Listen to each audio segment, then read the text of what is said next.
and we're going to go live on TikTok in 3, 2, 1. What up, folks? Once again, it is indeed your boy Tim, the handsome liberal. Happy Sunday to all of you folks. You know what I always say, you could be any damn where in the world you want to be. So I'm always happy to have you here with me. Two things going on. We got two topics, but they're going to be in detail. Fortunately, for some of you folks that probably hear enough about Trump or enough about Elon, fortunately, we're not drowning in news this evening. But there are two topics that came out from President Trump over the last 24 to 48 hours that I do believe are worth discussing, and we are going to talk about it. Number one being, most of you folks are aware that under Trump's first term, he got us out of a deal with Iran. That many suggested the deal was a bad deal, wasn't in the best interest of the United States. The deal was made from the Obama administration, and the goal of the deal was to prevent what do you want to call it, Iran from obtaining atomic weapons, to prevent Iran from obtaining a nuclear weapon. Now, we had imposed sanctions on Iran that had been there for a while, freezing a lot of their finances and assets.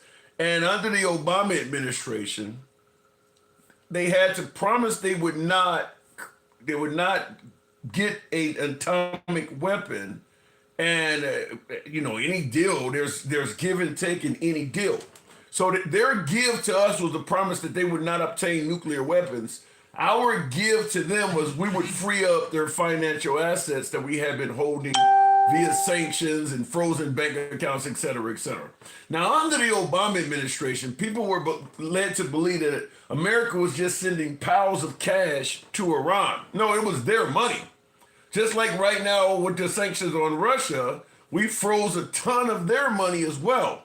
So if for some reason Trump decides to release the sanctions on Russia, they're getting a ton of money, but it's not coming from the U.S., it's their money back. That's what happened under Obama. They received their money. But nevertheless, once Obama was gone, Trump believed that was a bad deal and canceled it.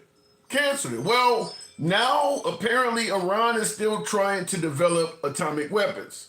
And that should make sense. You have no deal anymore, so why the hell would you stop?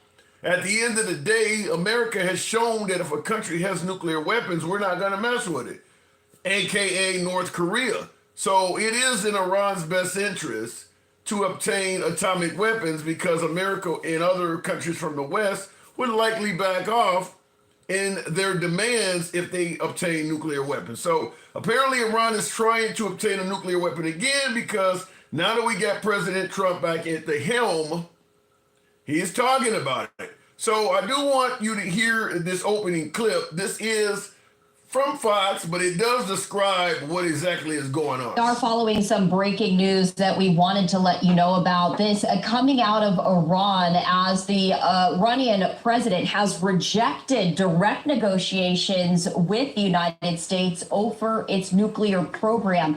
The very latest is that Iran's president saying earlier today that the Islamic Republic rejected direct negotiations with the United States over its nuclear program, also offering Tehran's first response to a letter that President Trump sent to the country's supreme leader. The president saying that Iran's response left open the possibility of indirect negotiations with Washington.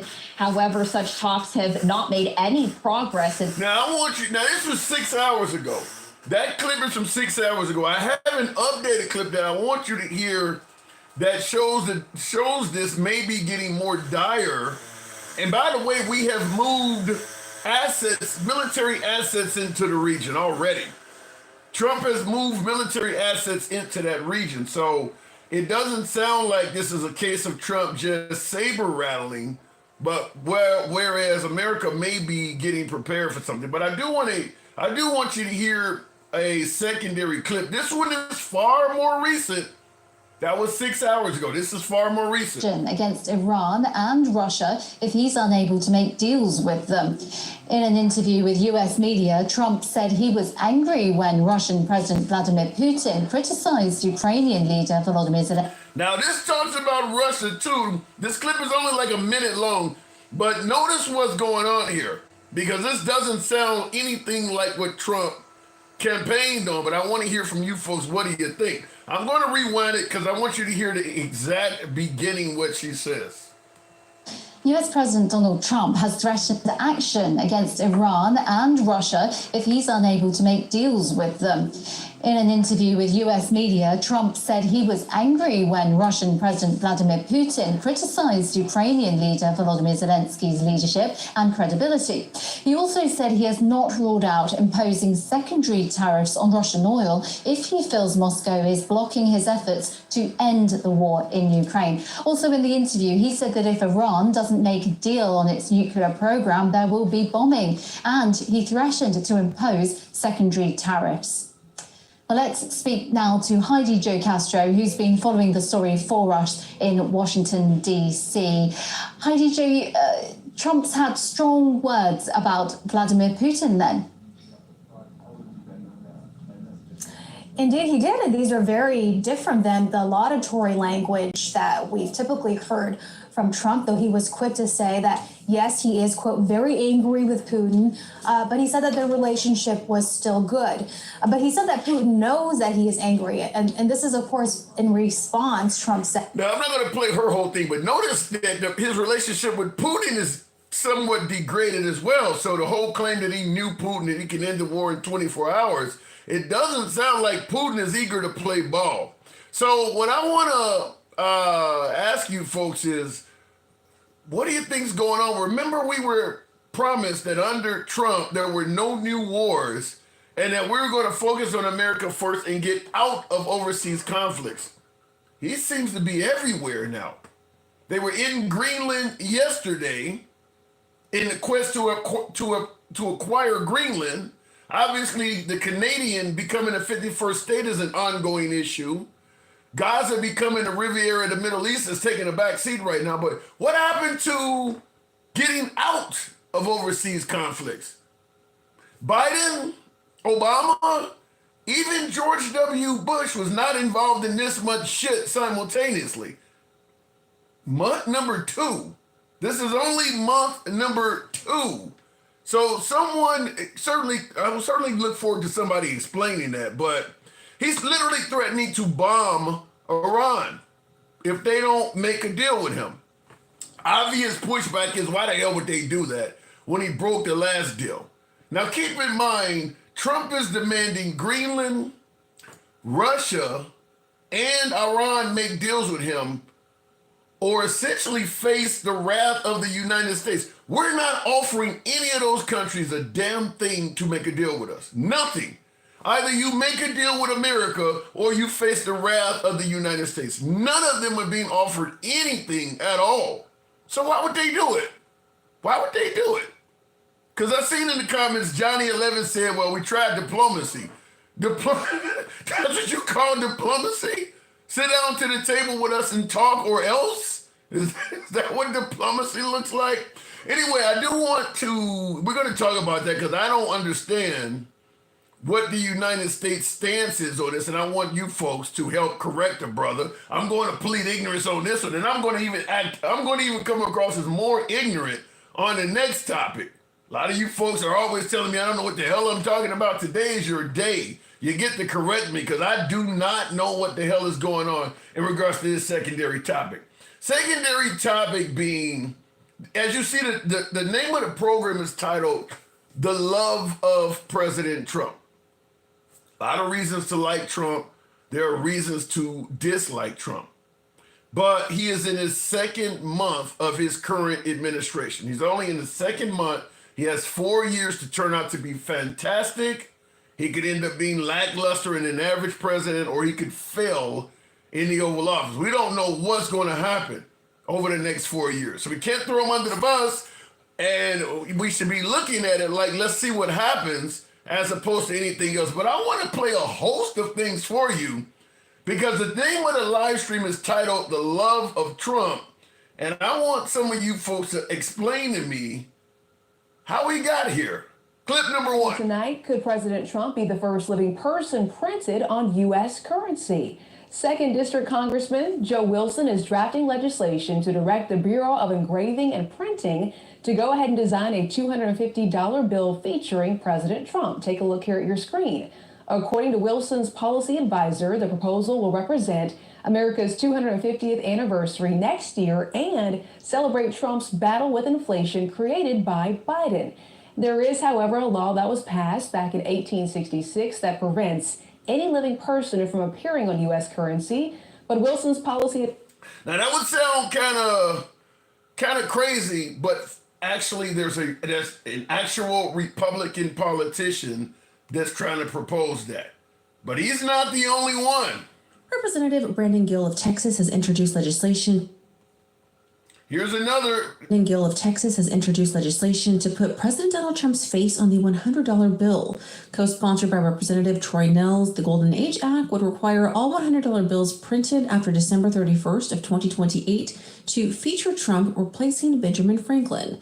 Gill stated that honoring Trump on currency is a way to recognize his contributions to America, including securing the border and promoting energy independence. However, online reactions to the bill... Okay, now I'm talking about the love of President Trump. I want you guys to explain it to me momentarily, but I do want you to hear a couple more clips because I want to get a clear explanation because I'm totally ignorant on this. Bill in Tennessee could change the name of Nashville's airport to Trump International Airport. That bill was filed Friday by Representative Todd Warner ahead of the inauguration. If passed, it would require the Metropolitan Airport Authority to take action to make that name change. Now that's renaming the international airport in Nashville after President Trump. Every one of these things I'm bringing up, for anybody who might say that just sounds like some radical bullshit. I mean, this is all coming from actual Republican politicians in Congress, in state legislative offices.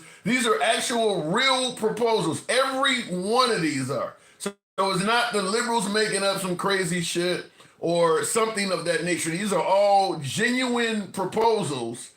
Now, they may not go anywhere. We can talk about whether they will, whether they won't, but these are all real proposals. Some politicians have their way. Dulles Airport could have a brand new name. House Republicans are reintroducing a bill to rename it Donald J. Trump International Airport. A North Carolina congressman says 2 airports servicing the nation's capital should duly honor 2 of the best presidents. Now that's Washington. First was Nashville. Now that's the airport in Washington, D.C. They want to rename Dulles after President Trump. Like I said, the name of this live stream is titled The Love of President Trump. And we're going to talk about that momentarily. Today's President's Day holiday honors the birthdays of George Washington and Abraham Lincoln. One upstate New York member of Congress believes President Trump's birthday should also be a federal holiday. Republican Claudia Tenney, who twice represented the Binghamton area in Congress, has introduced a bill that would designate June 14th as a national holiday honoring both Trump, who was born on that date in 1946, and Flag Day, which is observed on the same day. Tenney now represents the 24th District, which encompasses a large swath of upstate New York, bordering Lake Ontario. So that is naming Trump's birthday, turning it into a federal holiday. Wow. But wait, there is more. We got just a couple more. I want to get clarity because I want to make sure that this is not a bad case of Trump derangement syndrome coming from the liberals because they don't understand this. I want particularly some folks on the right to maybe clear it up and make the liberals understand. To this post on X, though, that comes in from Representative Luna. This is out of Florida, and she has introduced legislation, she says, to carve President Trump's face onto Mount Rushmore. You can see this post here again on Twitter. She did say in a release here today, Congresswoman Anna Paulina Luna introduced legislation to arrange the carving of President Donald J. Trump on the iconic Mount Rushmore National Memorial in South Dakota. The bill aims to honor President Trump, the 45th and 47th President of the United States, for his transformative impact on America and the historical significance of his leadership. The proposal. Okay, once again, each one of these is coming from an actual Republican politician that has proposed legislation to make it real. So for anybody suggesting that this is only talk, that's not what is going on. They're not just talking about this, they're actually trying to make it happen. And of course, you've all heard this one by now. Have anything to do with putting your name in that list because you have presidential ambitions? No. And President Trump, I'm a firm believer that President Trump will run and win again in 2028. So I've already endorsed President Trump. A man like this comes along once every century if we're lucky. We've got him now. He's on fire, and I'm a huge supporter. Want to see him again in 2028. Okay, so we're gonna make this simple tonight. We're gonna talk about nothing but the adoration for President Trump. I want to find out from you folks, because he's only in his second month of his second term. I want to hear all of the great things he's done to justify this. Why is this happening? I mean, essentially, this probably would mean that Trump is the best president this nation has ever had, to acquire all of this love in only 2 months into his second term.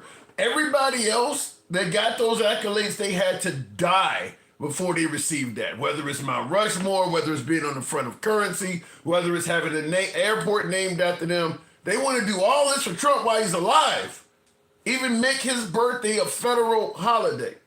So I'm going to ask you folks, what is it about President Trump, in your humble opinion, and you can correct me all night on this one, what do you think he's done so far that would justify all of this? Because he's got to be the best president in U.S. history, because he certainly would receive more accolades than any other commander-in-chief has ever received. So what is leading to this? So look at it in the comments, because I don't have anything to say, but I want to hear from you folks, because I'm baffled as to how we're getting here with so many Republican politicians on the right that are talking about carving his face into Mount Rushmore, making holidays after his birthday, and even giving him a third term, which would mean changing the Constitution specifically for President Trump. As always, you know how the live is ran. We don't block, ban, or censor anyone. We are MAGA friendly, and that's what we want to talk to tonight. We go left to Bernie Sanders, so I'm having dinner with Q. You can be critical of anybody on this program, up to and including the host. We don't talk down to our guests, so your politics will certainly be respected on this program for its entirety. So looking at the comments, the point is he didn't do nothing to justify all the bullshit. Okay, Raymond, listen, I see in the comments, Raymond Lindsay is saying he didn't do anything to justify the bullshit. So what are you saying? Trump was wrongfully attacked, so you're going to pass a bunch of bills to make him the greatest ever? You know how many people in this country get attacked that people make up bullshit about? Kanye West got on television during Hurricane Katrina and said George W. Bush does not like black people. I didn't hear nobody say name Mount Rushmore after the guy. I mean, if you're president, people are going to attack you. That's kind of what happens. I mean, what do you want to, instead of giving the guy a tissue to wipe up the tears, we want to give him a mountain and a federal holiday? That's a bit much. Tap the screen. Thank you there, DOT. Thank you. Tap the screen, get the likes up to about 10,000. We can certainly make that happen. We're going to go straight to the box. Andy, good evening. Welcome to the program. I don't want to have it on sub only. Make sure. I don't know what happened with Andy, but we'll try with the next guest. We'll go to Gangsta Grandma. We're talking about just a lot of love and adoration for President Trump. Gangsta, can you explain this? They lost their damn minds. What do you mean? They're gagging too much. And they're what too much? They're gagging too much. They're on his little Vienna sausage way too much. I guess something in his Vienna sausage is making him go bipolar or something. Because that mofo is not the greatest. Yeah, I mean, listen, but you do understand there are reasons to like Trump, though, right? No, what the fuck reasons to like that mofo? You said doing this fuck. Quit doing the fuckery, man. Wait, Quit I know. doing it. You're to tell me after 4 years and 2 months, there's absolutely no reason at all to like Trump? Hell no. That's a bit much. I mean, No, okay. That's a bit much for real. yeah, I mean, I can give you, I can, I can give you a ton of reasons. Starting out with, he's protected the life of the unborn. How long have they been waiting for that? Oh, here we go. Protected the unborn. Why don't he protect the kids at the schools then? Fuck the unborn. They can't live without our bodies. So it's not a baby. Pookie, a baby. Okay, let me tell you something about these so-called Christians, okay? They are so-called Christians, but in the Bible it says that first breath. That's what life is, that first breath. Pookie. Okay, Ray?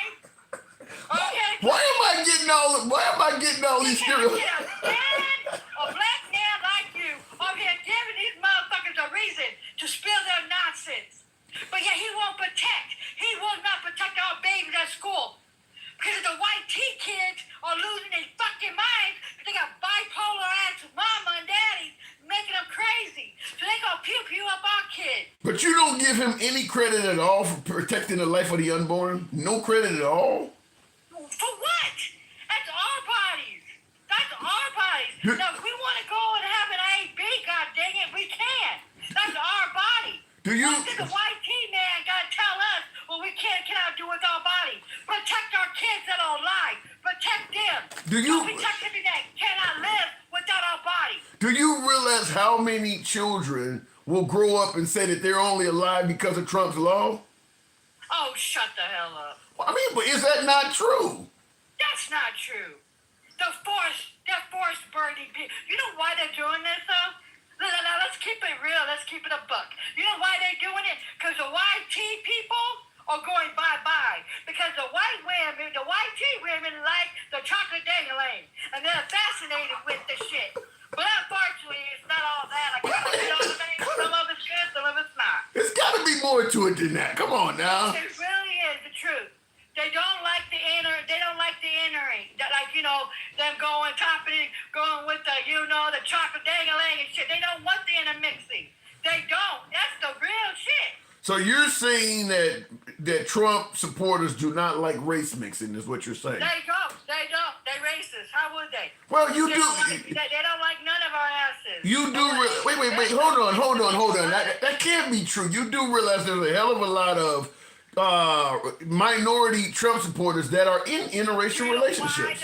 You know why? Because they want to get white so bad. They want to get to the white side so bad. They want that approval. They want their approval. Oh, if I get close to the white tea man, they'll accept me. No, Pookie, they're not going to accept you. You're not welcome at their raisin potato salad barbecue. Okay? Raisin potato. So what you're basically saying is the only reason African Americans or people of color become MAGAs, they want to be white. Yep, they want to be closest to white so bad. What are you basing that on? What are you? I want that raisin potato salad and that nasty ass mayonnaise. Yes, they do. No. What are you basing this on? What are you basing this on? It's what they say. What the hell, dude? Where have you been? You think? See, that's why you have niggas ass so bad. They're gonna stab you in the BS. They're gonna stab you in the back, Pookie. They're gonna say, you know what? You my friend, huh? I'll take you to the barbecue. Have you ever seen Get Out? Yeah. You gonna be to Get Out. Have you seen that? Yeah, I've seen. I would not trust a mega. I would not trust a mega. Hell to the fuck of the no. Nope. How do you respond? Now, we got one of my viewers is saying that, listen, you just are full of emotion as opposed to looking at Trump logically. You're just acting on your emotions. What logic is this mofo? Tell me. Pay tariffs on cars and shit. For you, I don't give a damn if we pay the price. We want everything made in the United States. Well, Pookie and Ray over there in the White House don't know shit about the shit. Don't know that none of our cars are being made here. Only put together here. But what's wrong? Wait, hold on. What is wrong if they're charging us 30% tariff to sell cars in their country? What's wrong with reciprocating and charging them 30% to sell their cars in our country? Really? That's what he's talking about. He wants the tariffs to be fair. Do you want to pay the price? Because if we make all the manufacturing jobs here, the people go out of business because we have way up here in pay grade. So the companies go out of the country. Is it fucked up? Yeah, it's fucked up. You feel what I'm saying? Well, but they get better cheaper, and we get our shit cheaper. Well, some of this, Gangsta Grandma, is you speculating. I mean, we don't know. It ain't speculating, it's the truth. If people go take economics 101, you feel me? 101 economics. I know half the motherfuckers in the mega Trump can't even graduate high school. They can't even get through 5th grade. Wait, hold on. And Darcy. No, you hold it for a minute. I was on live the other day. You feel me? And this little white teen man said this. I didn't graduate. I didn't graduate. I said, oh, I can tell you didn't graduate, Pookie. He said, why you say that? I said, because you don't even know what the fuck is going on. He didn't know what the fuck Trump was doing. Okay. I said, he's so dead. Okay, Gangsta. And by the way, Darcy, thank you for the hat and mustache. I wanted to say that. Great, Gangsta, people are listening to you, and folks are suggesting that you just fundamentally have a racist issue with white people. How do you respond to that? You know what? Let me tell you something about me. I do not like the megas, okay? They are racist. All of them. They'll stab me in the foot. Yes. If you are going right now for him, you are racist because he's doing everything. He's bringing segregation back. He's throwing out legal immigrants. Legal immigrants. He don't like none of us. You think I should kiss his ass? Fuck no. Well, not necessarily kiss his ass, but it sounds like some folks might suggest you're going overboard. That you might. I tell it like it is. What the fuck are you talking about? I'm not white, Pookie. Go look at my mom and my daddy, Justin. With your white tea ass. And I see the comments. Guess what said? I thought Republicans were uneducated. Put your teeth in. Wow. Okay, so guess what? I can take your mama's soul too, bitch. Okay, this is getting out of hand. So at the end of the day, though, I mean, they're talking about naming. I'm not going overboard, though. I'm telling the fucking truth. See, this is what some of you liberals do. You cakewalk the shit. You feel me? I'm not that type of way, bitch. Okay? I'm the type. I'm gonna tell it like it fucking is. I'm not a good liberal. Okay? I will drag you to the pits of fucking hell. You know, I'm not the nice one. You are the nice one. You're the one that will let them smile in your face and stab you in the back.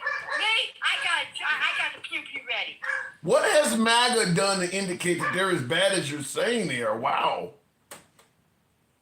Okay, apparently. What? Go ahead. What's that?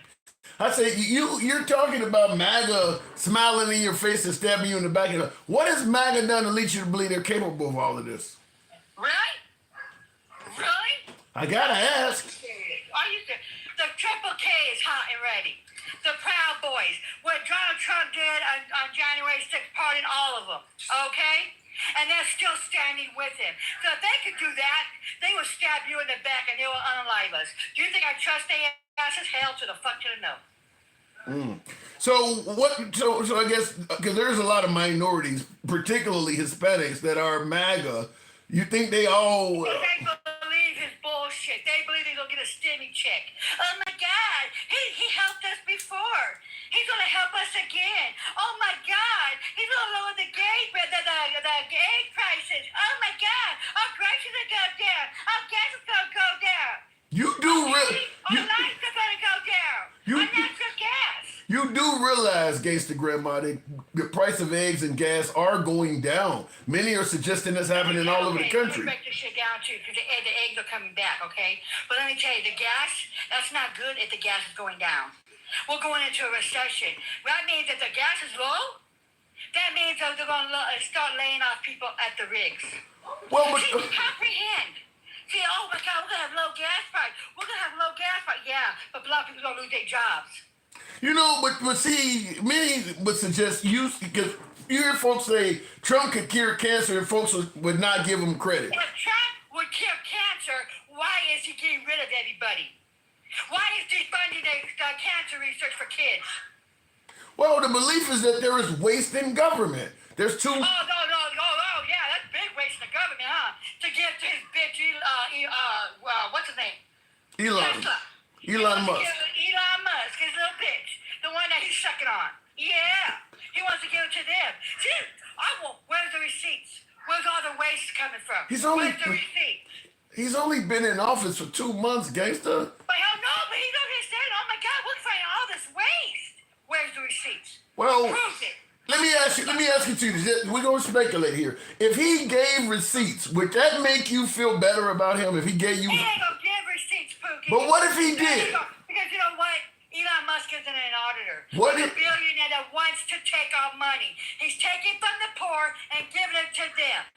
What- And these motherfuckers, the maggots, oh my God, he's our savior. He's our orange Jesus. What if he? He's gonna help us. But we're just speculating here for shits and giggles. We're not suckers. Okay, I am. Hold on, I'm speculating here. If he gave you receipts, if Elon Musk could prove that he saved us waste, fraud, and abuse, prevented it, would you give him credit? Nope, because he's not doing it. So he's not gonna. This is what the maggots believe. Where's the proof? Where is the proof? It's all about the proof. Bring the receipts. Bring them, because he's not going to bring the receipts. It's all talk. He wants to give it to them. But you Because he had so much debt. just made it clear that even if he gave you the proof, you wouldn't accept He's it not going to. because you're not gonna. I'm calling his bluff, though. I'm calling his bluff. He's not going to. Why would you present proof to somebody who's not gonna give you credit anyway? He's not going to. Why don't you understand that? There is no receipts. And let me tell you something. If this was all real, I would be bringing out the receipts. Say, here, this is it. Here's the receipts. I'm showing him. He's not doing none of it. He's only been in office for 2 months. And he's been pure hell in 2 months. The stock market is down. Our damn people don't even give a fuck about us. Canada said to wash their hands with us. Well, He's starting shit with everybody. you don't believe that we should have a fair trade tariff allowance or allotment rather? If they're God. I'm just asking. If you don't believe, you don't agree that we should charge them the exact same percentage in tax that they're charging us. You don't like that? Because it's going to hurt us at the end. Why can't they just negotiate? Why don't they come to the table like with the NAFTA and shit? Okay? Go to the table. Don't bring this shit and start charging us. They're hurting us at the end. It's not going to hurt the other country. It's not going to hurt the companies. It's hurting us. Well, Our car's going to be $2 to $3 grand more. But- the parts is going to be more. But the goal is short-term Oh my pain. God. Oh yeah. Okay. Okay. Can I ask you something? Sure. The stock market was going through the roof. We had a good economy, and Biden didn't put tariffs or nothing like that. He didn't go full blanket tariffs. You believe that He when was doing good, and we was doing good. so you're suggesting that when Biden left office, the stock market was quote unquote going through the roof. Yes, our 401ks are making money, Pookie. It ain't doing it now. Americans did not feel what you're saying. Americans did not feel this greatness you're talking about. Well, let me tell you something. Let me tell you something about half these damn motherfucking Americans. They're dumb. Dumb and dumber. They believe the con man. You know what the fucked up about the shit is? Half the motherfuckers are poor and white tea. A lot of them are poor, white tea, poor ass Mexican, poor ass Venezuelans, poor ass black people thinking they're gonna get a buck from the rich man. Okay? They didn't give a damn that there was a vice president that really did give a fuck about them, but they picked the white tea man over her because they fell for the damn dream. The dream that the billionaires are gonna rescue their asses. Maybe they were angry. Maybe they were angry that Kamala Harris continued lying about Biden's cognitive health, suggesting. You want to go there, buddy? Oh, let's go there, okay? Do you believe? Wait, hold on. Do you believe Biden? Do you believe Biden could do?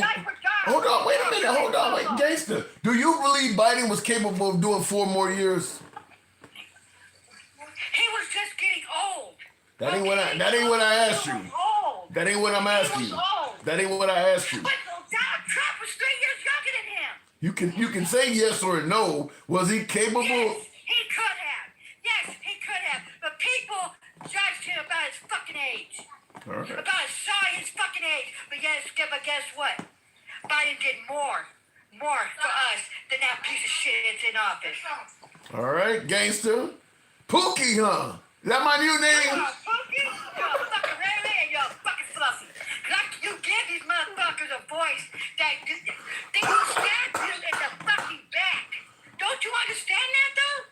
They'll stab you in the back. Do they think give a fuck about you? Fuck no. No, they don't. They don't give a fuck about me. They don't give a fuck. You know what? They don't give a fuck about the white tea fucking poor people. And I'm saying they voted for a sorry ass. All right. Pookie.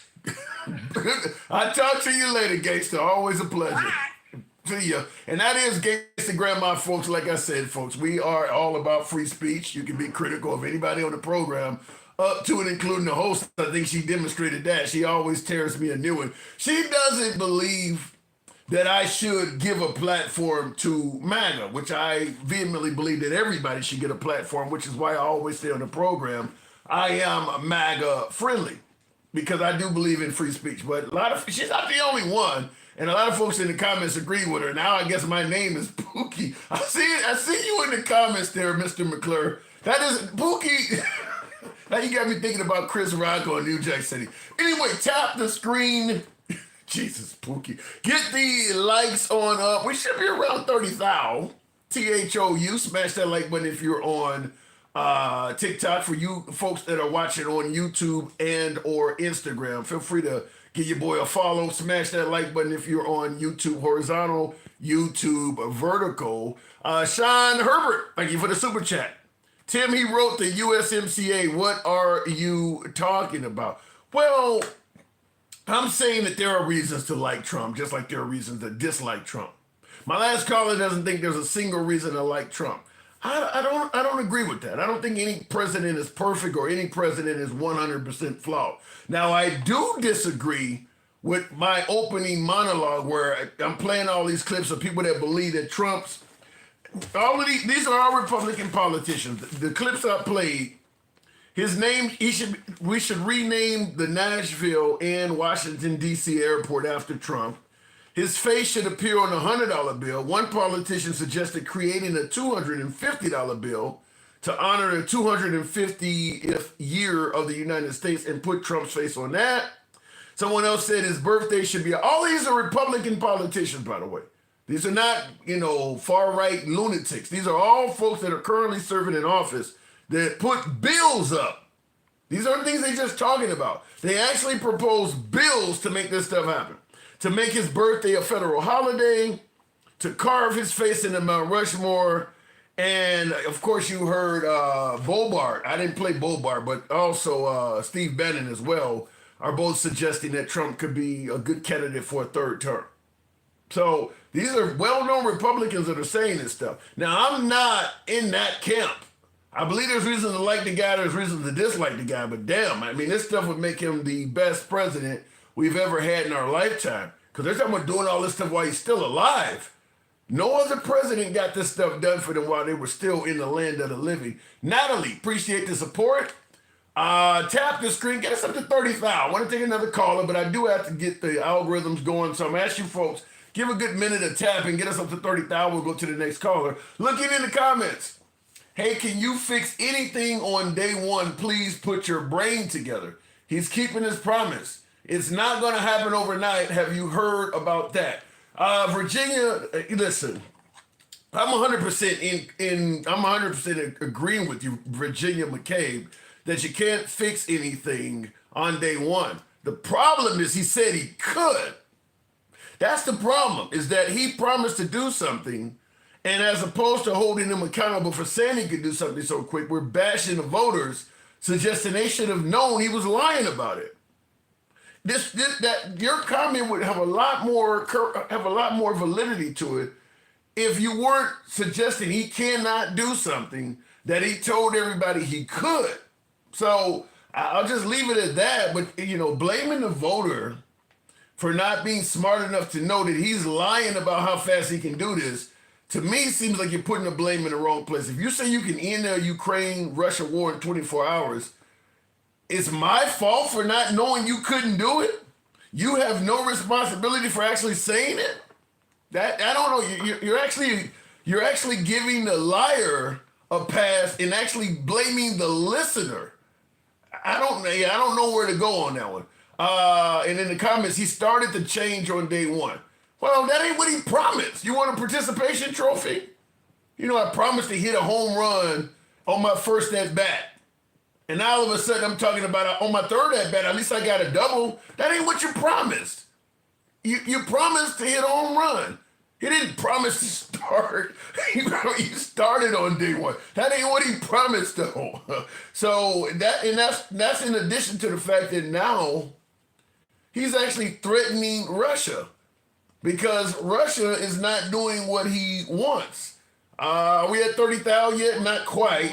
So I want to go to the next caller, but his promise has not only not been met, but things seem to be going backwards. Into action against Iran and Russia if he's unable to make deals with them. In an interview with US media, Trump said he was angry when Russian President Vladimir Putin criticized Ukrainian leader Volodymyr Zelensky's leadership and credibility. He also said he has not ruled out imposing secondary tariffs on Russian oil if he feels Moscow is blocking his efforts to end the war in Ukraine. So now this clip is only, I think, about an hour old.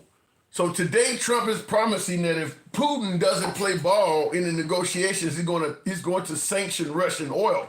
So the whole end the war in 24 hours, because I know Putin and all of that doesn't seem to be where this is going. He promised to do this in 24 hours. We're on month 2, and they don't seem to be even close to ending the war. So you can't blame people for holding them accountable for promising to do something and it's not happening.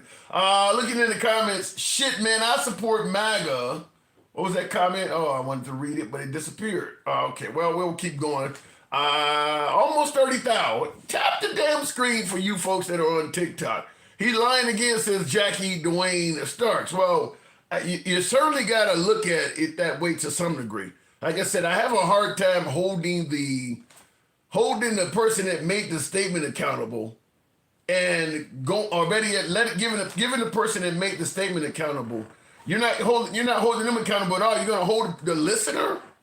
It's okay for him to say he's going to do something he can't do, but we're going to hold a listener accountable for believing it? That's what I'm hearing. That doesn't make sense to me. Continuing on with the program. Wouldn't classify it as lying, says Mr. McClure. 24 hours? You're going to end the war in 24 hours. He didn't lie about that? Was it truthful? Or are we trying to finagle some type of gap in between what's the truth and what's a lie? He said he was going to end the war in 24 hours. But he said that wasn't true. No, but it wasn't a lie. Then what the hell was it? We're trying to create new terms. They weren't war plans, they were attack plans on the Signal app. That's what it sounds like. We're trying to create, what do they call it? Alternative facts. Him sanctioning Russia oil is not going to change a thing. No, it's not, Tanya. No, it's not. We have huge sanctions. It's like threatening to sanction North Korea or threatening to sanction Iran at this point. This is what I mentioned early in the program. We're almost at 30,000, so I'll take the next caller shortly. But the problem is, we heard the Iran deal under Obama. It was supposedly a horrible deal. Trump got us out of that deal. The problem is Trump is trying to make deals by threatening folks. He's making deals Suge Knight style. Either you take this deal or I'm going to kick your ass. That's how he's making deals. The countries he's making deals with, he's not offering them anything. That's the whole issue that happened with Zelensky when he came over here from Ukraine, came and sat down in the White House. And he didn't want to take the deal because there was nothing in it for him. It was either you take this deal or Russia's going to keep kicking your ass. We're not going to give you any security guarantees. We're not going to help you build your country back. We're not going to provide you with any weapons. We're not going to provide you with any type of promise that will help you if they violate the agreement. He was giving them nothing. That's what Trump is doing now with the Iran deal. Either Iran comes to the table or we're going to bomb them. I mean, either you do not develop a nuclear weapon, come talk to us, because Trump is demanding that Iran negotiate. Negotiate how? You're offering nothing. I mean, this is the same thing with Greenland. We're offering nothing to Greenland. Nothing. They should just give up their country to the United States. I mean, he literally is telling these people, either you do what we say or you face the wrath of the United States. And folks are wondering, why aren't these countries willing to listen? There's nothing in it for them. Going back to the box, we'll go back to user 448. You are uninformed or lying. Well, you gotta give me more than that. Drano, I think it's whatever the name is. You gotta put more in there. Tim, can you hear me? Yeah, loud and clear. Oh, good. Just sometimes I have my headphones in, so sometimes it's a little fuzzy. Okay. But it's good to see you. Yeah, good, appreciate that. So why is it that it's seeming like Trump is trying to bully his way into victory on these deals and these negotiations? Why is that? Well, some of them he is trying to be a little bit more aggressive, and I don't blame him. When it comes to the Russia thing, it's kind of like, okay, we had Russia at first praised. Give me 1 second. I'm going to move into a different room because I have a family member nearby. I don't want to bother her. She must be a liberal. Anyway, okay, here we. No, she's just an overworked CPA who deserves a little break. Okay, fair enough. So, here's the thing. Russia actually was kind of hip to the deal originally. They were expressing sympathy before us, and now they're kind of going like, nah, we want more. And Trump, I think, is doing the smart thing. He's saying, okay, I've had enough of both of you. He's kind of like that big daddy coming in when two kids are fighting. He's like, I got Jimmy to apologize. But why would they? Why would they listen or work with the United States? We're not offering any of these countries anything. Why would they come sit down at the table with the U.S.? Well, at some point, it's because we are the big boys, and that's kind of necessary. We kind of need to be that.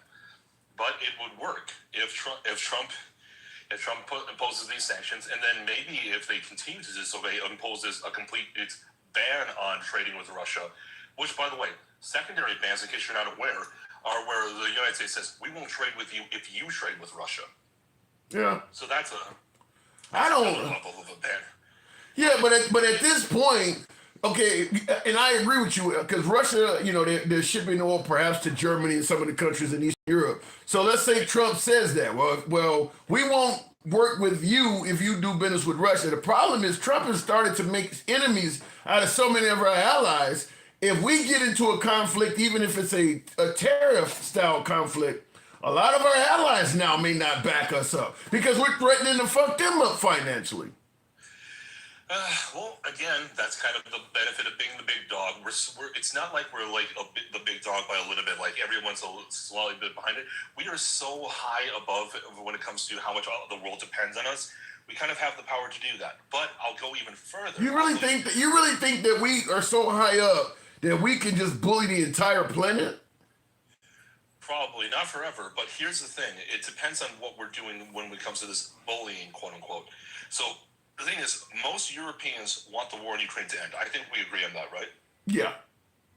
Absolutely. But they don't want, hold on. They want the war to end, but they don't want the war to end on the terms that Trump and Putin are proposing. Whereas Russia remains in power, the Ukraine remains in a weakened state, and there are no guarantees that the United States will do anything if Russia breaks the agreement. That's the deal Trump is trying to make. Is he just wants the war to end now, but if Putin breaks the deal in the future, he's not proposing America does anything. Well, I think America will do something, and you want to know why? It's because he's already pissed at Putin and proposing that we do these sanctions in the first place. If he didn't give a shit, he probably would just say, whatever, like, Putin, please come back. But are you going to really come, if you're Zelensky, if you're Vladimir Zelensky, are you really going to make a deal and come back and tell your people, well, I think if they do something, America will act? I mean, you don't have anything in writing at all. You had to sign a truce, talking about Zelensky. His people are looking at him like you had to sign a truce promising to end the war. But he gave you nothing. You just think he will honor that. Tim, let me ask you something. Have you ever bought a used car? Yes. What do you do when you buy a used car? You give them money. You give them money, you get a damn car. Yeah, you always ask. You always try to finagle, right? Yeah, okay. What's your point? This isn't the end. How do you know that? He has literally made deals his whole life, Tim. This is his thing. These people don't know. These people don't know nothing about his history in New York. I mean, if you're, They don't need to. Putin fears him. We know that he fears him. We know that Putin is that. I don't. If Putin feared him, Putin even admitted he thinks Trump's a little crazy and he's afraid that he would press the button. if Putin feared him, he wouldn't be talking about Putin as making him angry right now. Yeah. Well, again, this is part of negotiation because Putin can't just say like, okay, I'm sorry, I'll do whatever you want. That would make him look weak to the Russian people. And you have to understand the Russian mindset. Strength, like why do you think Putin does this propaganda where he rides around on like a horse with his shirt off? Okay, what he does, he's not even that good a shape. Why do you think he does that? You think Trump is in better shape? I'm saying he does it because it's a strongman complex. He can't appear weak to his people. Right. So it's going to take a little bit of time, but you're going to see the back and forth go a little bit, and then you're going to see that the United States will say, okay, you have to agree to these terms, or we will fuck you up. So you think at the end of the day, Trump is going to get Iran, I suppose Greenland. Now we're talking about Russia. You think all these folks are just going to bow down to Trump? Basically, because he's threatening them. He's giving, like I said, he's giving none of these people anything other than either you do what I want you to do or you face the wrath of the United States. You think that's going to work? First off, when it comes to Greenland, that's a separate issue. I don't think he's actually going to get Greenland because I don't think he wants it as much as he wants the war in Ukraine to stop. It just makes more sense. Then why the hell is he talking about it on every speech? Because he's trying to get people excited for it, so he has the backing of the American people. And I know there's a lot of people who are going to be against it, but if you just purchase Greenland without the American people's consent, they're going to know about it, and it's going to be the people of Greenland. The people of Greenland do not want to be purchased. They made it clear they don't want. I mean, they don't want nothing to do with this. I didn't say that Greenland would agree to that. That's why I think the deal will fall through, and that he won't. What deal? There is no deal. I'm saying Trump will eventually propose a deal, and Greenland will probably say no. They'll probably say, no, we don't want to be part of Denmark or a part of the United States. We want to be independent. And you think Trump will go and he'll just walk away with that? He's going to have to, because otherwise he'd have to do the one thing that could probably take down the United States, which is make everyone all at once come after him all at once. So you think fucking with Canada, threatening Gaza, threatening Russia, threatening Iran, ain't none of that gonna do it. But if he take Greenland, all of a sudden the world's gonna come up. Canada is not going. He doesn't care about Canada. He's doing that to piss the Canadians. Out of all this shit that's going on in this country that people want fixed, waste they want stopped, fraud they want captured. Why is he talking about a bunch of shit that, according to you, he has no follow through? He doesn't really want Canada. He's just trying to shut people up about Greenland. Out of all the things he could be doing, why is he talking about stuff that has no value? He wants Greenland. Oh, trust me, he wants Greenland, but he's not going to break international law. You sure? He's not. You sure? You confident in that? Sure. I am confident. Okay. Listen, I know your last caller probably needed to do a little bit low. Okay, but I'm a little bit more level-headed. I actually, like she talked about, people need to know economics 101. I doubt she passed algebra 101. Speaking of Instagram, it's okay, Instagram. One less line next time, okay? Before you come up, just keep yourself a little calm. Speaking of blowing, why do you believe there are so many Republican politicians suggesting that Trump have airports named after him, his face on money, federal holidays named after him, putting his face on Mount Rushmore, up to and including he should get a third term? Where the hell is all that coming from? Okay, so here's where it's coming from. Most of these politicians propose bills that they know aren't going to go through. They're doing it. I don't recall these kind of bills for Obama or Bush or Biden. You want to know why? Why? Because the Trump train is marketable, not profitable, marketable. These people are probably going to try to also run for president once Trump is out. And they know they're not going to win because a lot of people run for president for the same reason that they're doing these bills. It's to get their name out there. So you're gonna propose a bill. So you get elected in office, and people are hoping your constituents are hoping you do something good for them. and your goal is to propose a useless bill so you can be marketable. So in other words, these Republican politicians are not working in the best interest of their constituents. Tim, I thought you would have been in politics long enough to know that a lot of this is theater. Come on, I haven't been in politics, and I haven't been in politics enough to see anybody else doing this bullshit. As I just said, Biden, I didn't see nobody else getting these kind of bills thrown at them. Okay, here's an example of one that isn't for President Trump or any president, but was clearly a dead bill on arrival that was never going to go anywhere. The Green New Deal. Nobody who read the bill looked at it seriously. It was laughable. AOC honestly. Yeah, but that ain't okay. That's fine. Okay, I'm not arguing about that. But she's not kissing the ass of another human being. I mean, people propose crazy shit. Trump is a train unto itself. Come on, you got to understand. Trump is the reason why they call MAGA a cult. Isn't because it's a cult, but it's because there is more fervor and love for this guy than there has been other politicians. You even show clips of it. You showed clips of it earlier where people were just ranting and raving for this guy. Okay, and I could go into all the different reasons why that it's like that. But yeah, but you got people talking about putting his face on Mount Rushmore. Has he done? What has he done for the country that's so great he should be next to Lincoln and George Washington? Tim, my dear Tim, it is quite possibly just theater. Nobody is actually going to put his face on Mount Rushmore. That's insane, and they know that. They know that. But you asked me earlier. You asked me earlier, haven't I been in politics long enough? I don't know anybody else that does theater for other presidents like this. I didn't even see it for Obama, who happened to be the first black president. I didn't even see black politicians doing that for him. Theater I get, but this does sound like the cult shit you're denying. Okay, so here's what I'm going to say, okay? Yeah, Trump is not like other politicians. I think he's more beloved than Obama was. I do he's too. He's also more hated. So, he's more hated as well. The people who hate him really, really hate him, and the people who love him, they're head over heels for this guy. Basically, they're like Michael when it comes to saying things that aren't true. They're just in love with him, in love with doing it. What do you think is causing people to love him like that? Okay, well, there's a few things. Number one, he is relatable. I know that's a little weird. Yeah, it sounds very fucking weird. A billionaire businessman from New York of all places. Being appealing to Midwestern flyover states. That doesn't sound very logical, does it? He's relatable. So you gonna name your airport after him? No, I'm saying this is just Tim. That's kind of like I only said one thing that makes. Give me another one. Give me one that sounds a little bit better than that. Oh, yeah. Number two, he doesn't talk like a politician, and does he? When people, I know you don't think it's that important, but when people smell inauthenticity, you know what they find? What?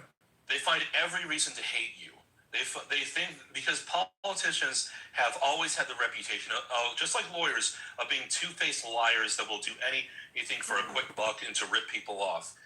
Imagine someone being so authentic that even the fact that they're rich isn't even a problem. Yeah, because I don't get that. I don't get that at all. The guy got gold toilets in his house, and boy, he's authentic. I can relate to him. No, you can't. You don't even have that much gold in your entire family tree. He's taking a shit on gold. No, you can't relate. You can't relate to him. Tim, you are missing the biggest reason why that's so appealing to the American people. It's because most politicians who are in the federal government, maybe not the state or local government, but the federal government, are also extremely rich. The difference is Trump wears it on his sleeve like a badge of honor. He remember in 2016 he was like, I'm very rich. He was saying that all the time. He wrote down in his Trump escalator. It's inauthenticity is cancer to anyone running. So he's rich and brags about it, and that's what makes people like him. They like him because they know that he can't lie. Wait, did you just say he can't? So you do believe that Trump is genuinely always honest? No, I meant can't lie about his wealth. That's what I meant. I should have been. Do you even believe that? Yes. He can't lie and pretend he's not rich. He was on so many shows. Okay. You want to know why people didn't like Hillary Clinton? Why? She was as inauthentic as could possibly be. We know she's got a body count, and not the find it was come in bed with me kind. I mean, the hold still and close your eyes is kind. Okay, we know that. We know she's not an outsider. She was the first lady for many years. She was the Secretary of State. She's been in politics for years, and then she tried to take the whole "I'm an outsider because I'm a woman" approach. Bitch, if you don't get your shit and get the fuck out of here with that shit. Are you kidding me? Let me just say this. I do gotta move it on, but I'll just say this. I think the reason Trump seems more authentic than Kamala or Clinton or any of these people is because you hold those folks accountable when they say some bullshit, but you kind of give Trump a pass, like saying, grab him by the his locker room talk. That ain't, he meant that bullshit. And I say this all the damn time. If I was a billionaire with Trump's money, he's a decent looking guy back in the day, he's tall, he's handsome, he got endless money, you could grab a woman that way. The idea that he was only making it, you don't have to lie on your dick when you're a billionaire. If a billionaire told me they had 10 women, 10 Playboy playmates in the hot tub with them butt ass naked, I'm believing that. A billionaire can do that. So we're supposed to believe that a billionaire got to make up details? There's no way. That doesn't make sense. The reason why he can get away with you're putting the cart before the horse. You're seeing a very observable, real thing. Yes, he said all sorts of things that would get anyone else kicked. Off. Why did he own up to it is what I'm saying. Why would you lie and say, as you said, he owns up, he talks, he's authentic, he's not like Hillary Clinton, he actually is authentic. Why wouldn't you say, yeah, I did that? Why would you try to make up a lie about that? Everybody knows a billionaire can make that happen. Two things. There's two reasons why. Number one, and because he had a huge evangelical audience at the time that he needed to get.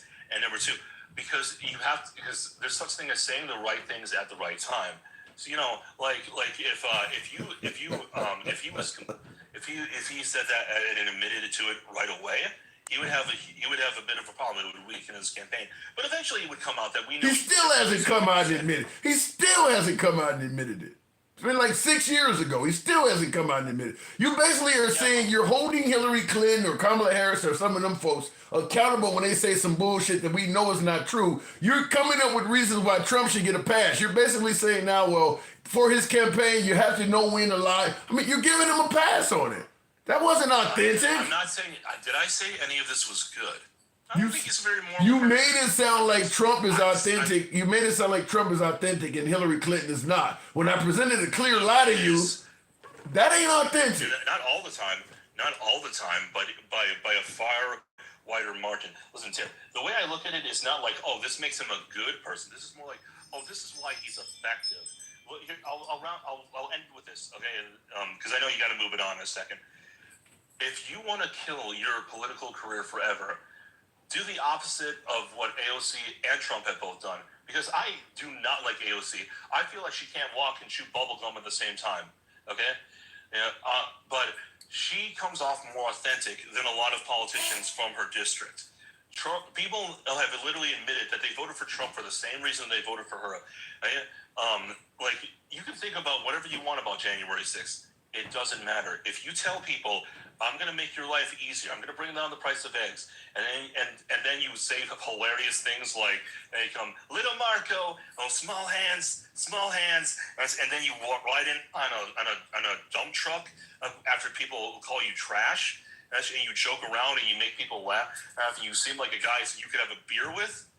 People will vote for you hand over fist, and I'm not even saying that's right. So you saying Jasmine Crockett should be our next choice for president? Why do you think she could get away with assaulting a reporter? I haven't seen it yet. I got to move it on though. Appreciate all right, brother, it. see you around. All right, and like I said, I don't the authentic nature of Trump. I got to push back. I mean, he said a lot of things that are not true. Now, my last caller seems to think differently, but I'll leave it at that because he said, people could relate to him. I mentioned the gold toilet, but I would also mention Melania Trump and all of the Playboy playmates that Trump has had. I can't relate to that shit. I wish I could. I wish I could have a trophy chicks on my arm and all. I heard people say they can relate to that. Now, what he described, the Trump with the garbage truck and some of the really intelligent tactics Trump used to ridicule people and make them look bad. no, you're not favoring authenticity, in my opinion. You're favoring a bully.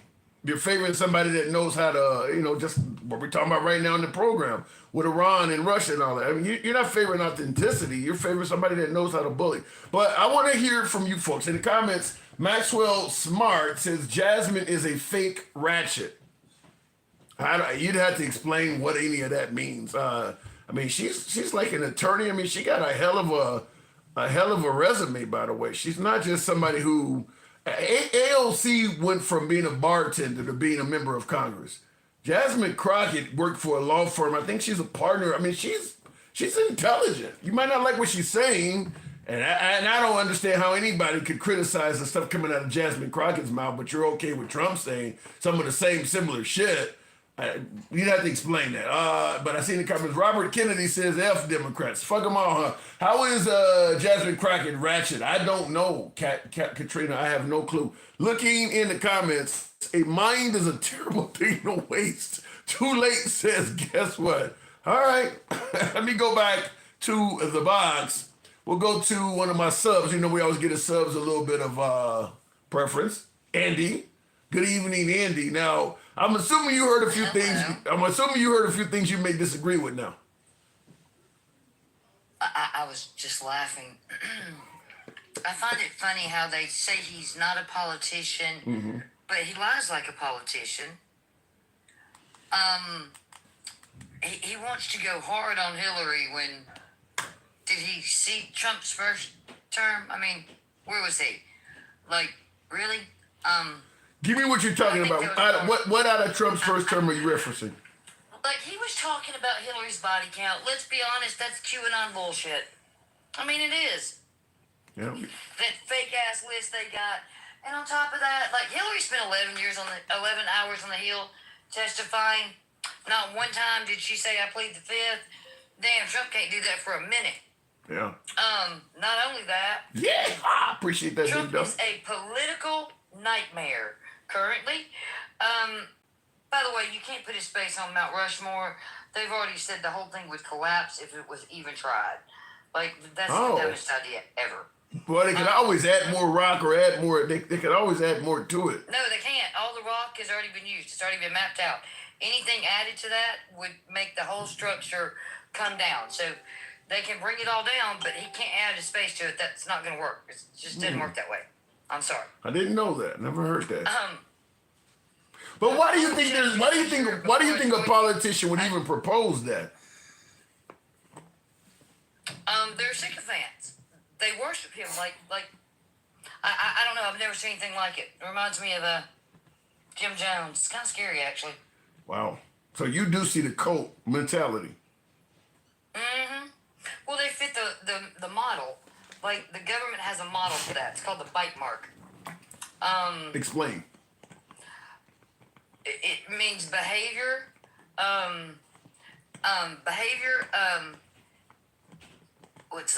Information, thought, and emotional. Oh, those acronyms. That's Okay, those are acronyms. Okay.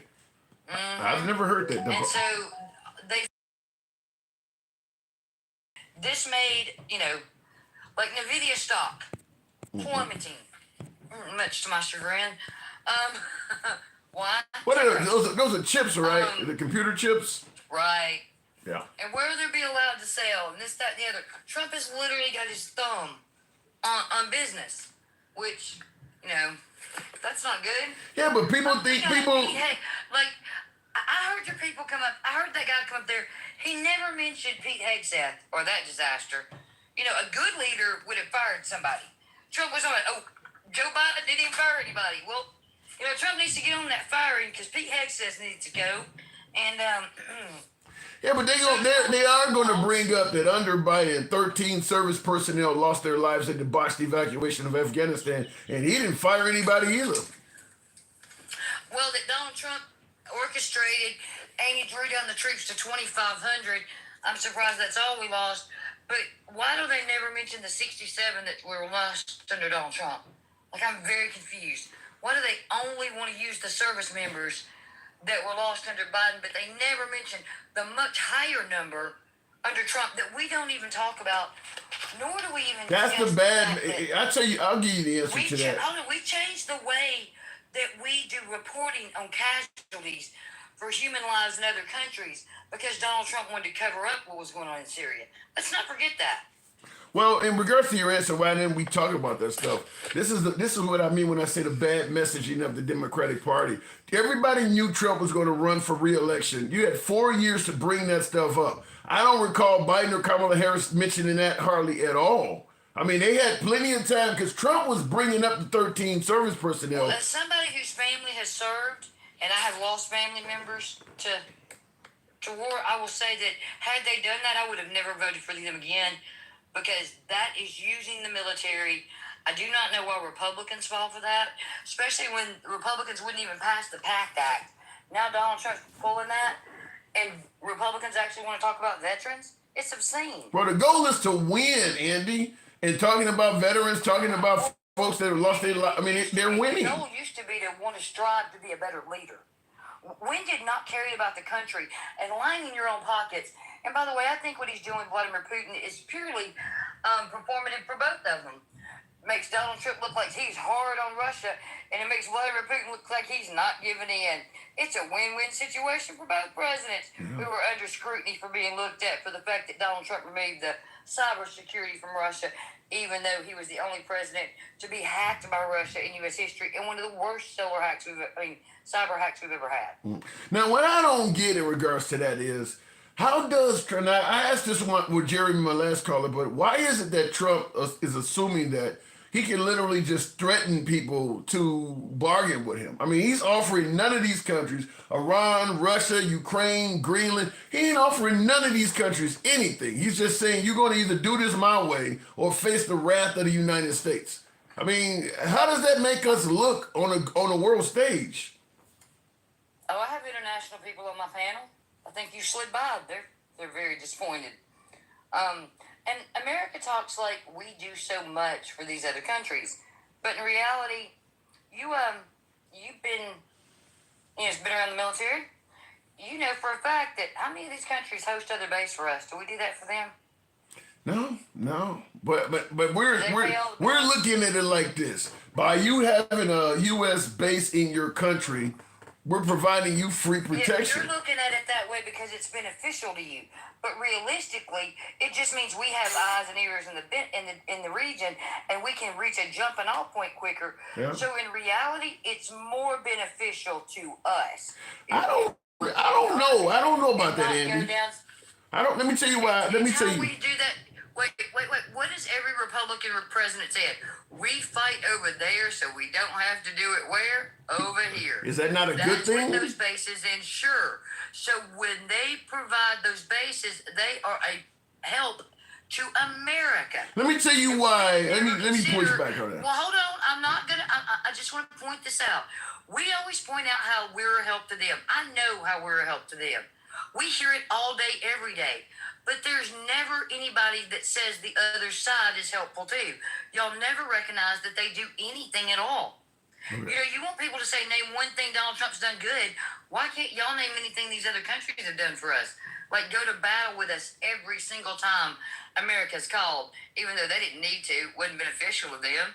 We wanted something in the region. Okay. All right. Okay. Let me just say this. Well, at least I do. I often cover the fact that we're benefiting from other countries. I would never make it sound like America's helping the world and the world ain't doing nothing for America. A lot of people do believe that. I do not agree with that. But I will say this. I think the bases that we have in other countries probably help out those countries more than it helps us out. Now I'll tell you why I say that.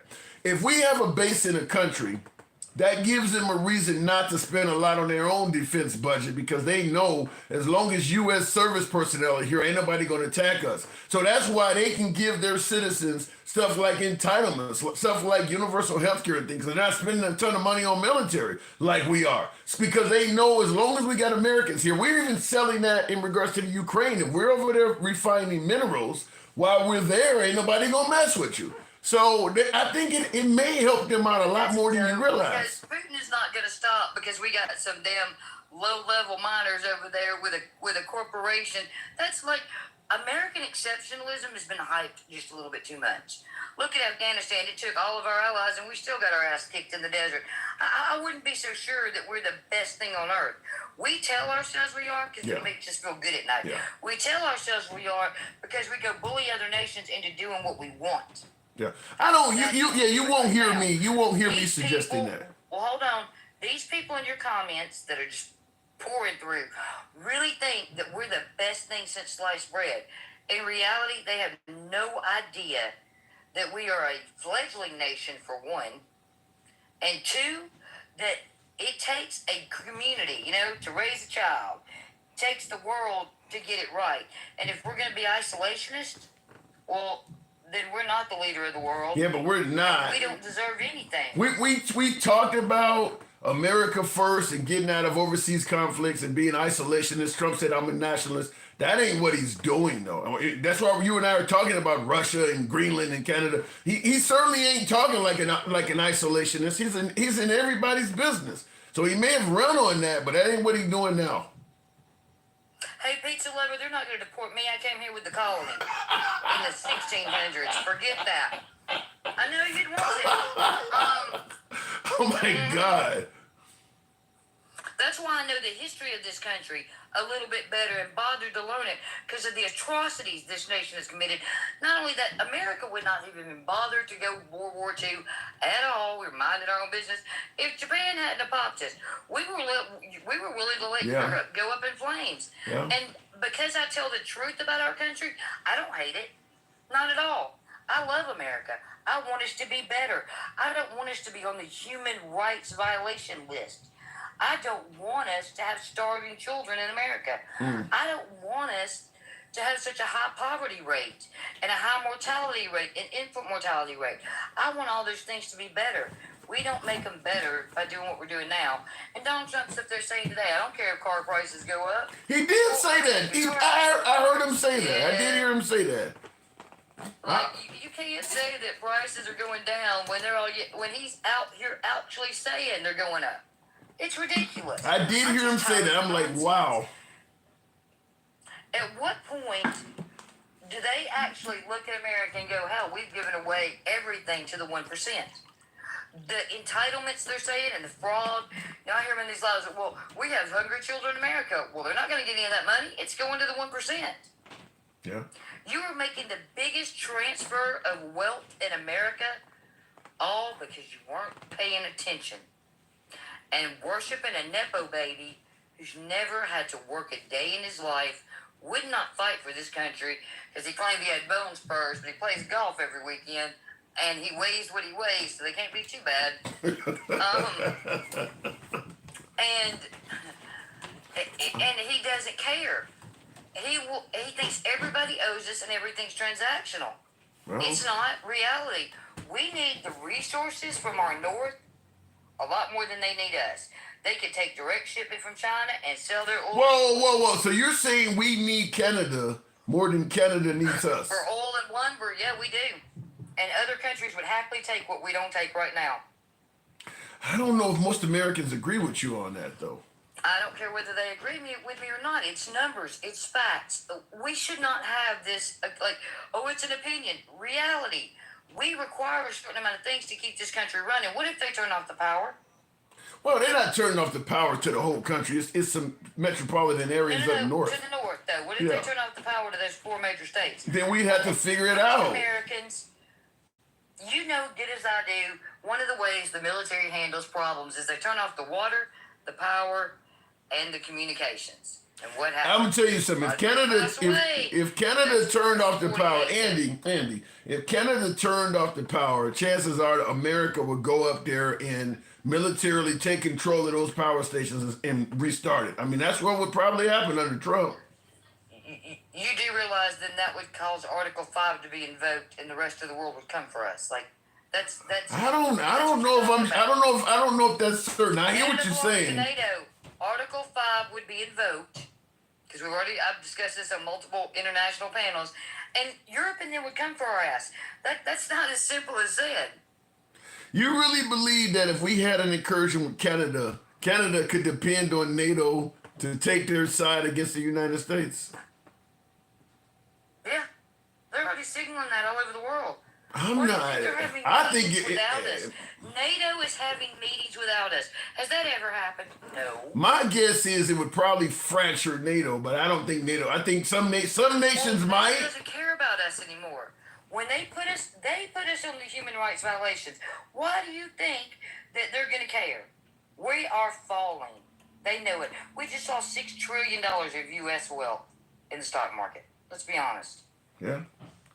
Yeah, I know that happened, but I'm just simply saying that I think that if for some reason America won at Denmark, because we're talking about Greenland, or won at Canada, we're talking about Canada, I don't know if those nations could get Article 5 against the United States. I think it would probably fracture NATO, because some of those countries would probably be like, I don't want nothing to do with that. I don't want to go up against the U.S. or I don't want to go to war. I mean, just like, we're breaking agreements. My guess is some of them nations would do it. They had a meeting without us.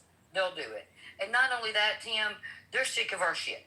Like, in case you haven't noticed, the world is very succinctly telling us they're sick of our shit. We need to quit being, like, Trump thinks that the deal is be a bigger bully. No. Sometimes a little sugar and a little honey will get you a whole lot further than vinegar. That's well said. And currently, like, what's going on, like, they may invoke Article 5 anyway, because Denmark is having a fit about Greenland. Yeah, and that's well said. The sugar. We're doing that. Yeah, getting more flies with sugar than honey. I want to speak on that, but I do got to move it on, Andy. But I agree with that 100%. Certainly with Greenland. But thanks for coming through. Peace. Always. Now, what she was saying, and I agree with 100%. This, what they say is easier to attract flies with honey than vinegar. When it comes to Greenland in particular, I do believe a diplomatic version of Trump probably could have made that happen. Whereas you wouldn't privately met with Denmark, not just threatening to take fucking Greenland and told Denmark to go to hell, but went and met with Denmark and explained the plight of how the world is starting to work. Where, the Arctic is in danger with China and Russia encroaching, the tactical and strategical advantages, and actually sat down and talked to them, as opposed to just threatening to take their whole fucking country. I do believe what she stated about, attracting flies with honey vinegar would have worked with Greenland. Now, we could easily protect our interests militarily with bases on the island of Greenland. You don't need to own the country. So that also doesn't look right, because Trump has made it clear. He has stated, him and J.D. Vance have made statements that they want the minerals from Greenland as well. So now you're going above and beyond just trying to protect the United States tactically. Now you want to rob our country. You want to rob us. And they've kind of said the quiet part extremely loud. So why the hell would Greenland agree to that? You're offering them nothing. You want to take their country from them, take the resources of their country, and the only thing you're saying is if you don't do this, you're gonna face the wrath of the United States. You kind of left them no choice but to fight back, even though they have no hope of fighting against the United States. The way Trump has treated them is so bad. I mean, he hasn't left them anything. You're not giving them anything. So why would they just do that? Anyway, looking in the same with the Ukraine, I see somebody said, that's the problem is Trump is making deals or trying to get folks to come to the table to make deals and offering nothing and acting surprised that these countries are not showing up, eager to do business. Now we're talking about Iran, where Trump is promising to bomb Iran if they don't come and negotiate with him. What kind of negotiation is do what I say or else? That's not a negotiation. He's offering Iran nothing.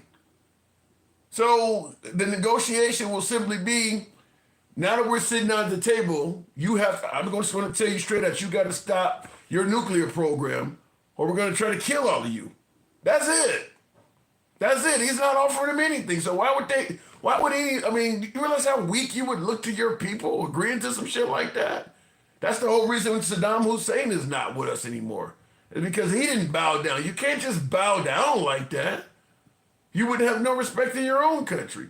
Looking in the comments, Maxwell Smart, The Royal Crown under Elizabeth took more countries by force than we have in our country. Yeah, but the problem is you gave the Americans a lot more freedom. Listen, if Kim Jong-un started taking countries, if he was in position to do that, he's not going to face the same resistance that an American leader would if he does the same thing. Because the Americans have the power to push back, the power to speak out. They don't have that power in. So when you mentioned, even when you mentioned, the Royal Crown under Queen Elizabeth, they didn't have the same freedoms that the United States has. We have the ability to speak out and criticize our powers that be.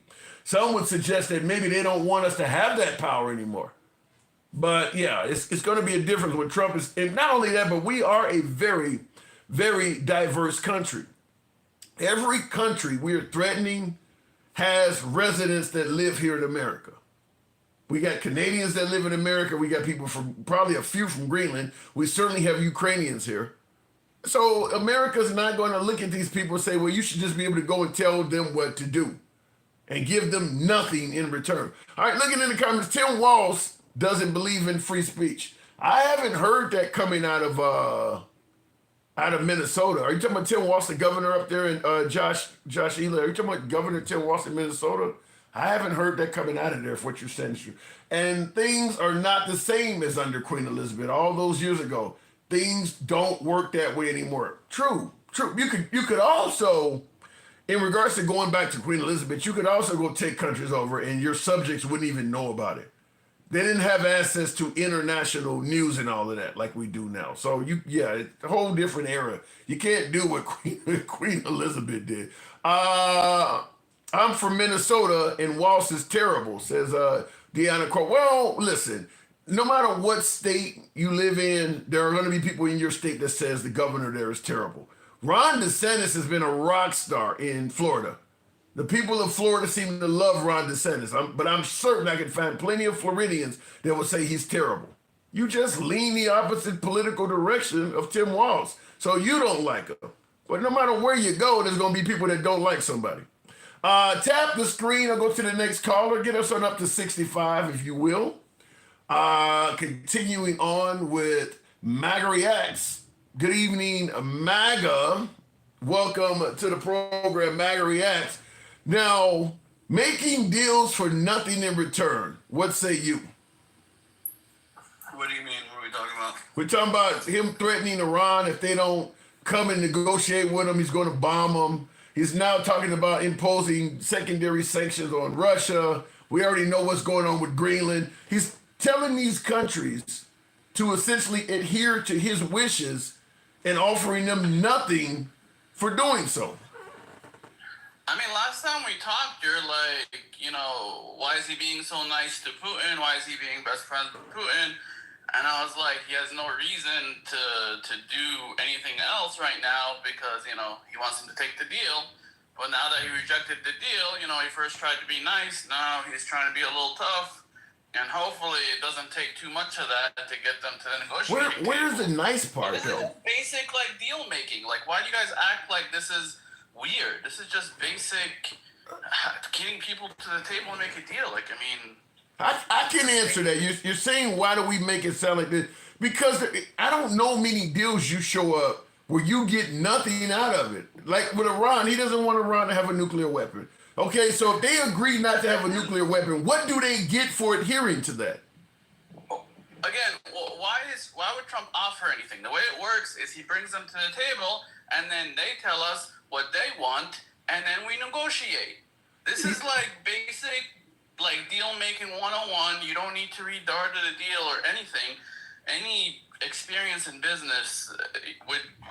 So you're saying that Trump? Basic shit. So you're saying that Trump? He's rewriting the book on making a deal. You're saying that Trump? Wait, hold on. So you're saying that Trump is willing to give Iran something then?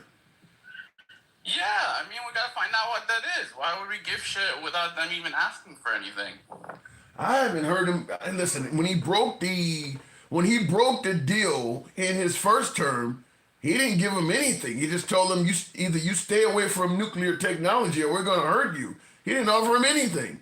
There is no deal. I don't see. You're saying they show up to the table. Why would you show up to the table and talk to Trump? You showed up to the table and you talked to Obama. You made a deal with the United States. Trump came in power and said that's a terrible deal and broke it. Why would you make another deal with the United States knowing the next president after Trump might break that one too? No, because that deal, Obama was only being nice, and it was a horrible deal. And even if, like, Trump didn't leave that deal would have been done already. It expired, like, a couple of years ago. That ain't what I'm asking you, though. Like, he stayed in that deal and kept giving them money and didn't sanction them, which, I mean, the one thing we saw is when he did sanction them and stopped having people stop trading with him like he's about to do to Russia, is they didn't have money for terrorists, they didn't have money to do a lot of shit. So it worked out to our benefit. Okay, and I think what Trump did actually worked out for the best until Biden came in and started. It did, but that's the problem. It didn't work out for the best because if your deal is only contingent on you being in office, your deal ain't working for the best. If Trump made a great deal with Iran, he wouldn't have to be forcing them to make a deal now. Notice he's not claiming that they're breaking any deals. Hold on. Hear me out. No, hear me out. MAGA react. Hold on. Hear me out. He came in, he broke Obama's deal. So now there's no deal with the U.S. and Iran. Now here he is 6-7 years later trying to make a deal. If what he did the first time by breaking Obama's deal helped the United States out, he wouldn't have to be back where he's at now at square one. The fact is, when he broke Obama's deal, he put nothing in place of it. So we don't know how far along in Iran's nuclear ambitions they've gotten. Because for 6-7 years, we've had no deal with them at all, no inspections at all because of him. How is that good for America? Because they had more resources with Obama's way. With our way, they're so broke, they don't have enough money. How do you know? How do you know that? Do this. How do you know that? Because they haven't done it. We have spies. We have intelligence. We have a bunch of shit that would tell us this. Trust me, if they had any kind of made any kind of leeway, they would be bragging about it on TV to everybody. The entire. Why would they do that? We don't even brag about our nuclear arsenal on TV. Yes, we do. We brag about it all the time. We know they know we have it. We don't need to brag about it, but they would definitely brag about it, and they would use it as propaganda. I don't see more propaganda than actually having it. Yeah, I don't hear any nuclear nation. I don't hear North Korea bragging about their I don't hear anybody bragging about their nuclear program. I don't know where you're going with that. I mean, the world knows they have it. You said bragging about it. Korea, but the rest of the countries that have it, we all know, like France and UK, and even though they have no armies. Which is the other thing that made me laugh about that last lady. She's like, if first of all, it's a lot of what ifs. Like the entire argument of the left is like, what if this happens? What if this happens? Why don't you go write comics for fucking Marvel if you're gonna keep talking what if? It's not gonna happen. But even if it does happen, if you're gonna play the what if game, which I think is stupid, and that's the only way they can like kind of. Wait, hold on. You really believe the what if game is only played by the left? It's played a lot more by the left. A lot more. Because they take every little thing as like, what if? That's her entire argument of the left. Like, anytime Michael or Denkel or any of them come on, it's like, oh, what if this? Or what if this leads to this? Or what if? It's like, what if? Even if they don't say the words what if, most of what they fucking say is all what if. What if Trump puts us all in camps and all this shit? I'm gonna tell you something. In regards to your what if statement, I heard a lot of what ifs in regards to Project 2025, and it's amazing in how many things from that list has been checked off. So I hear what you're saying about what ifs, but there's a lot of things people said, if you vote Trump, he's going to do this or that, and folks were calling it liberal fear-mongering, and a lot of this stuff is starting to come true. How many folks said if Trump won, he was going to get rid of women's ability to have an abortion? Now they're saying he's going to do it federally, and people, well, that ain't going to happen either. I mean, he is doing a lot of things people predicted. Listen, abortion is done. It's not going to be a federal issue anymore. And the only way to fuck that up is by trying to ban it federally. They leave it where it's at, and the Democrats have nothing to use against them. Like next election, abortion, people are going to be like, who gives a fuck? My state has abortion, or my state has That ain't gonna happen. life, so That I don't ain't- care that ain't because gonna it's happen. already solved in the state level. The abortion, even though that ain't Trump gonna. does that, it's the biggest fucking That ain't gonna. What, President. even if you leave it at the Democrats. state, even if you leave it at the state level, what you just said is never going to happen. For abortion, even though it's not a constitutionally protected right like the Second Amendment, it is similar in terms of how the liberals view taking away abortion rights the same way you would view on the right taking away the Second Amendment. Until that's correct, hold on. Until that is corrected, that is going to be an issue at every election going forward. Until women nationally get that right back, every election that's going to be on the ballot. But why would the voters care if their state has it? Because people can die if they're not allowed to do it. But their state has it. California has abortion. Florida has abortion. No, I mean in Republican Why states would they too. care? I mean in would they Republican care? states, it's gonna be on. Well, first, here's you ask a good question. Why would you care in a Democratic state? Because there are Republican candidates that run for office in your states. I mean, there's a lot of swing states out there. So you know if the Republicans get control of your state, you know what they're gonna do with that. Then fight on it in the state level. If you keep fighting on it in the federal level, it's a stalemate. That's a waste of time for both sides. That ain't Fight gonna on it in happen. the state level. It's still going to be a state issue. It's gonna be a federal. It's gonna be a federal People issue upset about too. it, but It's I gonna don't be a think it's federal issue. Yeah, it's gonna be a federal issue for every president, every midterm going forward. You may not believe it, but every presidential election you have going forward. Do you remember when weed was kind of a federal issue? Weed stopped being a federal issue because a lot of states legalized it, and the people that don't want to legalize it don't legalize it. You don't die. You don't die because you can't get your hand. You don't die because you can't get your hands on some weed, though.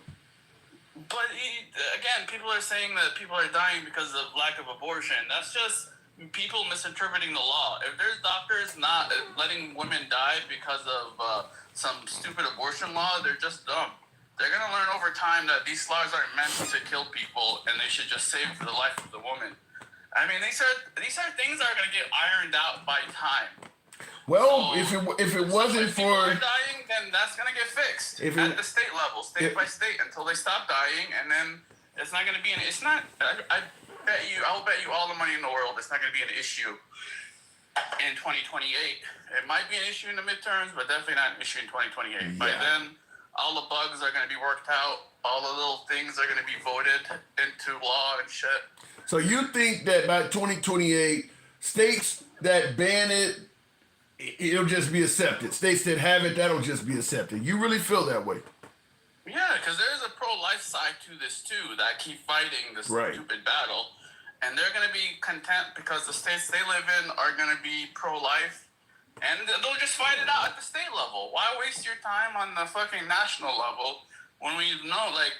And then another big problem is a lot of these laws that got these women killed are just because they're old, and because the state didn't need to do anything because the state couldn't change their laws, they didn't bother. But now that they have to address it, they'll actually update their laws where these women won't die, because nobody wants women to die.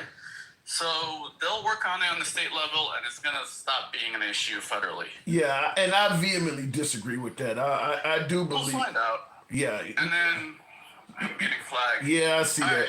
All right, man. And then one last thing, this lady's saying that, you know, if we trigger Article 5, Europe's going to come after us. With what fucking army?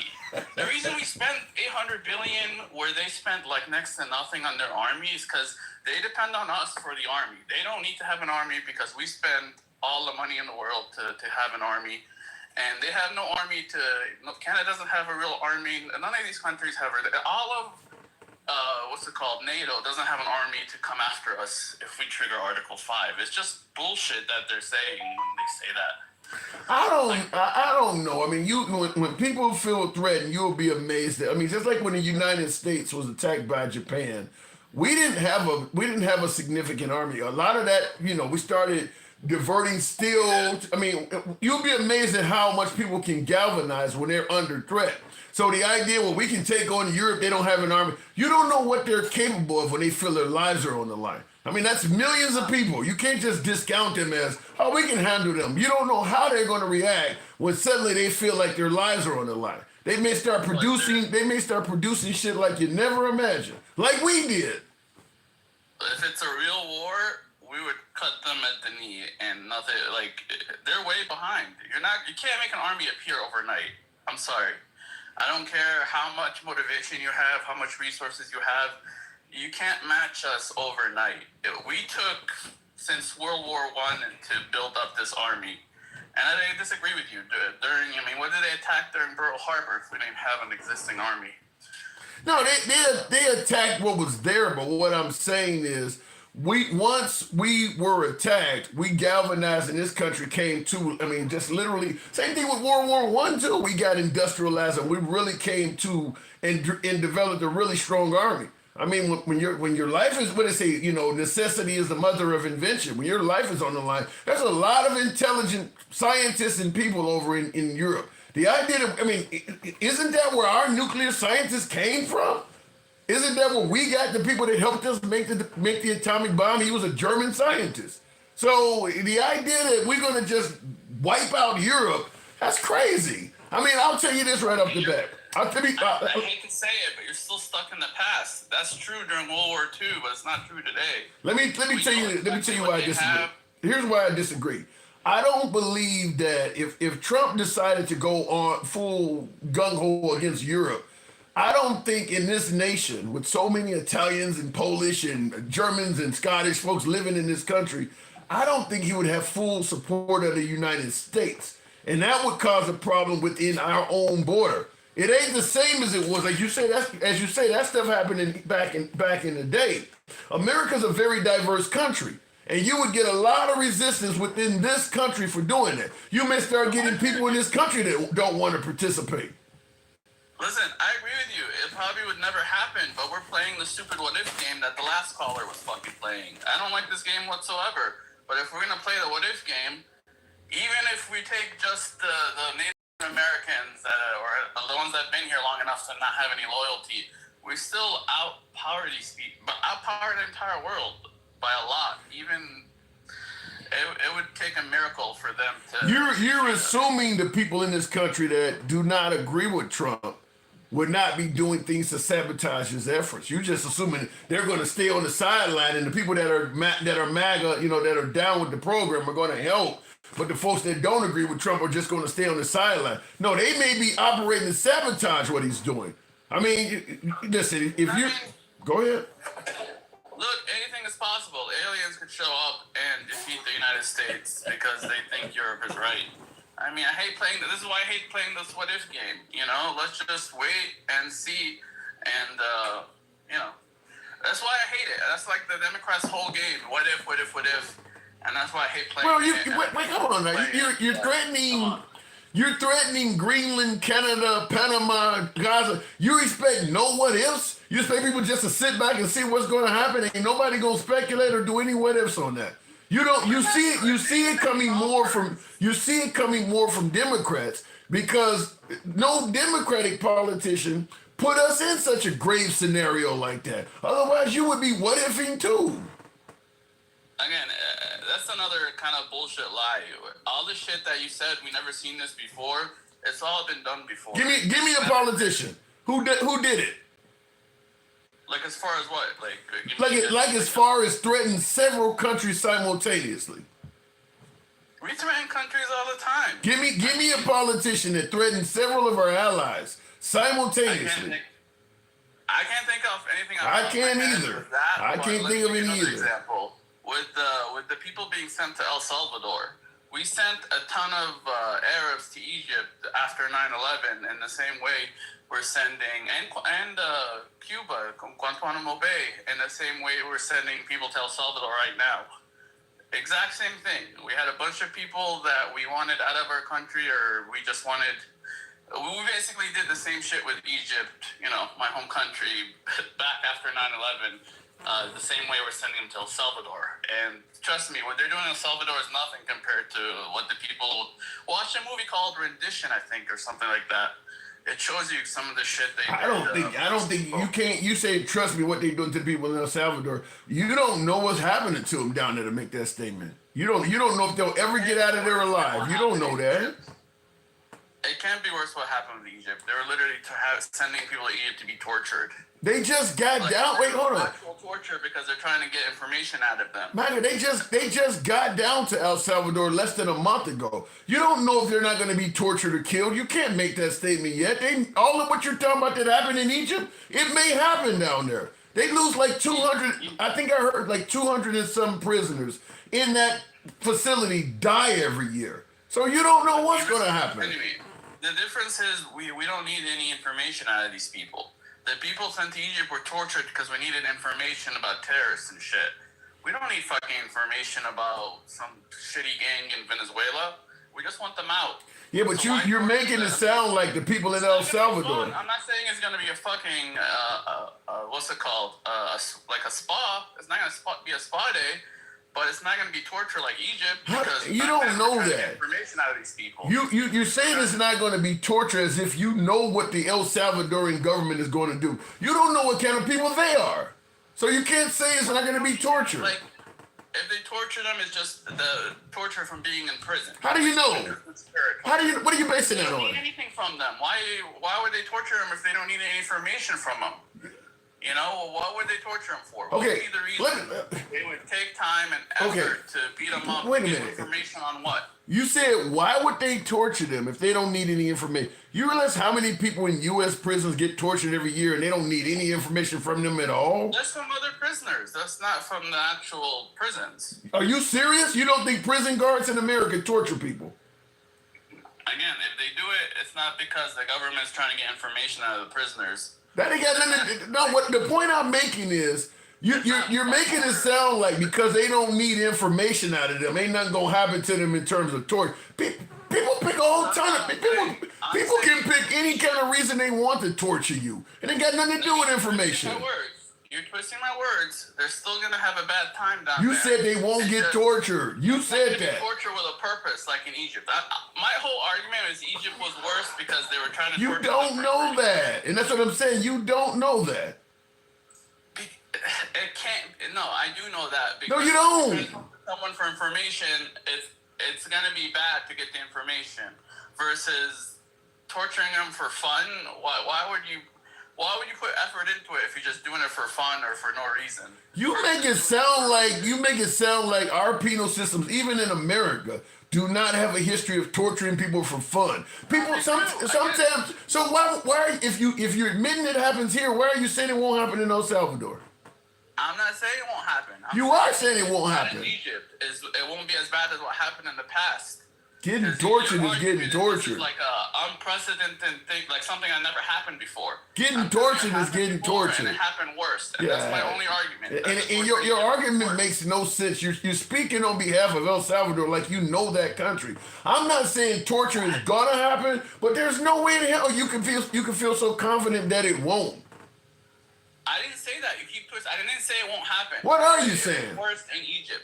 And it happened before. That's my whole argument. It was worse in Egypt because we're torturing them for information, and it happened before because it happened before. We sent these people to Egypt, and that's my only argument. Because this shit never happened before, but it happened before because during 9/11 we sent a bunch of people to Egypt.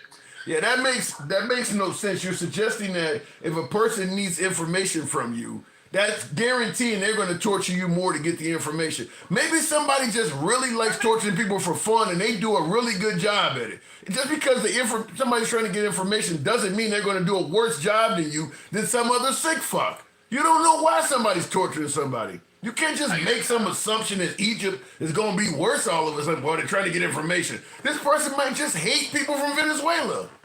That could be it. Again, when you have a justification to do evil, you're more likely to do it better versus there's a lot of thought experiments on this. to prove you wrong, but I don't think we have time to go over it. Well, we do have time for one thing. Billy Wap in the comments said, "We didn't explain the Holocaust. They were not trying to get any information from the Jewish people. What happened? They were trying to kill him. Was that worse than Egypt? Are you saying that the freaking El Salvadorians are Nazis? No. We're talking about the Holocaust now. Was that worse than Egypt? Because they weren't trying to get any information from them. It's worse than Egypt, but again, that's a different time where people just didn't It's a different time. But they didn't really see it like we would see it today. Like if they were, if it was. You do realize Egypt is a different time too.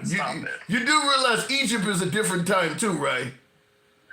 Yeah, but it's a lot closer. It's 20 years ago or 30. Yeah, this is 2001. This is 1940s. Yeah, I mean, I'm not even gonna bring up the whole ethnic cleansing that took place during the Bill Clinton era. That was 30 years ago. There was a smaller Holocaust. This stuff still has happened. It ain't all going back to Germany. When the Serbs and Croats were fighting, the same thing was happening. So the whole torture for information is Egypt versus El Salvador. Yeah. But again, you kind of proved my point because all this shit happened before. But we're talking American history specifically, though. Okay. And you're like bringing in Germany and these other countries into it. Where I'm talking about American history, American presidents in this century, not the previous. I'm the one that's yelling Egypt. You the one that's yelling Egypt all over the place. But I'm the one that's. I gotta move it on. Yeah, but I'm talking about Americans sending people to Egypt like they're sending people to El Salvador. Okay, we disagree as always. Similar things. All right, we disagree as always. MAGA reacts. Thanks for coming through. All right, and listen. Who knows what's going to happen down in El Salvador? But the idea that they won't be tortured because nobody's trying to get information from them. I don't know where the hell. I mean, you may just not like the people being sent down there. We could talk about a story in America. I believe it was from 1999, down in the state of Texas, where I think it was two white males that tied up a black man and dragged him behind a pickup truck until his body disintegrated, until the pavement literally rubbed his body down to nothing and he disintegrated. They weren't trying to get any information out of him. So the idea that people won't torture you is bad when they're not trying to get information out of you just doesn't coincide with anything throughout history. I mean, even in America, as he tried to point out, even in America, there have been, hell, Jeffrey Dahmer wasn't trying to extract information, but you gotta assume cutting people up was torturous as hell. So I don't know what he mean by, well, if they ain't trying to get information out of you, it won't be that bad. Okay, let me continue on with the program now. I just thought it was kind of funny that he was bringing that up. Okay, you said Elizabeth died in 2022, not that far off.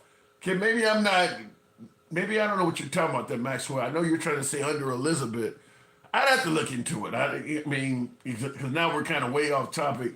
Remember that? Yep, remember that. And one of those guys was supposed to be his friend. Yeah, but those guys down in Texas that did that, I know one of them for certain got executed. I think the state of Texas put them both to death. But I'm just simply saying, people torture folks. Some people are just sick fucks. Some people, you hear about babysitters doing it to babies and shit. It got nothing to do with extracting information out of people. Some people are just sick fucks. And we've all heard of the phrase, power corrupts. You give prison guards power over inmates. At the same time, society don't give a damn what happens to the inmate. And sometimes they will literally torture the inmates. Happens all the time.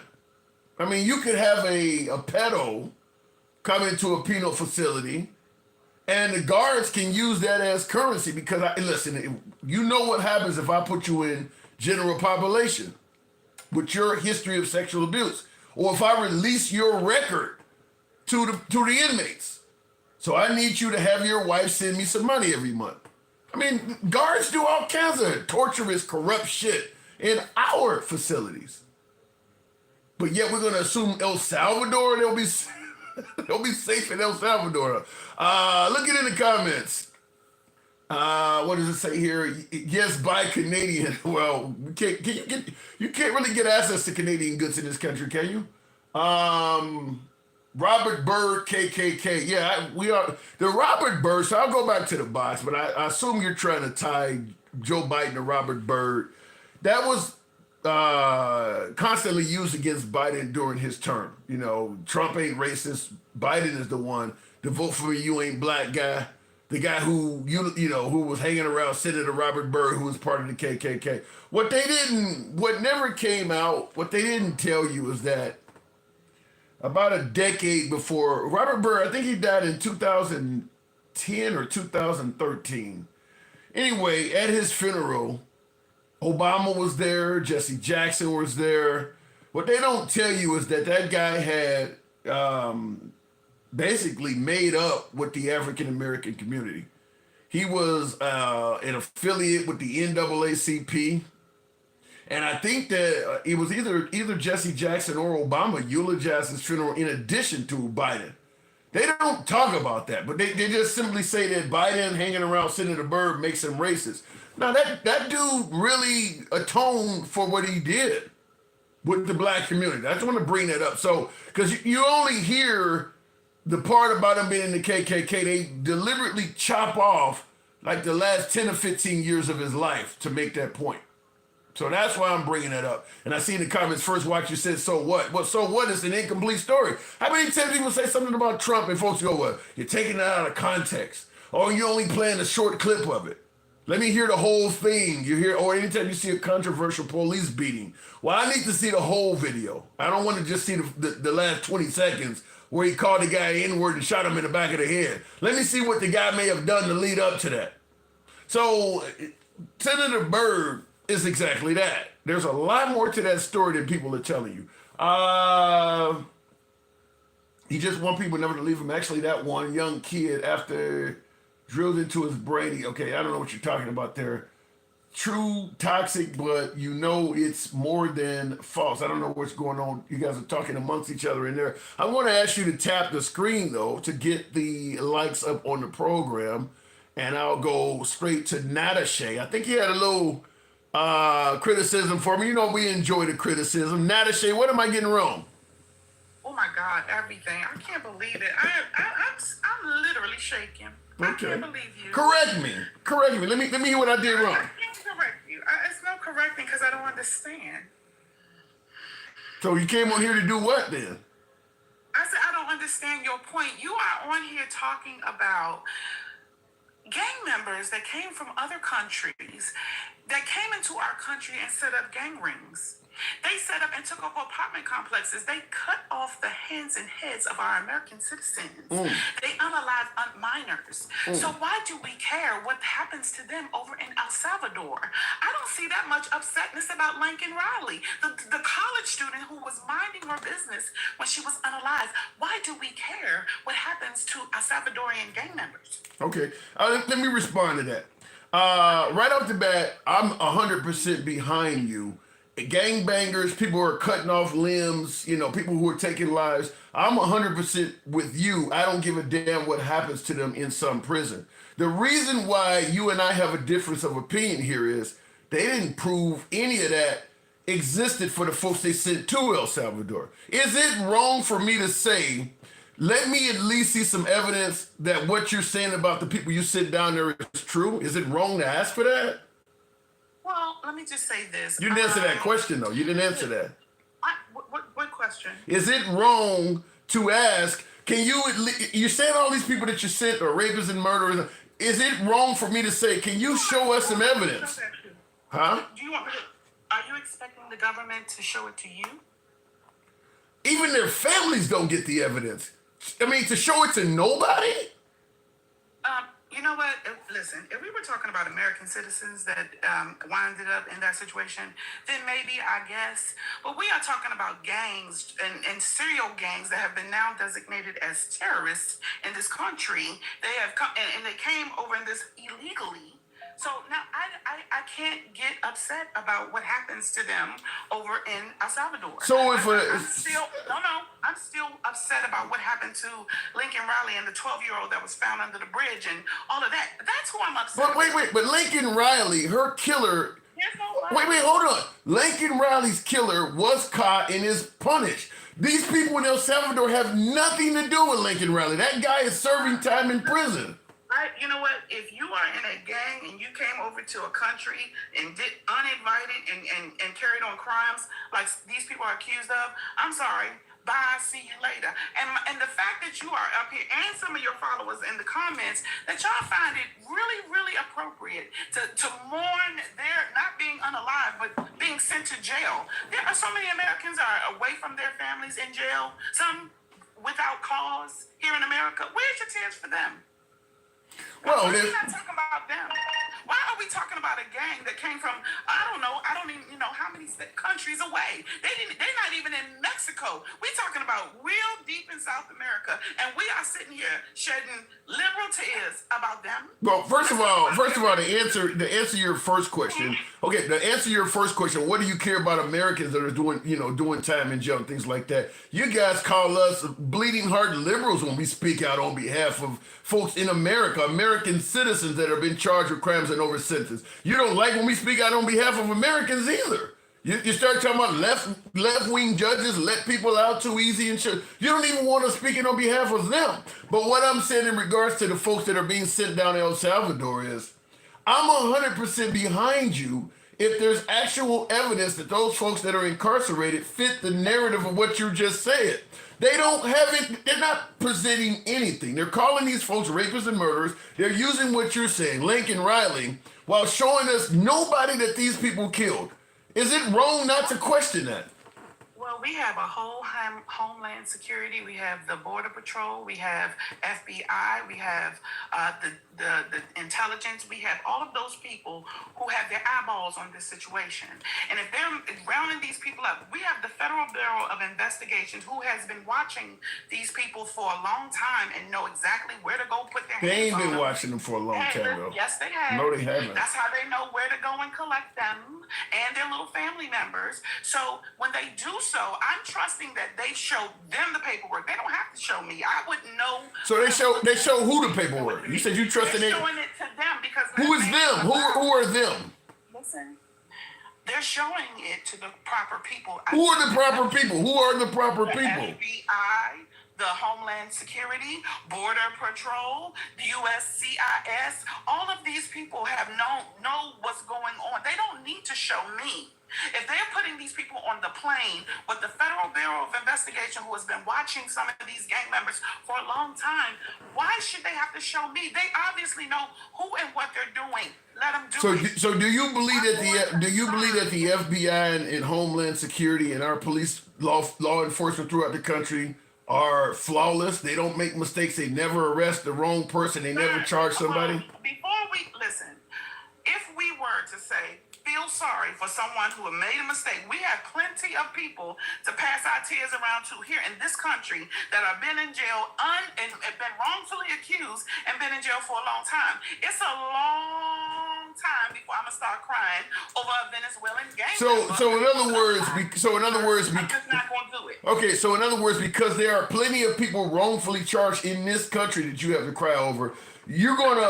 So in other words, so what you're saying is because there are a lot of wrongfully charged Americans in this country that you could cry over, you don't give a damn about somebody else that's wrongfully charged. I am an American citizen. I love my country. You damn right. I am not going to cry about Venezuelan gang members before I cry about my fellow Americans. Any chance? You can answer this anyway. You know I don't block, ban, or censor. But is there any? If I can convince you that a Venezuelan or somebody is a gang member, and you don't, and that's enough. You don't need to hear anything else. That's enough to throw them away. Is there any? Hold on. No, not me. But I'm telling you. No, you know it's you. You just said you don't give a damn. I'm gonna tell you this much. I know a lady who works on some of these crimes in some of these cities. And when you get a body parts of American citizen and their head is missing, and so are their hands, because that's the way you identify them, that is not American citizens doing that, okay? That's people who come from other countries who have no fear in doing that to our citizens. Okay. I have found my patriotism. I am 100% American, and I will cry for Americans before I cry for them. Now I'm going to ask you the question I was trying to ask you. I'm going to ask you this question in full. If I can convince you that these people are chopping off hands or whatever, and you're okay with them going to Venezuela without me having to prove a damn thing to you, is it possible that in the future someone may be convinced that you are a bad person and they can put you in prison without anybody having to prove that you did anything wrong? Is it possible that that could happen? Because we're showing that Americans are okay with people being locked up without any proof if you convince them that they're bad. What if they start saying that you killed somebody? Okay, let me break this down for you real quick. Sure. I thought we were going to talk about Greenland because you were talking about We can get to Greenland. We can get to Greenland, but you can answer this. Well, let me tell you something. I am a United States citizen, just like you, Yeah. born, Yeah. protected by the Constitution. When immigrants come here, they're also protected by the Constitution because the Constitution rules over your jurisdiction. That means if you're here on this land, you are ruled by the Constitution. However, when you come from a Venezuelan gang and you come here and you unalive American citizens, that process is not really intact for you anymore. And you're not covered by that anyway. So when they want to rapidly deport you, instead of burdening our system, going through the court systems, I mean, like, can you imagine 11 million cases trying to get into our court system? Do you believe that systems can be overwhelmed? That means if you have a court case, you might get your case heard in 2030. You're asking the government to do an impossible task. And all I'm saying to everybody like you who believe that everybody should come here, if you had to pay 10 cents for every immigrant that came in this country, no, I'll give you 5 cents. If you had to pay 5 cents for every immigrant or migrant who came into the country, because there's a difference between immigrant and migrant, if you had to pay a nickel for everyone that crossed the border that you wanted to stay here, you would be broke every 2 weeks. Is that okay with you? Do you want to go to work and give your nickels away? No, I don't want to give my nickels away. But, Okay, so but I don't want to. Hold on. I don't. Not only do I not want to get. Wait. Hold on. Let's have a conversation. Not only do I not want to give my nickels away, I don't want to throw a human being in prison for something they didn't do either. Well, you know what? I would say this. I have never been accused of being a gang member. You know why? Because you was born. I know why. Because you was born after the damn. Yes, I know why. I know why you weren't. Because you were born after the civil rights era. If you were born 50 years ago, they would be accusing you of killing and hurting people too. Yes, I know why. 50 years ago, honey. We're in 2025. Right. It's their turn now. At what point do we just say, you know what? We cannot keep beating ourselves because it's us that's suffering. But I don't want the help. I don't want no help. I don't care who helped it. I don't care if it's Trump. I don't care who it is. If they're moving the country forward, please move it. Because I got kids and grandkids, and I'm getting to the age I might got to get ready to roll out on them. And I want them to be able to make it in this world. I don't want people hating each other and tearing up people's cars over an opinion. If you're okay with locking people up with no proof, you're the one that's doing the hating right now, though. That's you. Yeah, you are. You believe that everybody down there is a rapist, murderer, or gang member, and you ain't requesting no proof. I don't believe any of that. I don't believe that's not my job to believe. My job is to support the country's movement in the right direction. And if he is removing gang members, that's going to keep my... How do you know they're gang members? That's going to keep my family and my children... How do you know they're gang members? How do you know they're gang members? How do you know they're gang members? How do you know they're not gang members? That's the whole reason you and I are talking. It's because we don't know. They're being accused of something we don't know. Picking people up and saying, come here. Come, you're going out of here. Is that what you think they're doing? Yes. Or do you think they're going into their FBI files or their CIA files and looking at who they've been watching and monitoring and picking those people up? The people they know have broke crimes. No, I don't. You know, somebody tell you this because you brought up Lincoln Riley and people getting murdered and things like that. I do believe that with them having 200 plus people sent to this prison, if these people were as violent as you're saying, you wouldn't still be talking about Lincoln Riley. You would be talking about new people that have been murdered. Lincoln Riley's family got justice. You would be talking about some of them folks whose families are getting justice. No. Lincoln Riley's family will never get justice. What is justice in your opinion? Because if I was Lincoln Riley's mom, I've been suing a whole lot of people, including the United States government, because if he has been here and deported and here and deported, and you can't keep me safe and that's your job, that's why you tax me, everybody would have paid if it was my child. They went away from this earth for that. Yes, I would have sued everybody, and nobody could have paid me. Okay, then you can sue. But the point I'm making is the fact that we keep talking about Lincoln, the fact is the guy who took Lincoln Riley's life is in prison. And he ain't got nothing to do with the El Salvadorians. The people that are down in El Salvador in that prison have nothing to do with Lincoln Riley.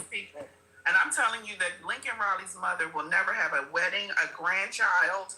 That is something to lose. Just that alone. We don't have to go to the other people who don't make the news. Because even though they don't have high profile cases like Lincoln Riley, there are plenty more after her. Just go and look at some of the crime. Look at the crime in the different areas and find out what's going on. So I don't know. I'm telling you, this lady will never have grandchildren. That lady will never attend her daughter's wedding. Neither will any of those innocent people. Neither will any of those innocent people you sent to that prison. To take care of Miss Riley when she get older. Right. So while you sitting here crying over these Venezuelan gangs, I want you to cry about this woman who had her whole future snatched. It's just one woman I can bring to you, and it's worth everything that he's doing. What was your opinion on Greenland? Obviously, we both think the other is crazy on this topic. Greenland, what's your point on Greenland? Oh my God! Now, why don't you understand we need Greenland? Have you ever looked at our allies? I might call you up and say I need to be with you. Don't you get a say so in that? You can't just take somebody's country and say I need it. You know what? That's why people are pushing back. We need Greenland. The people in Greenland need their own country. Okay, so listen up. Let me ask you this. Did you know that the United States of America subsidizes Canada $200 billion every year? Did you know that? I don't know, because where'd you get that information from? They do. They do. If you go look it up, if you go look it up into the budget, we subsidize Canada $200 billion. They don't have to have a military because we have one. Okay. There's a lot of countries. So what's your point? I'm telling you what the point is. There's a lot of countries out there that don't have to have a military because we have one. Okay. And we have spent a lot of your tax dollars building that military up, right? So what's your point? They just announced some F-57 over there. So all of these countries that you say Trump is threatening, they're in no position to do what you're worried about them doing. Canada's in no position to tariff you back. What do we use that Canada give us? Tell me, please. Give me 3 things that Canada exports to the United States that we just can't live without. Lumber, steel, energy. Okay, and I'm glad you said that.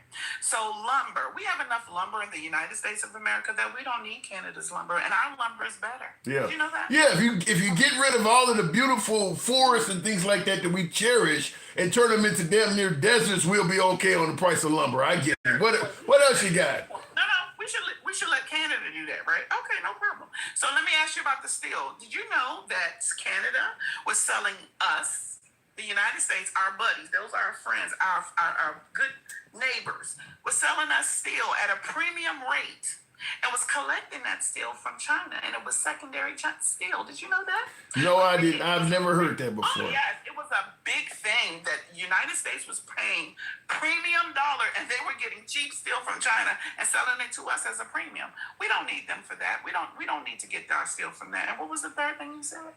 Energy, cutting off power. They supply power at 13%. Have you ever had a friend that you know that just couldn't, they couldn't, without you, they really wouldn't live good? I think that friend for us is Canada, okay? We subsidize $200 billion. Do you know if you gave Texas $200 billion, do you know what kind of condition Texas would be in? So why should we keep giving them money? Why don't they just come on onto the fold, and that would increase our land mass, right? Canada, we supposed to be good with them. Their taxes would go down. They wouldn't pay 70% in their Maybe they're okay. Listen, if Canada becomes part of America, about the delegate that came from Canada that already asked for statehood so they could become the 51st state. you can find an idiot for me. You can find a rabbit that'll hang out with a lion if you go through enough of them. The point you're talking about they won't have taxes. Do the Canadians know that in America you don't get health care and none of that shit that they get? Yeah, your taxes will go down because your entitlements are gonna go down. Your entitlements are gonna go away too. Yeah, your taxes go down. I had a Canadian on my live the other night, and he was telling us about the 70% of taxes they pay. And if I had to pay 70% of my income for taxes so I could have free health insurance, I'd rather all day and twice on Sunday pay my own premium that I don't have to give away 70% of my money. Yeah, but what about the person that can't? What about the person that has no job? I think you should try to reach out and have some Canadians come on your program and talk to you about how they live and talk to you about what's going on in Canada. I think the answer to that is simple. Prime Minister Justin Trudeau, he left the country. You know why he left the country? Because he ran it into the ground. So I think you should get some people over here. Let me tell you something. And then maybe you would change your mind about Canada. Let me tell you why I doubt if what you're saying is true. Canada votes just like we do. If their healthcare system sucked as bad as you or some Canadians make it sound, notice how none of them are saying, we want the American healthcare system. They could vote that in. Europe could do the same thing. Notice how none of them are trying to do that. If our system is so much better, why are there no proposals to say if you live in Canada, we want to go like the United States, where you got to have a job or you have no health care, and when you're in between jobs, you're uninsured. Notice ain't nobody in those countries I don't need to talk to a Canadian. I see how they're voting. They're not voting for it. That shows you everything you need to know. If their system sucked so bad and ours was so great, they would be trying to get ours. You do know that Justin Trudeau was a Democrat. I'm not talking about, you're talking about one man. I'm talking about that nation has no history. Sir, they set all the little things, the standard that they were living by. They hate that. I'm telling you. That's why he resigned. Did you not know? But you're talking about just Trudeau. What I'm saying is our healthcare system has been around for decades. Their system has been around for decades. They are not trying to have the American healthcare system. So you're telling me you would rather pay 70% in your whole income in income taxes every year, regardless of how much you access the healthcare system, to have free healthcare when you need it. Is that what you're saying? I'm saying that if you gave me 0% in taxes and I could not afford, hold on, let me answer your question. You can take 70% out of my income, and now all of a sudden I'm getting free college. I'm getting, I don't have to worry about being homeless. I can get actual entitlements. I can get help. Oh no, let me answer the question, because the 70% is not just covering healthcare. You make it sound like the 70%. There's a bunch of entitlements that covers. And the point I'm trying to make to you, you're asking me a question, and you're not even giving me time to answer your question. The point I'm saying is, the 70% you're taking out of my income that is going to entitlements, if you gave me all of my money back and took no taxes, I could not afford the things that I am getting from the 70% you're taking, like college education and healthcare. A lot of people go bankrupt in this country because they can't afford healthcare. They're not paying 70% in taxes, they're only paying 20 or 30%. But when they have a major illness, they don't have enough money because the healthcare doesn't cover it. So for some people, they'd rather give up that 70% and live a better life with the 30% than the way people are living in this country. That's the point I'm making. I'm going to ask you a question. How many Canadians have you actually spoken with? I've had plenty calling the show. I've had people from Greenland calling the show. They come here and say they love paying 70%, because if you don't go to college, you still got to pay the 70%. No, they don't love that. You still got to pay the 70%. And guess what? They still have high rent, high groceries. They do not get all of those entitlements. They cannot afford. They're getting $200 billion from us to propone that lifestyle because they cannot afford it. That's why they're so upset. Because if it was okay and they were doing all that greatness, guess what? They wouldn't care if we tariffed them or not, if they don't need anything from us. They're upset because they know that the sugar mama has closed the bank. And that all of that stuff that they got for free, their taxes don't support it. Go do the math. Go look at that. I'm not doing the math. I'm doing the fact that when I look at countries that countries that have the ability to, you can do the math. But what I'm doing is I'm looking at countries that have free and fair elections, and none of them are voting in favor of the U.S. healthcare system. Nobody in Europe wants it. I mean, even the secondary countries like Mexico and stuff, none of them want our system. That should tell you something. None of them are saying, well, hey, we won't have to pay as much in taxes if we give away our health care like the United States does. None of them want it. That tells you everything you need to know. I don't know any first world country, even developing country, that is saying we want our healthcare system patterned after the United States. Are we talking about healthcare now, or are we talking about Greenland? I don't know. We're talking about healthcare. Okay. So healthcare, I don't know that I want. I think it's a difference of opinion. And I think just with the way I live, I would not want to pay 70% of my income to any government to control any entire. That's fine. I'm just telling you that no other country likes what we got. Good idea. That is leaning towards communism and socialism, and I'm not that. So Okay. I don't want that. So, All right. so in healthcare, I would rather pay my premium than pay 70% of my income to the government and let them handle my life. I don't, and as a United States citizen, the whole premise of us being free and self-governed and all men are created And equal, broke. the whole Constitution, I don't see how that appeals to anyone that calls themselves an American citizen. I'm just sorry, I don't think that's appropriate. You don't have to apologize. We're all about free speech here. I do got to move it on. This is our first time talking, obviously, right? No, we talk all the time. That's why I said I can't believe you. You changed up with me. We used to have very good conversations. I thought that you was. I really thought that you were. You sure it was me?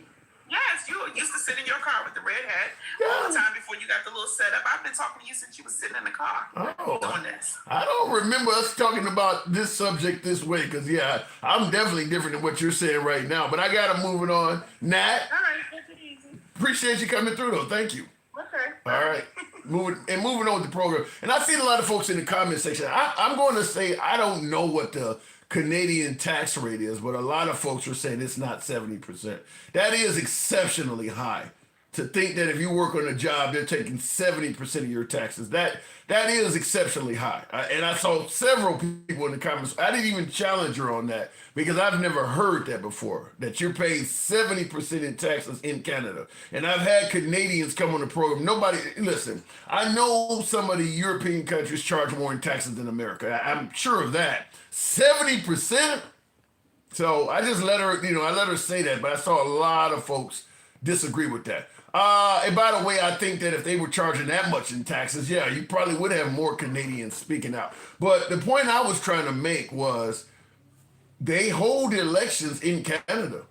If they thought the U.S. healthcare system was so much better, they could vote it in. They're not doing it. Same thing with the Second Amendment and all these other things that we think are great in this country. You notice most first world countries are not trying to do that stuff. So that should show you that they don't favor. Listen, in this country, we've been brought up that we're the best and brightest. You've heard folks on the show already. One of my callers, people were in the comments like he got a big ego. America could take on all of Europe and saying things like that. A lot of folks believe that America's at the top of the food chain and there's not a person in second. We're just so high up. We have this big ego in America. But at the end of the day, there's a lot of countries that do not think the American way is best on a lot of different levels. Our penal institutions, our lack of entitlements, our healthcare facility, our death rate, what's in our food. I mean, there's a lot of things in this country that our neighbors, our friends, and even folks that do not necessarily favor us are looking at America got that wrong. But here in America, we think everything we do is the best and brightest. I'll just say this: you got to get out and travel a little bit more. When I first moved overseas, I was astonished at how much people know about us compared to how much we're taught about other people. We're taught from the very beginning that we're at the top of the food chain and nobody else matters. I mean, most Americans could barely name you a single leader of another country. But when you go to these countries, they know all sorts of other people. Their kids know them. I mean, when I went to Australia, they knew everything about the slave trade. They knew about Martin Luther King. They knew about our president. They knew all that shit. I'm like, I wasn't taught a single prime minister about you guys when I went in. We weren't taught any. Only time we know about world leaders is when we're at war with them. You know, Iraq, everybody heard of Tony Blair. Or Betty, Tony Blair of the UK. You knew about him when we were at war with him. But now that, you know, because they were helping us with the war in Iraq. So you knew about Tony Blair. And once the war's over, you don't know who the hell leads that country. And that's like one of our closest allies. If we're not at war with a country, you don't know who leads it or anything. We just do not give any other country any credit as if they don't exist at all. They actually do that in other countries. They're actually far more well-traveled and knowledgeable in many other countries than we are here in America. We just seem to think that we're the only ones that matter. And that could be a detriment because you do have so many people thinking that we got the best military, we can take on everybody. You don't know enough about this country to say that. Looking in the comments though, the right wants a very left country to be part of the, wait a minute, the right wants a very left country to be part of the U.S. I don't know that would go well for the right. Oh, you mean, okay, I get what you're saying. But here's my take on that. Because you are correct.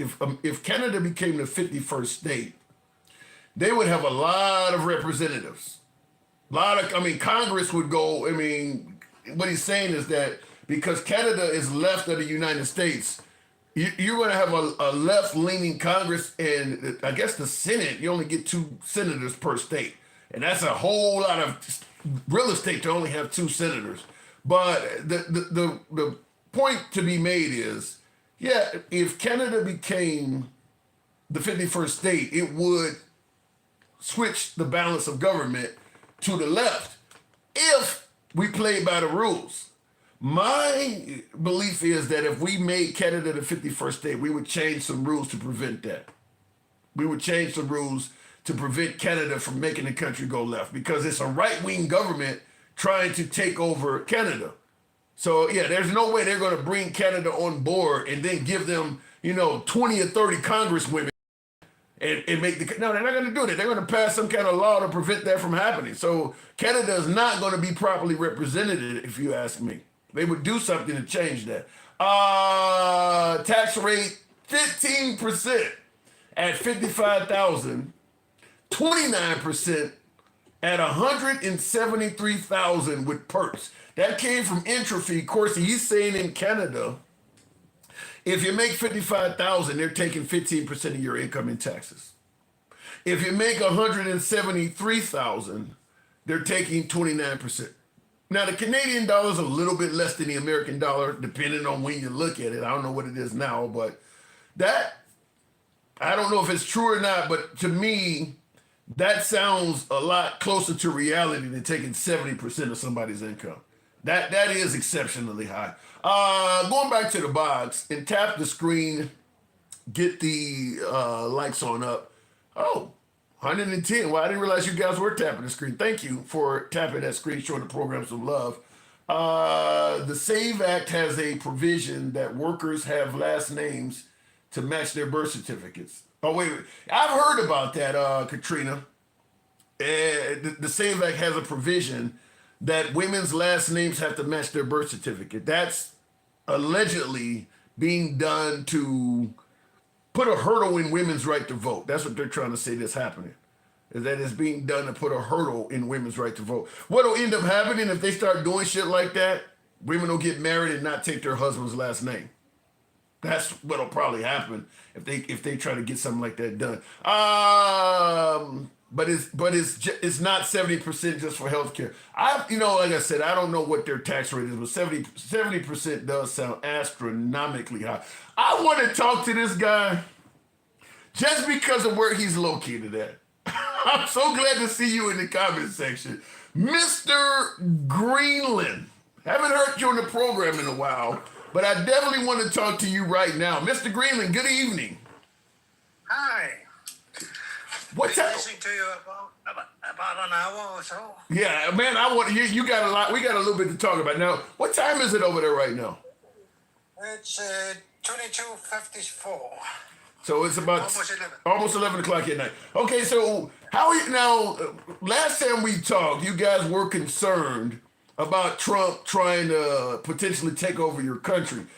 Has that concern grew? Or what are you guys doing? Well, we just had an election, and we have a new government, and the coalition of the new government is 70% against Trump vote. So 30% are actually in favor of becoming part of the United States? No, not like that. It's 25%. It's like they voted for the about the fishing, the new fishing law. They didn't really like it, and some party members were kind of keen on American help.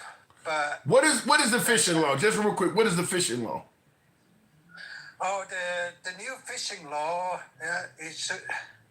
has been set as a new law last year, and supposed to help the small fishermen. And because of propaganda and a lot of stuff, it became a big subject at this election. And Trump is what is Trump promised? Is our government promising to allow the fishing or something? What is? I mean, how are we involved in that? No, you're not involved in it. Okay, but so 70% of your country does not want to be part of the United States. 75. What percentage of your country does want to become part of the United States? Less than 2%. Wow. Man, I'm assuming they must be quiet about it.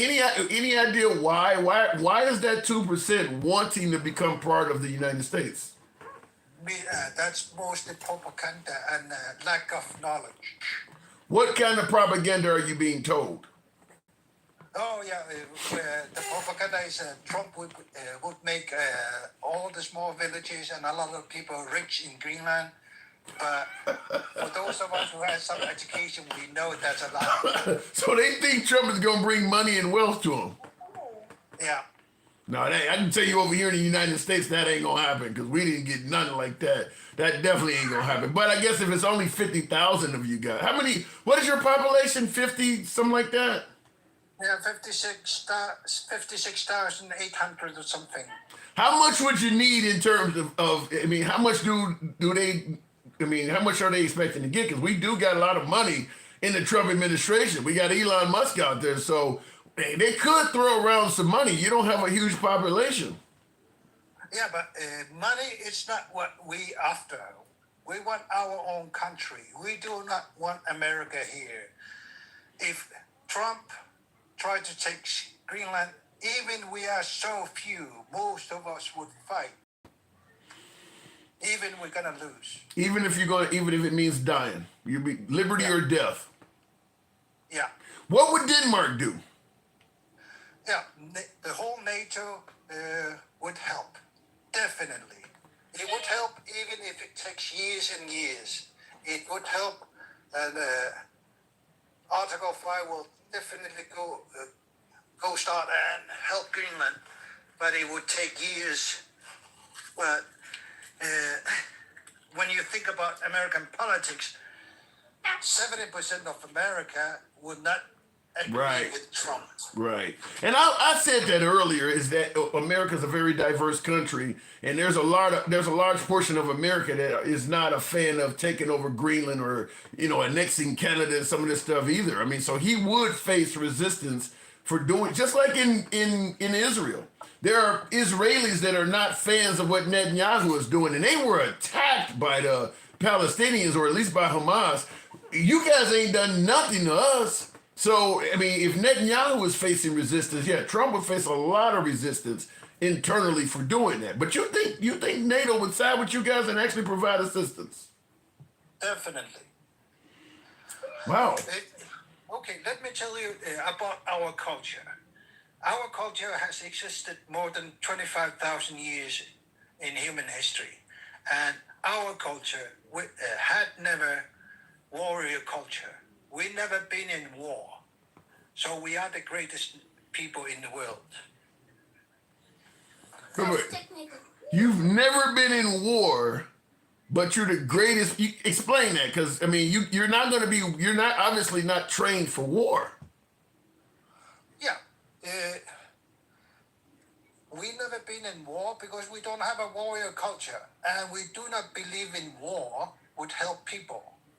But to protect our country, we would still fight. Let me ask you this now, because Trump is saying we need Greenland for tactical advantage to prevent the Chinese and Russia from, threatening the Arctic and things like that. What is the sentiment in your country? Why do you guys think that we want your country? For the minerals, oil, that's it. Yeah. Yeah, that's probably true. That is probably true. So, I don't know. Could you make a deal with somebody else so that they're refining it or something before the United States gets there? Because under Trump, I'm not sure that this isn't going to happen. Trump, he's serious trying to take Greenland.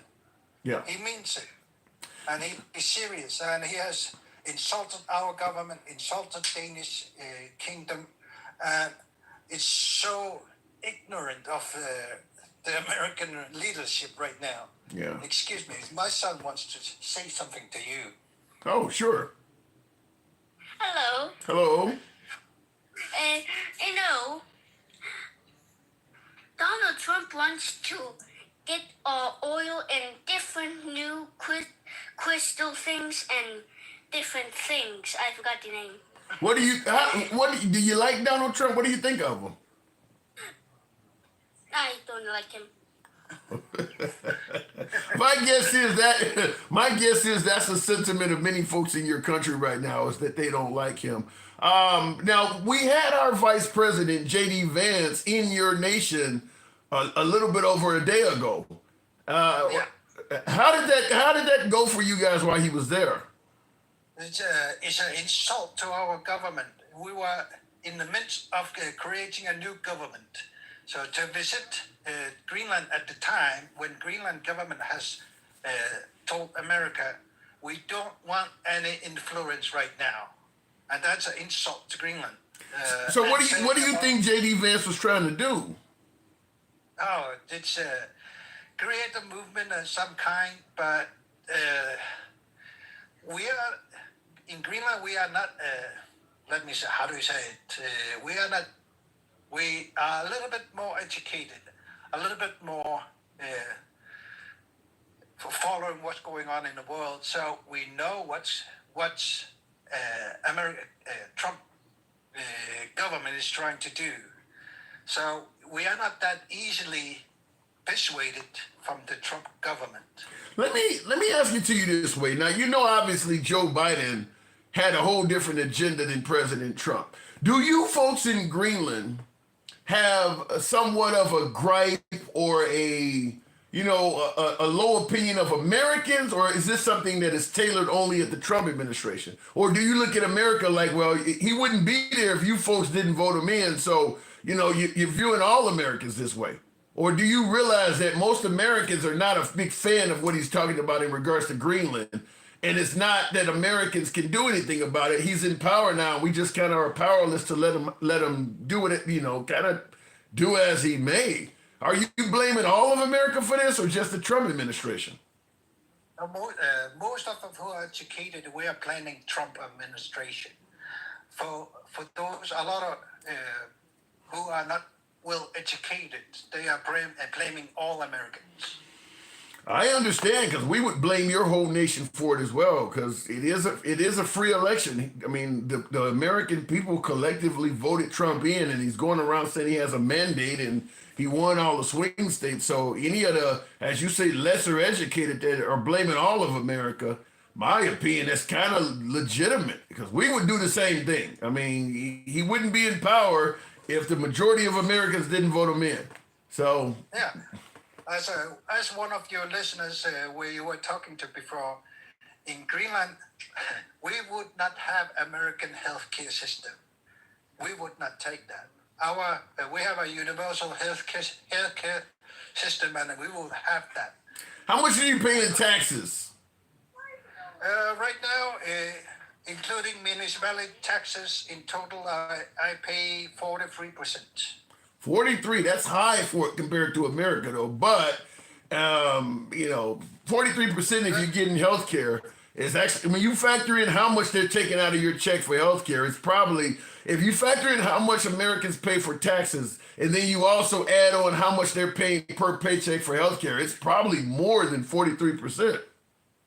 Yeah, but what we get from that tax break, we are talking about 100% free healthcare. We do not pay even for aspirin.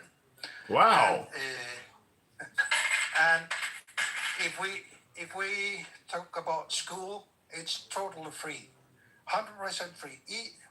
Government even pays students money to go to school. So they're investing in the education of that country. But I mean, it is a lot less of you. So that's what the folks in our country is going to push back and say it's easy to do this when you only got 50,000 people. Do you have money coming into your country from somewhere else? Where are you getting all the money to pay for this stuff? We get subsidized money from Danish government as a former colony, part of Danish kingdom.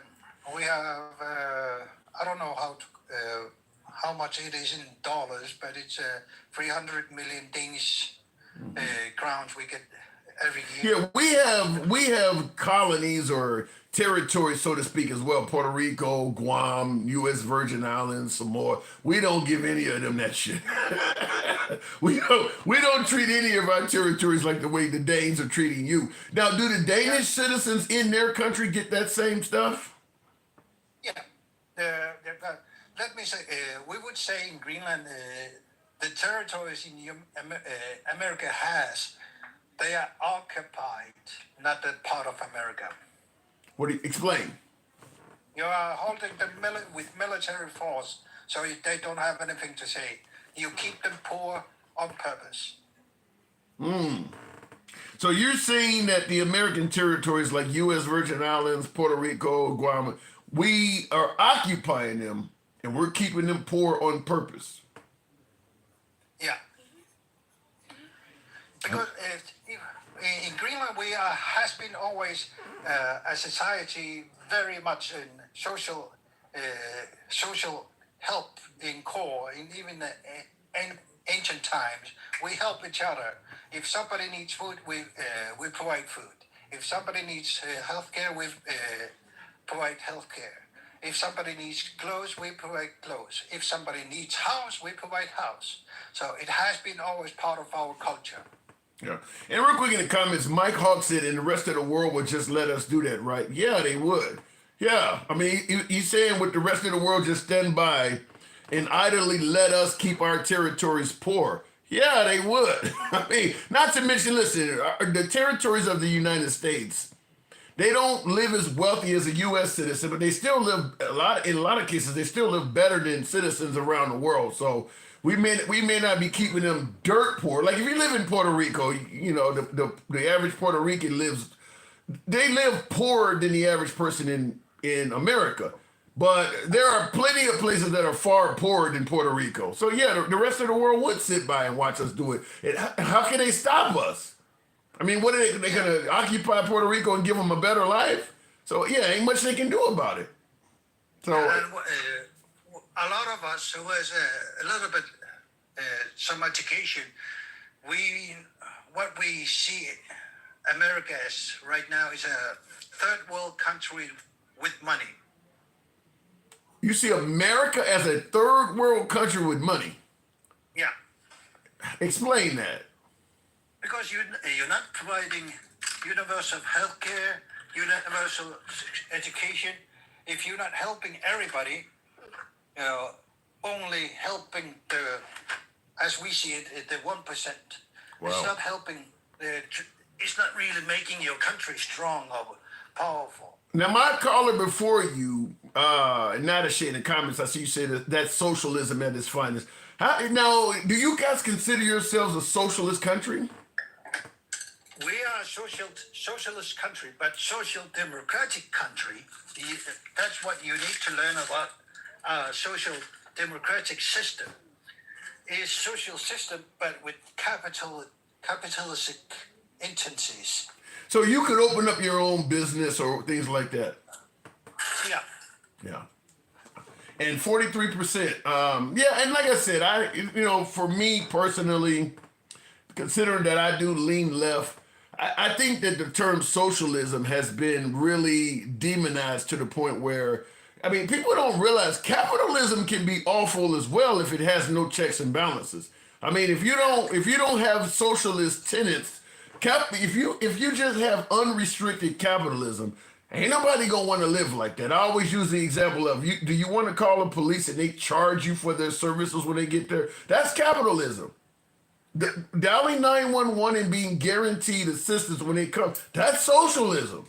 You can be dirt poor and dial 911 and still get assistance. If you want capitalism, that means they get to charge you.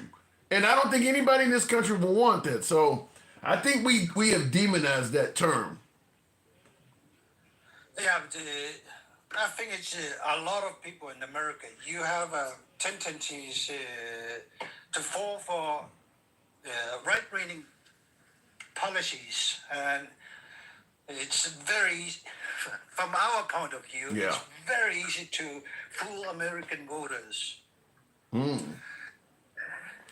So you think you're suggesting that the voting public in America is not very educated? Yeah, it's part of your news system. The news in your country are allowed to lie.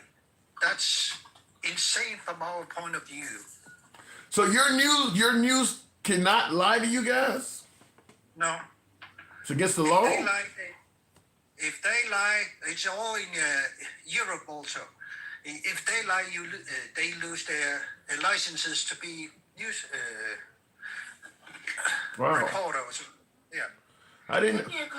What about editorial news though? Like we have what they call talking heads, like people that get on television. They're commentators. They're not reporters. They're just commentators. They give their opinion on what's going on. Yeah, but they can tell their opinion, but they're not allowed to base it on a lie or mislead people. Yeah, we definitely do that here. All right, man. So I do got to move it on, but so at the end of the day, you think worst case scenario. First of all, you guys are willing to fight to the death, but you're also saying that you believe NATO, if America goes overboard, NATO would step in via Article 5 and help out both Denmark and Greenland against the United States. Yeah, all for one and one for all. Are you guys armed? Is your citizens armed? Yeah. Most of houses has guns. Yeah, it's only 50,000 of you folks. I was just wondering. And so at the end of the day, you don't think the U.S. wants your country for strategy. They want it for its resources. Yes, definitely. Yeah. That's a guarantee. Yeah. I think a lot of people in America agree with you. All right, Mr. Greenland, certainly a pleasure. My doors are always open to you. I've been waiting to talk to you again, so thank you for coming through. Yeah. Appreciate it, man. Before I leave, I will tell you I am a candidate for a municipality council, and the election is in a couple of days. Really? You got a website or something? No, not really. Okay. Well, your chances of winning can't be that bad. There ain't a lot of people there. Definitely good luck to you. Yeah, thank you. We will see what happens in a couple of days. How hard is it for Americans? How hard is it for Americans to visit your country? Oh, you just book a ticket. No visa? Not really. Can you move there? If you want to move to Greenland, you are welcome to move to Greenland and start a business. Business we can talk about and create wealth around Greenland and anywhere else. I'm assuming with your weather, you don't have an illegal immigration problem. Not really, not yet, but it's coming. Why do you say it's coming? Oh, tourism is about to explode in Greenland. We just built two new international airports, and the other one is about to finish. What? Okay, you got the airports. What is happening in your country that's going to make people come there? Oh, tourism is gonna explode. It's gonna grow about 80,000%. What are they coming there to see?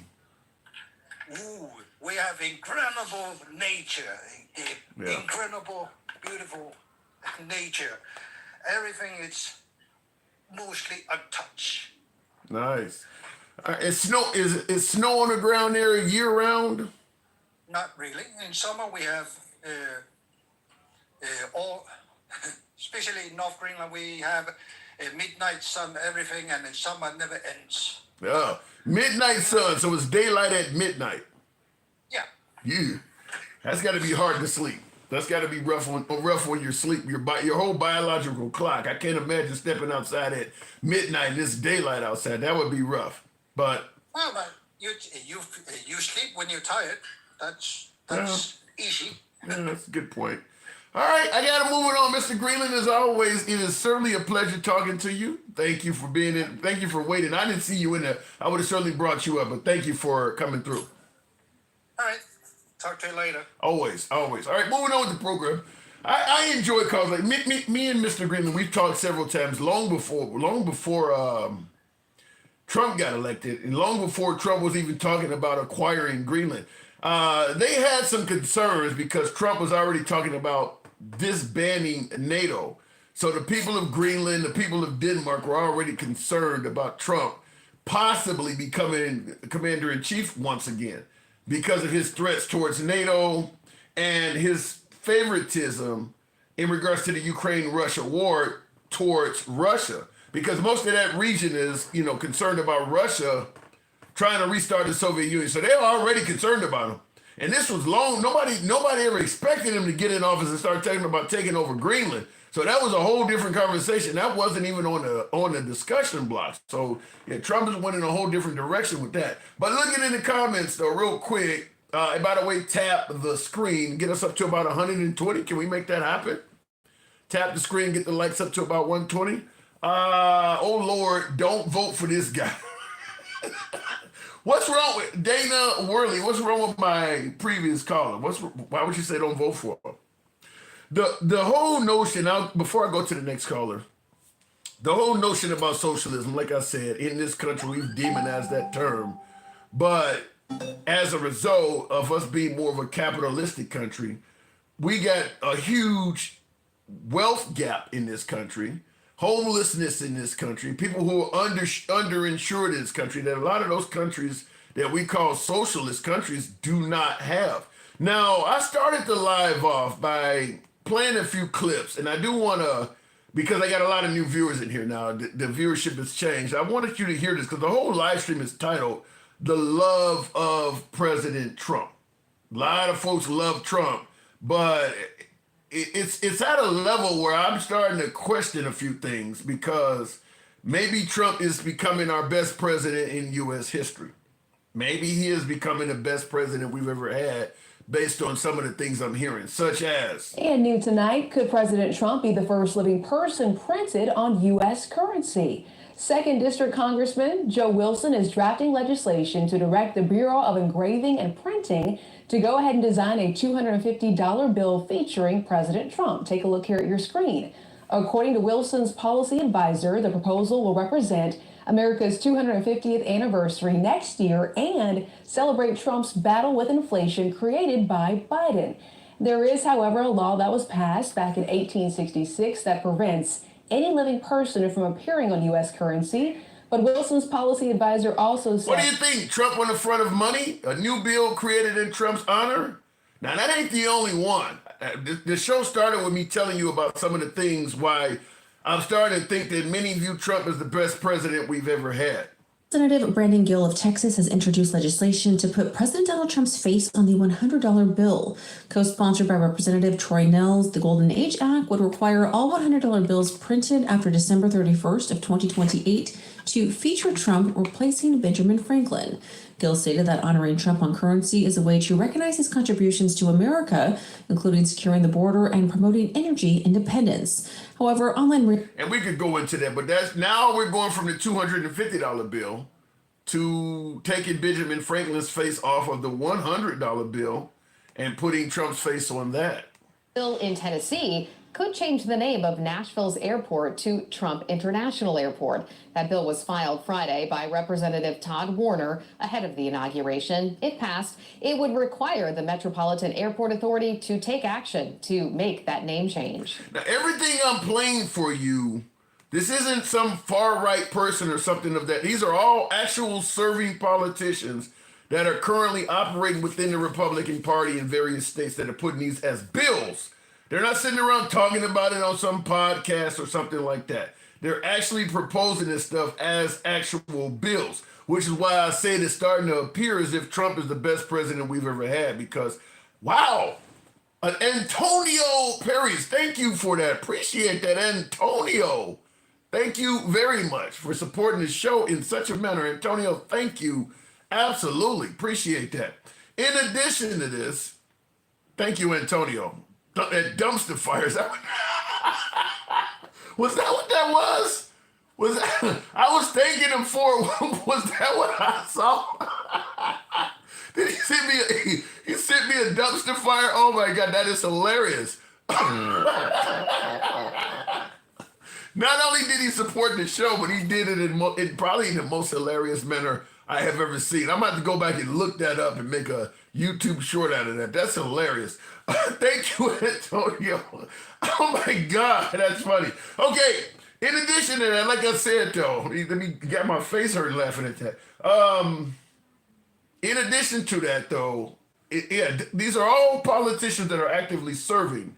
Now we talked about putting them on the face of a $100 bill, putting them on the face, creating a $250 bill, which will lead Trump to say, my face represents the biggest and brightest currency that America has. We don't have a $250 bill.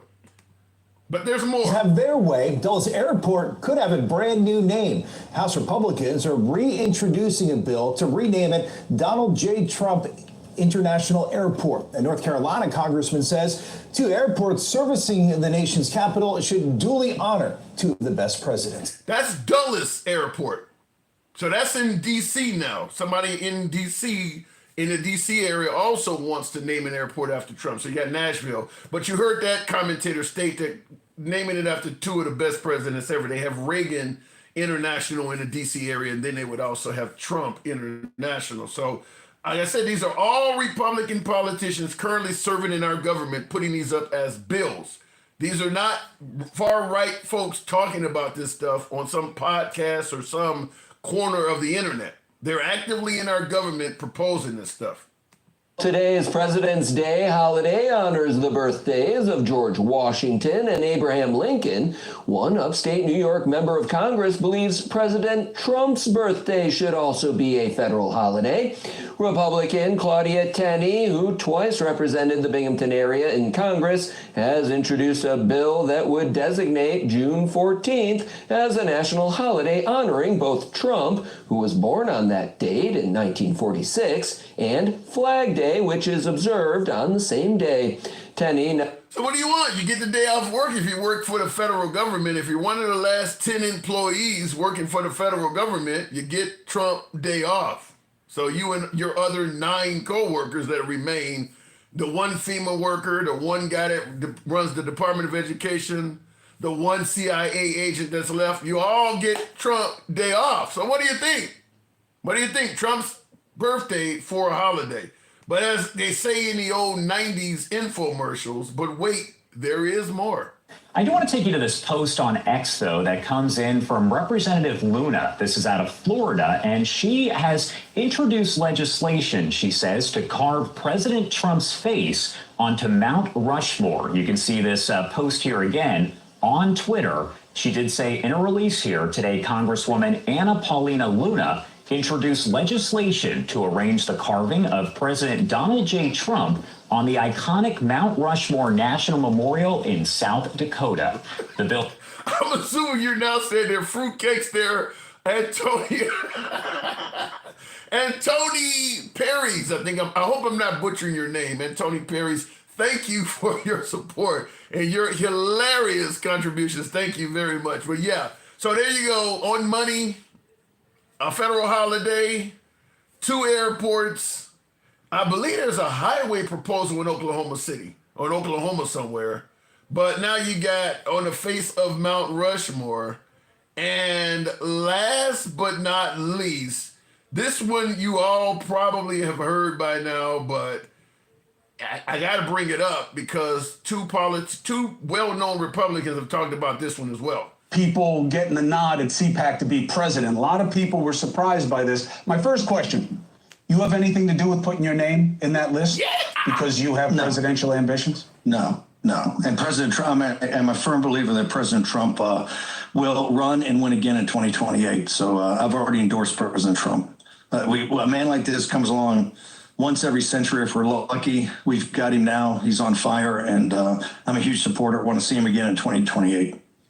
So, and obvious Steve Bannon, and by the way, Lorraine Bobart is another one because Steve Bannon is not a politician right now. And Tony, you had the hat mustaches on both Chris Cuomo and Steve Bannon there on the screen. But some of the best, I appreciate the support, but some of yours are the funniest and best I've seen in a while. But so all of that for President Trump. So I'm going to ask that question by way of yes or no in the comments. And you can state your case. You know we don't block, ban, or censor. We are MAGA friendly.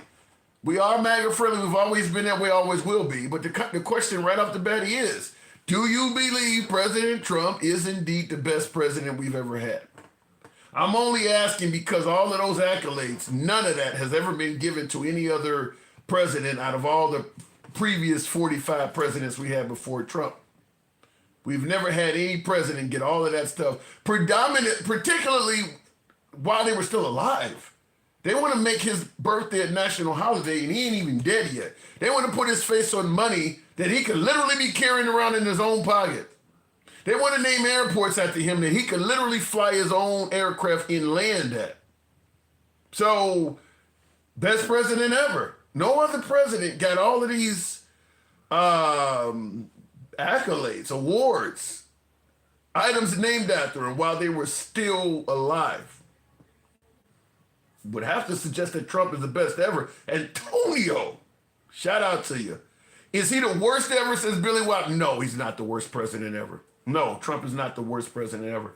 And I'm definitely going to say that. I mean, when you think about the fact that the conversation I'm having with you folks would not have been possible under some presidents because I wasn't even considered a human being. So Trump has not crossed that line by any means. This is the same argument I used to have with folks on the right suggesting that Biden was the worst president ever or Obama was the worst president ever. Bill O'Reilly has a book confronting the presidents. I'm a huge Bill O'Reilly fan. In his book, he claims that Biden is the second worst president in history. It's insane. But that is, I don't normally use the word, but I'm going to use it right now. That's white privilege. There's no way any person of color would ever suggest that Biden is the second worst president in U.S. history. When you didn't have freedoms or civil rights under a host of them, the idea that you would suggest that Biden was the second worst? Slavery? Really? All of the presidents that supported and endorsed slavery and segregation, you come up with Biden? Really? Looking in the comments, term limits can be changed, says Thomas Lano. Yeah, they can. They can be changed. It's a 22nd Amendment in the Constitution, but you are correct. It can be changed. And I think that that's what Steve Bannon stated in this interview is that they're working on that. Somebody in the comments asked me, would Congress allow this stuff? A Republican Congress? Yeah, I don't think at this point there's a lot of folks that are going to push back against Trump on the Republican side of the aisle, no matter what it is. I don't think most Republicans favor, threatening Greenland and Canada like that. If Biden was in there making enemies out of Canada and Greenland, the right would be going apeshit. So if they'll stand by and idly let him do that stuff, yeah, I think it would be okay to let him run for a third term. And I'll tell you the reason why I say I think the Republicans would be okay with Trump running a third term. They're not speaking out against some of their key players talking about it. You can find some obscure transgender person out in the middle of nowhere that says I should be able to use any bathroom I want, and he's all over right-wing media. You got Steve Bannon. Everybody on the right knows who the hell that is. And he's talking about a third term, and ain't nobody on the right criticizing that. So, yeah, I do believe that the Republican Congress would totally be okay with him doing that. Not to mention all that other shit I played. They're not speaking out against that either. Looking in the comments yet, most of MAGA want term limits. That's a great point. No third, what does that say? No third, not the America I served for this shit show. Yeah, empathy, Corsi. You're saying you served, thank you for your service, by the way, but you're saying this is not the America you served for. I've had a lot of veterans come on the show and say the same thing. Stick, good evening. Hey, how you doing, Tim? I'm doing all right. What do you think? Best president in history, huh? The worst president in history. No. He's first in that. You really think Trump is the worst president we've ever had? Man, he's trying to bring back segregation, and he's over there trying to take people's land that ain't his, and they ain't asked for it, and they don't want it, and he's gonna do what he has to do to get to obtain it. Yeah, but everything you're accusing Trump of trying to do, there are actual presidents that did do all of that stuff. How is Trump being called the worst? He's not even close. There are plenty of presidents that took people's land, enslaved folks, killed off natives, the Trail of Tears, all that shit. How does Trump get the worst? Because he's the old new white man. He's old. The tactics he's using is old, and he's bringing it back as if it was new. So they're willing to embrace it. Yeah, but he don't. But the worst president, you think he's worse than folks who were like Thomas Jefferson sleeping with a 14-year-old and enslaving folks? You really put Trump down at that level? You want me to be fair about it? Yes. Yes, I'll be fair about it. Yes. Being a black man in America at this moment, none of their ass was great. Right? Okay. If you like the new old white man and you are a white man yourself, then guess what? You like that. That's for you. You're gonna go behind that. So he has his followers and he has his detractors like me. And that's what it is. No, I'm okay. There's reasons to like Trump. There's reasons to not like Trump. Being a detractor, every president has detractors. I just take odds with you saying he's the worst president in history. That sounds incredibly steep. Hey, in my time, he's the worst president. Okay, so in your lifetime, in my lifetime, he's the worst president. You know, and I'm pretty sure that other people would say, especially those, you know, in the past or who have seen the past and are still living today, they would probably agree with you to say, man, he ain't the worst. Trust me, I done seen da-da-da-da-da. You know what I mean? That's I guess now I can see an argument, particularly coming from a person of color, suggesting he is the worst president in their lifetime. That's a big difference than saying out of all 45 other presidents, out of all the other 45, that's different. Yeah, and that's just me being fair. Again, Antonio. If you want me to be fair, that's what I'm saying. And my 46. Oh my God! He's sending these faces. He's killing me. Oh my God! Damn, man. Was a buddy girl or something? Oh, man.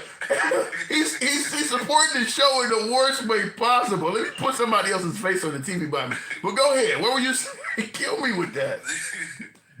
But yeah, like I said, just being fair. You know, in my lifetime, I've been on this earth 46 years. I've seen Reagan in the sense of when I was able to understand what was going on.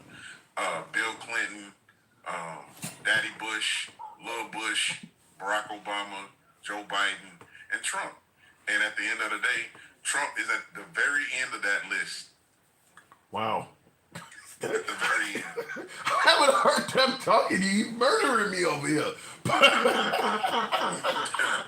now he's just messing with you. Oh my Boy, God. yeah. Jesus Christ. Jesus. Okay, so yeah, I mean, out of the ones that took place in our lifetime, yeah, that makes a lot more sense. I mean, you know, we've all lived. I lived through Carter when I was a really young child, you know, a young lad. Then it would have been Reagan. Then of course H.W. Clinton. After Clinton, there was 8 years of Bush. Then 8 years of Obama. Yeah, I mean, there's an argument to be made there. But when you start throwing in some of the ones from the 1800s and shit, then you kind of lose me. So Yeah, but guess what? Even the ones from the 1800s didn't have, SA, charges and yeah, they did. They just didn't get charged for it. That's what, yeah, they did. There's nothing sexual that Trump did to anybody that is worse than some of them other ones were. The fact is, Trump came up in an era where they were holding you accountable for it. If you came up during Thomas Jefferson or some of them times, you could just grab a black person off the street, do whatever you want. So again, they weren't breaking the law. As bad as that sounds, Tim. Ooh, that 'cause sounds I'm a black bad. man that don't believe in Yeah, it. that does sound bad. That sounds bad as hell.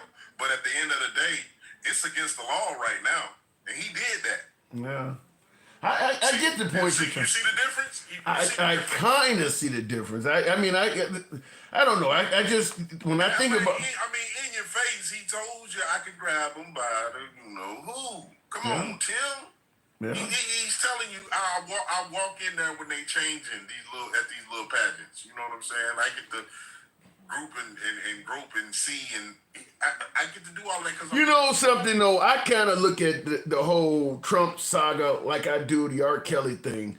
It ain't like the parents of some of these folks. Some of these folks, I mean, I hate to sound like I'm so chauvinistic, but some of these people were hanging around Trump to get paid. And when it didn't work out for them, they probably came in and decided to put a case against the guy. I don't believe all of them I'm just saying, this is kind of what happens. It's kind of like it's kind of like how the immigrants or MAGA feels about the immigrants. One is enough.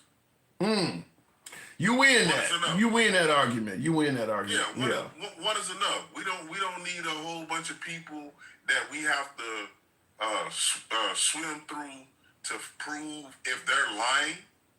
Nah, we shouldn't have to do that. One is enough. If he did it one time, 9 times out of 10, he gonna commit it again, especially if he got away with it the first time, and on and on and on and on and on. Yeah, and I say that in regards to the whole. Time is getting better. Yeah, I say that in regards to the whole grab him about it, you know what comment when the folks try to say, well, he didn't do that, it was locker room talk. I'm like, look, you're a billionaire.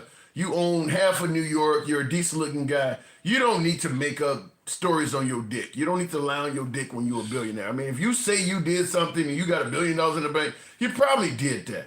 I mean, because a guy with $1 billion in the bank can have any woman he wants, damn near. So you don't need to make up stories. I mean, in his case, he was not an unattractive guy. He was an attractive guy, decent money, all that shit. Why do you need to make up stories? There ain't no locker room talk. That shit really happened.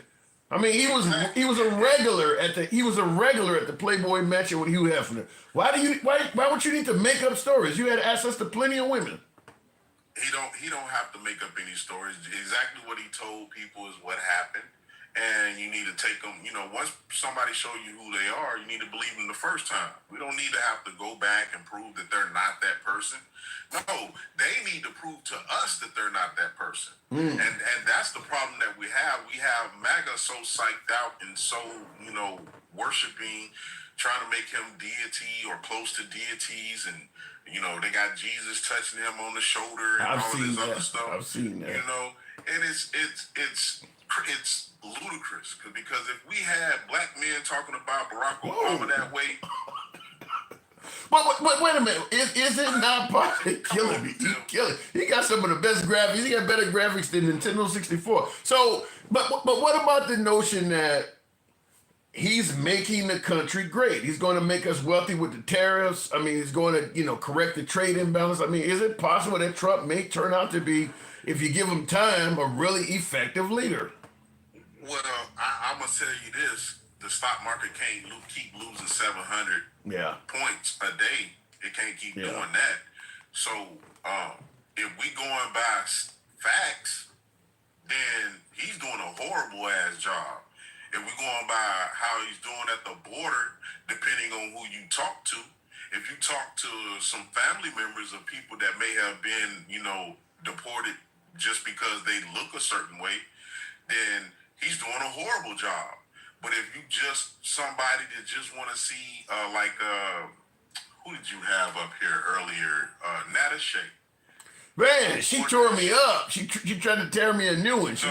Well, she really was tearing a whole new reality, a new one, because the stuff that she was saying about basically not having any proof, and then she turned around and said that they had rights under the Constitution, just to turn around and say, but if you did this, or if we think you did that, then that don't apply to I heard her say that. I did hear her say, Fancy Prancy, appreciate that. I did hear her say that, talking about the Constitution. I'm like, you were totally okay with shipping people to prison with no proof, but her take on it, like a lot of MAGA's take on it is, if you come in this country illegally, or to some degree even legally, if you come in this country, you don't really have rights. They don't, especially illegal immigrants, they don't believe they deserve any constitutional rights. So you can kind of do whatever you want to them. But that's what they believe. That's what they feel. The fact is, they do have rights. Yeah. They do have due process. And once again, like you try to let her know, what if he says, you know what, Nada Shea, I think you're a terrorist. Right. I think you're in a gang. I'm going to send you to El Salvador. Then what? Yeah. Well, I'm an American citizen. Actually, you're a United States citizen, and you are in Texas. And guess what? In Texas, they feel the same way about you that they feel about immigrants. I had a conversation with one of my relatives recently. We were talking about the transgender in bathrooms thing, and he was talking about how it should be against the law for biological bathroom with girls and whatever. And I told him, I said, you do realize as a black man, there was a time when people didn't want you in the bathroom with them either. Like if you walked in the bathroom, they wanted to arrest you, or you sat down at a counter. I said, and if you notice throughout history, it's been proven that the stuff they thought that you posed, whether it was diseases or you're going to come in there and rob them, that stuff is not true. I said, it's the same thing in this case. They're talking about these folks are going to be pedos and abuse kids. I said, but they looked at you the same way you're looking at the trans community now. They didn't want you in the pools with them. Everything we're saying about the trans community, they used to say it about you. And now you realize it was wrong to do it to you, but you're okay with doing it to them. And he kind of saw the light a little bit, but it's amazing how some of the folks that have been oppressed or have no problem turning around and oppressing others. And that's what I was trying to tell that caller is like, you do realize that if we can send immigrants down south without due process, once they convince people that you're a bad person, they can do it to you too. Yeah, and she just failed to realize that. She just wanted to keep going on that they were committing all these different crimes, even though you kept telling her that they didn't prove it, they didn't have any proof, Right. They haven't shown any proof. And they have a lot of them that were definitely American citizens and or had, their green card or whatever and hadn't broken any laws, but just were deported. On just them having a tattoo like the soccer player. He had a Real Madrid tattoo. And to be honest with you, we don't even know if everybody that deported even had a tattoo. We still going by what they just telling us. Everything about them is based on what they're telling us. There's no evidence of any of this stuff. Okay, and that's with everything that they're doing. Whether it's they're finding fraud, waste, and abuse, but they're firing the federal people that are workers. Yeah. I mean, how is a person working, fraud, waste, and abuse, and they get a check, and they putting in hours, and they're doing people's taxes, and they're doing people's, property assessments, whatever that they do for the federal government, they're doing it. Yeah. And you didn't give them a overview / a review of, hey, we noticed that you did 10 policies last month, but you should have been doing at least 31 a day. They're not doing anything like that. They're just looking at people, maybe even looking at voter registration rolls and saying, oh, this guy right here, he works at the federal, he's a Democrat. Oh, he's an independent. And it shows that he didn't vote for you. So we can get rid of that. Yeah, you don't. Yeah, I mean, it's as sick as that sounds. There's no way to know. I mean, because they're not telling us these people are not having their day in court. You don't. I mean, it could just be a cop, or better yet, a Homeland Security officer or a border patrol person that just does not like Venezuelans. I mean, you don't know what it could be. I mean, because we're not. They don't have to prove what they're doing. So it could just literally be somebody walking around grabbing people and then just put on the paperwork. You know, he was a gang member. But remember, Tim, I told you to watch The House of Saddam. It's an HBO series, mini-series. It's only 4 episodes called House of Saddam. Sound like I've heard of that. At one point, Saddam was riding around and, that's a pretty, get in my limousine. Pick up in the limousine. Yeah, picking up girls. I heard that. I have heard that before. Yep. Yeah, do what he do, and then he, probably he might have gave him some money, I don't know.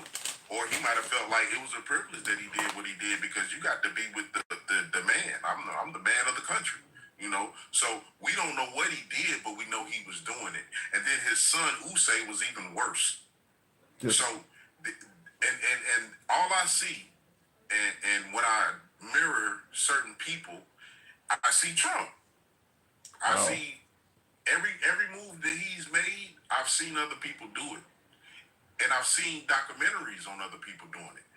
And we have a documentary right now of Trump being mirrored with certain people. Well, the good thing, if Trump is as bad as you're saying, I guess the best thing we have going for us is that he's almost 80, so he can't do some of the stuff because he's too old to do that kind of stuff. But man, I mean, I hope you're wrong on it. It's not him doing it. It's not Biden doing it. It's not Obama doing it. It's not any president doing it. It's their underlings. And right now, Trump has the underlings that are just willing to please him. They'll lick his boot. They'll change his diaper for him. They'll tell him, hey, make sure your tan ain't orange today. Or maybe they won't because it's awfully orange lately. But at the end of the day, they're willing to do his bidding.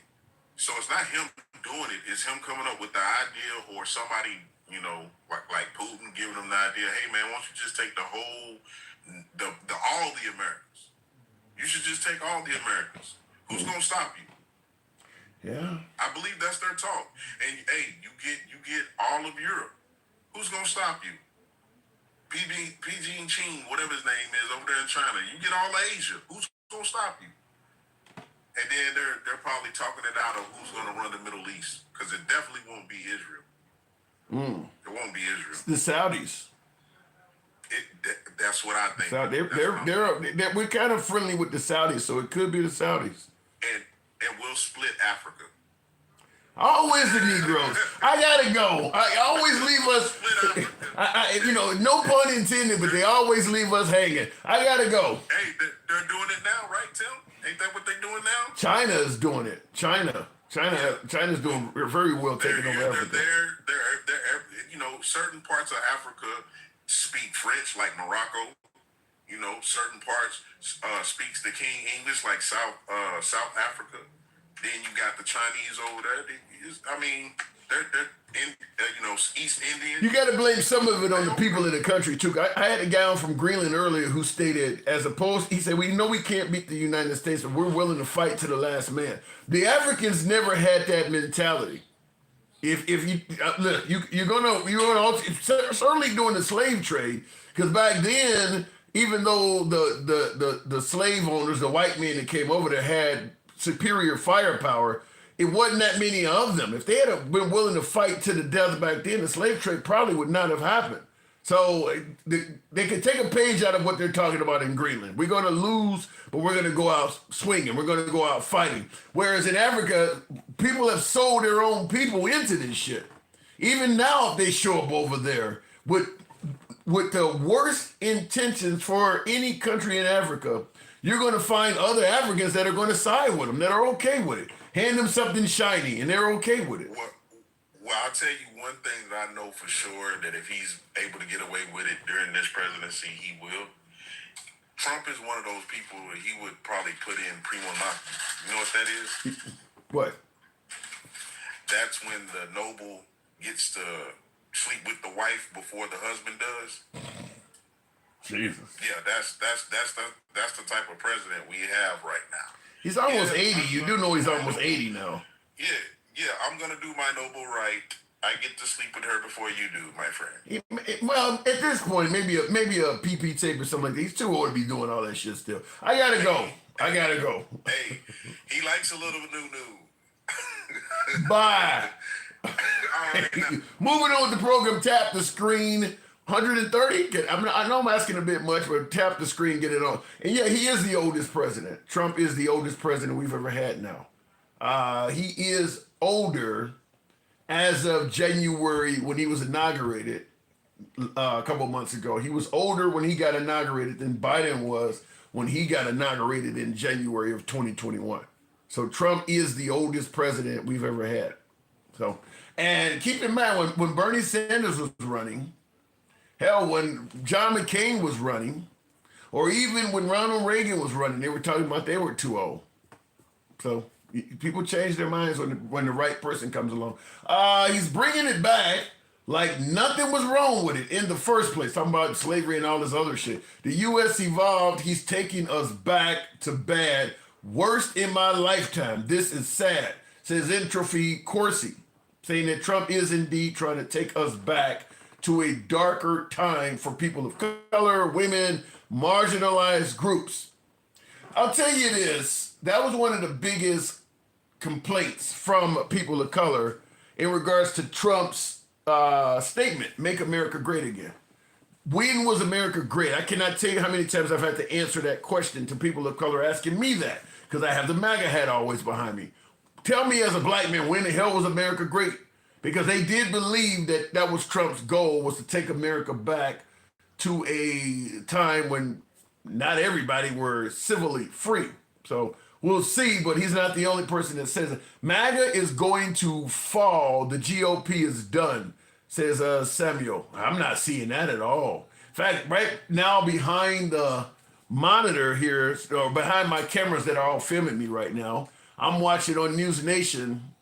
It says Musk works to influence key contestants. He's currently in Green Bay, Wisconsin, trying to influence a Supreme Court race there in Green Bay, where he's offering to give $1 million. And I think they found that that's not illegal. Based on what he's doing, which is using money to hopefully influence an election, he is doing it in a way that I think is legal. I mean, he's not paying for votes. He's paying you to sign a petition or something like that. Anybody can sign a petition, even if you don't agree with it.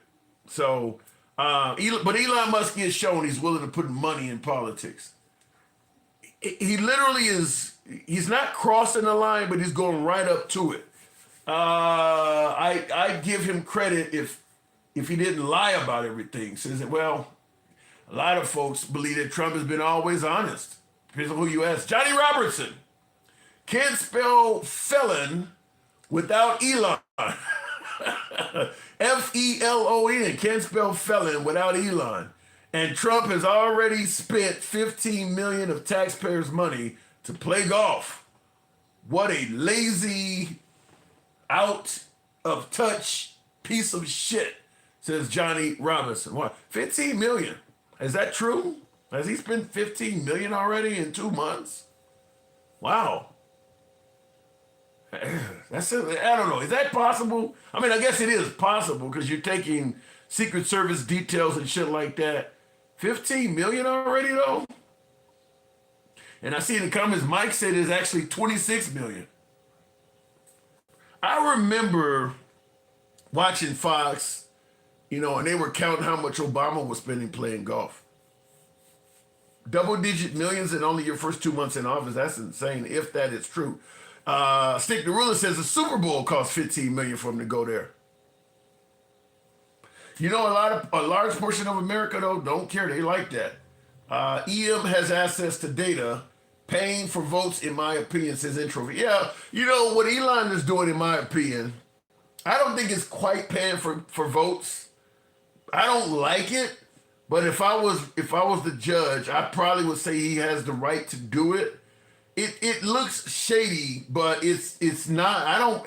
From what I can see, I do not believe it's quite crossing the line. I think it's as close as you can get, though, but I don't believe it's crossing the line. because he's not paying you to do anything. I mean, it would be just like Jesse Jackson was one who was known for registering a whole lot of people to vote. If Jesse Jackson said, you know, I'm going to have a voter registration drive, and, you know, I'm going to hand out $1 million at each drive. He's not paying you to register to vote. He's paying you money, hopefully, to encourage you to do it. But you can come and register and never vote and still win $1 million. So, you know, I mean, like I say, what Elon is doing looks shady, but I don't think it's illegal. I think it's right up there at the line. Looking in the comments before we continue on the program, and thank you guys that are tapping the screen. Give me on up to 140. We might be able to do that. You guys some of you folks have been showing the program some love, so thank you very much for those who are tapping the screen. Obama put on a tan suit and they lost their shit. Yeah, that whole tan suit thing was insane. Insane. I don't have anything to say about it, but it was ridiculous. Semantics Dome. Good evening. Welcome to the program. Semantics. Hopefully it brings them up. They will check to see if you voted. Yeah, but you don't lose the money. You're not getting paid whether you vote or not. You're getting paid whether you register to vote. Just like Elon is paying people to sign a petition. They don't have to actually agree with it. The $1 million is going to be handed out already. So you really can't. I don't see where he's violating any crime. It just looks shady as hell. It has been happening. You're now gaslighting yourself. Find some self-respect. Damn, JJ, what is Andy doing? It's that bad. They look back and find out more presidents than just Obama have war to. Yeah, I mean, look, they were just. You talk about Trump derangement syndrome, Obama derangement syndrome. They just didn't call it that. There were folks who just did not like Obama. Period. Just did not like the guy and would come up. I mean, like the tan suit is the flag lapel. He's on television without wearing a flag lapel, or they're having a debate. And on the stage, there is no U.S. flag on the stage. Just some of the most irrelevant shit. I mean, has there ever been a rule that if you're having a political debate, the U.S. flag has to be in the background? I mean, does that if a politician is promising to do great things in your opinion, do you care that the flag is not in the background? Would that make you decide not to vote for him because the flag wasn't being displayed? I mean, just some of the most irrelevant shit they were throwing out at Obama. But they didn't have derangement syndrome as a term back then. But yeah, they were, I mean, and Trump continues to chastise Obama. So yeah, there's definitely a case of Obama derangement syndrome there. We'll go on to the next caller. I don't know what just happened there, but we'll go to Buster Holmes. Good afternoon. Welcome to the program. What good thing has Trump done yet? Please name a few. Well, it depends on what side of the aisle you're on. He's rolled back Roe v. Wade. That's a really good thing for folks on the right, as in terms of protecting the sanctity of life for the unborn. If you're on the right, that's something they've been trying to do for 50 years. He's giving you a 6-3 majority on the Supreme Court. It has a possibility of a 7-2 majority. That's probably the biggest thing any politician can do, is leave you a long-standing Supreme Court on your side. So the idea that Trump hasn't done anything good yet is derangement syndrome, in my opinion. He's done good things. You just don't agree with them. If you're on the left side of the aisle, I can understand that. But if you're on the right side of the aisle, he's done great things for people on the right. So you just got to look at it from both sides. 6-3, can you imagine if Obama or Biden left and he had a 6-3 liberal majority? That's huge. When was the last time we had a majority that strong? That's huge. And that's, like I said, they got Roe v. Wade rolled back. I mean, Trump has done some really big things. Operation Warp Speed is another one, even though he can't take credit for it because of how his side treated the vaccine. But the vaccine is credited with saving millions of lives around the world. There's good things about Trump. You just got to look at it from both sides. Looking in the comments, yeah, save the babies to have them grow up with nothing including parents that don't want them. Damn, JoJo. Well, yeah, I'm not going to deny that Trump is anti-entitlement. So, yeah, we'll make it so you got to give birth to the baby, but once you give birth to the baby, you and that baby better pull yourself up by your onesies. Yeah, I agree with that. He's not going to do anything for the kid once it's born. I'm 100% agreeing with that part of it. Saving our children from illegal immigrants. I don't, the illegal immigrant thing, there's some of that in there. I mean, there are some illegal immigrants that are criminals. I'm not going to pretend like they're not. But I don't believe that, listen, what did Trump say, 18 million are here? My guess is you could get rid of all 18 million and America's crime rate would still be somewhere where it's at. I just don't believe that getting rid of illegal immigrants is going to make a big difference in the crime rate in America. There's plenty of Americans committing crimes. But I understand what you're saying. I'm not saying that there are not some illegal immigrants that harm Americans. There absolutely is. I'll tell you this right off the bat.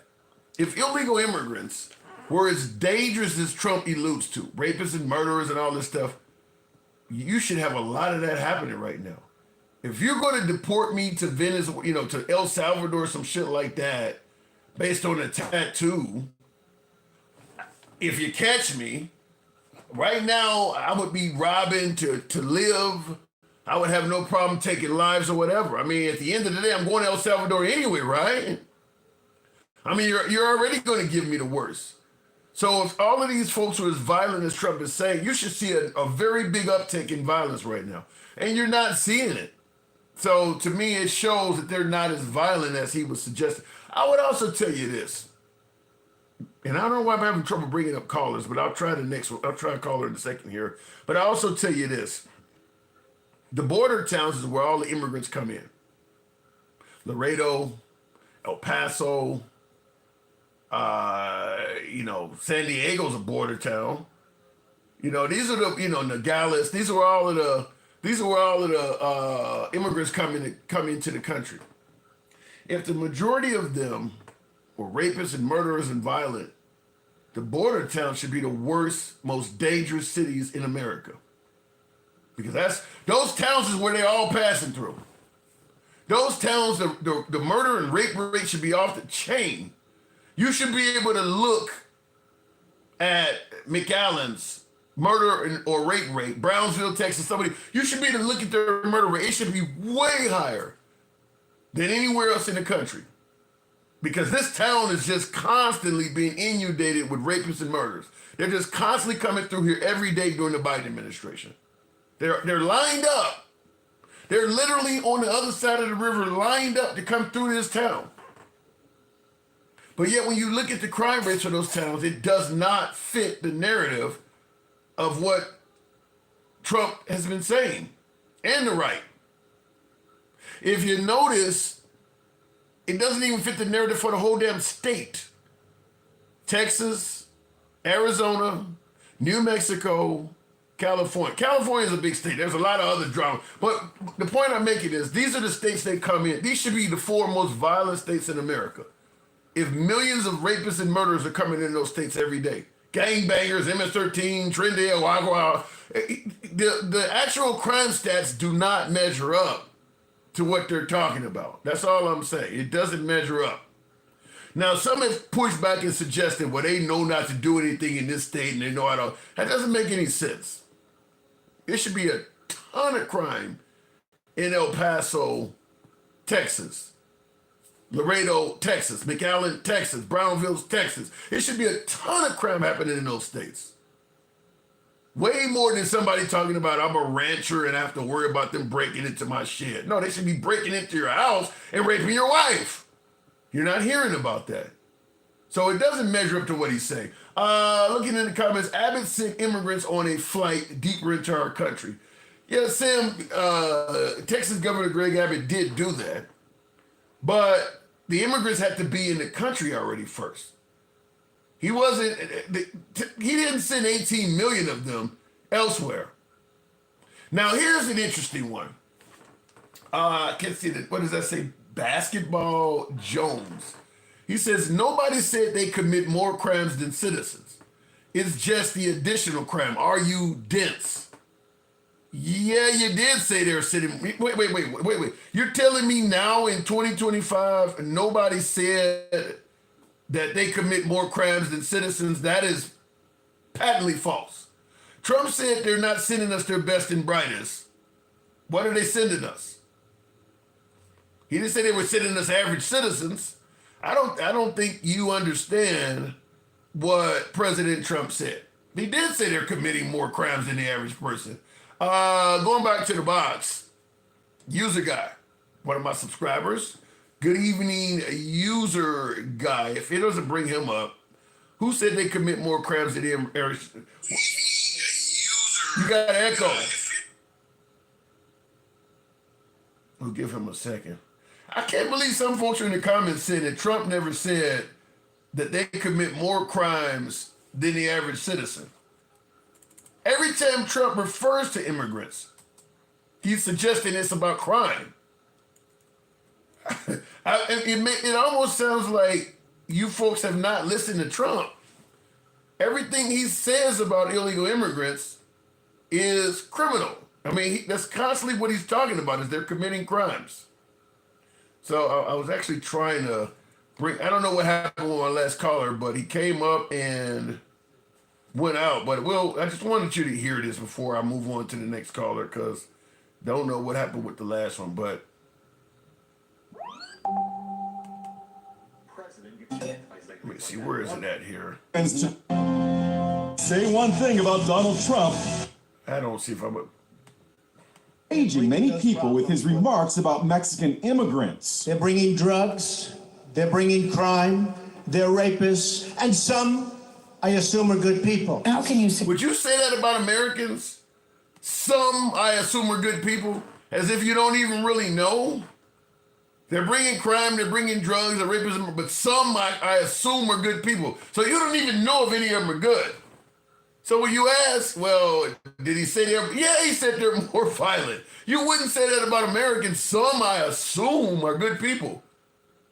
You don't know if any of them are, you gotta assume it. Yeah, he said they're committing more crimes than the average American. Going back to the idea that you even try to change that is insane. Mike, you are taking, Mike, before you continue, you know what I always get. Just the average mom says, I'm taking that out of context. Can you explain the rapist and murder thing? How am I taking that out of context? You're not, Tim. Here's the thing. What is the context? Go ahead. Well, the context is exactly what he set in place.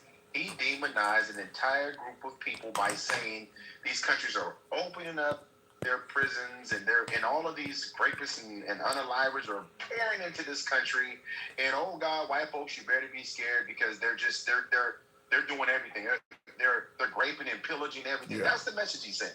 Yeah. A full-on invasion. Then I guess there may be some. There may be some that are good. Yeah. I mean, how do you throw that on the end of that damn statement, Tim? You know, it's just absurd for people to just go, well, he did say there were good people. It's like, what kind of shit? Listen, the idea that we set aside what I believe most people have common sense to fit a narrative or be afraid to move off of a point is crazy to me. It's crazy to me. You know, listening to, because if you did a little research, you would know that the percentage of violent crimes by immigrants is low. Right. Number one. Number two, what were people saying 5 years ago when crime was up under their Orange Messiah? Crime was up during his presidency. Well, my guess is they were probably blaming the immigrants then too. But you know what? But he wasn't, and he was in control. I mean, the numbers don't match up with the fear mongering that was put in place. Yeah. No, they don't, and that's why I gave the example of all the border towns. Not one border town is I don't think there's one border town that's even in the top 25 most dangerous cities. Not even in the top 25. So yeah, the numbers do not add up. There's no denying that. And they never have, Tim. And if we're really concerned about crime and we're concerned about our children, you know where I'm going with this. We're concerned about our children. Look at the churches. I mean, look at all the children that are being assaulted in churches. We just had a former senator who just got convicted the other day. You saw that he was in his 80s. What's his name? You right? So when you were talking about Trump is too old for that. When you were up here saying Trump was too old for that, I guess you're right about that. I mean, I think there's more of a chance of your elementary school teacher abusing your kid than an illegal immigrant. I mean, they do it a lot. I mean, you got female teachers that sleep with students. The same thing I said when the transgender argument come up. You got the people you actually leave your kids with are more of a danger to your kids than these other fringe groups that people are going after. Yeah, and Poll Bill 123 says, why are you always talking about the churches? Listen, this is data. If you just read, you will get back to the same topic or the same result if you just look at the data. It's not like I'm going after the churches, but I am concerned that we aren't talking about it, but we're vilifying marginalized communities. Because I've had that. I've had people ask me the same thing. Why you're always going after the churches? And I'm like, what are we going to? We're going to just because it's a house of worship, we're going to ignore the facts. Fact is, people go in that house of worship and get abused more than some of these other groups you're criticizing. I mean, the transgender, not even, you have to use exponents to get to the actual math of how much people in houses of worship abuse children compared to transgender community. You would have to use exponents to make it work. So 100%. 100%, Tim. Now, I'm going to respond to this guy. He said, but you make it sound like all churches are bad. You're proving my point, my guy. You're proving my point. I'm not saying all churches are bad, but I am using it as a contrast to the argument that Trump and his followers put out there. I am not at all saying all churches are bad, but I am saying if you want to demonize a group with numbers are marginal, then clearly you can focus on another group of some organization or people that is exponentially higher than the group that you're demonizing. That's my point. If he's saying you're making it sound like all churches are bad, well, when you start talking about I don't want a transgender to go in the bathroom with my kids, you're making all them look bad. I mean, so it's okay to do it that way, or when you say that everybody in the prison in El Salvador is a gang member and nobody got a chance to prove it, you're making them look bad. So it works. It's okay to demonize a whole group when you favor it, but when it's a group you favor, you don't want it done. I mean, then you're just playing bias. 100%, Tim. And that's the thing is, if I told you that white men in this country are 30% of the child trafficking, right? 30%. But then I said another group is 0.003%. Which group are you going to focus on? You should focus on the 30%. Well, you would think we would. Yeah. You would think we would, but that's not what's happening. That's not what happens, and that's not how the message is sent. And that's well, let's be clear. At the end of the day, it ain't got shit to do with kids. When we talk about these groups, it ain't. We don't like these people. That's what we're using the kids as a reason to justify the hatred, but it's just hatred. Because like what we're talking about, if you really cared about kids getting sexually assaulted, you would go to the groups that are doing all the sexual assaulting of children. So you're just using the possibility of a child being victimized to justify the hatred toward this group. You don't hate those other groups that are actually doing it to the kids, which is why you're not saying anything. You hate this group, so you're going to pretend like they may do it to the kid. But it's really hatred. It ain't got nothing else to do with it. They don't have nothing else to do with it, and that's exactly why when we have these discussions, it's like, can we stay focused on if we care about this thing that we think is harming people? That thing, can we focus on the thing? Because if you go back and look at the numbers, the messaging is not adequate.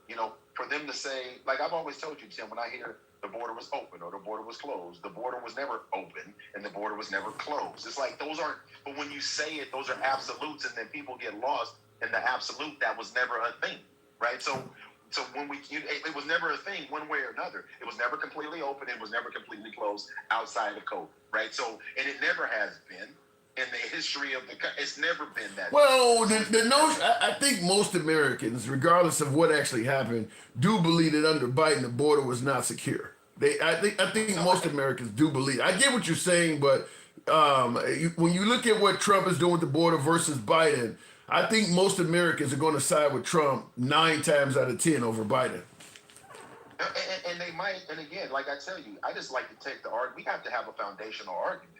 It was never completely open, and they say Biden had it completely open. That's my point. Yeah. He didn't have it completely open, and it was never completely Well, here's the problem.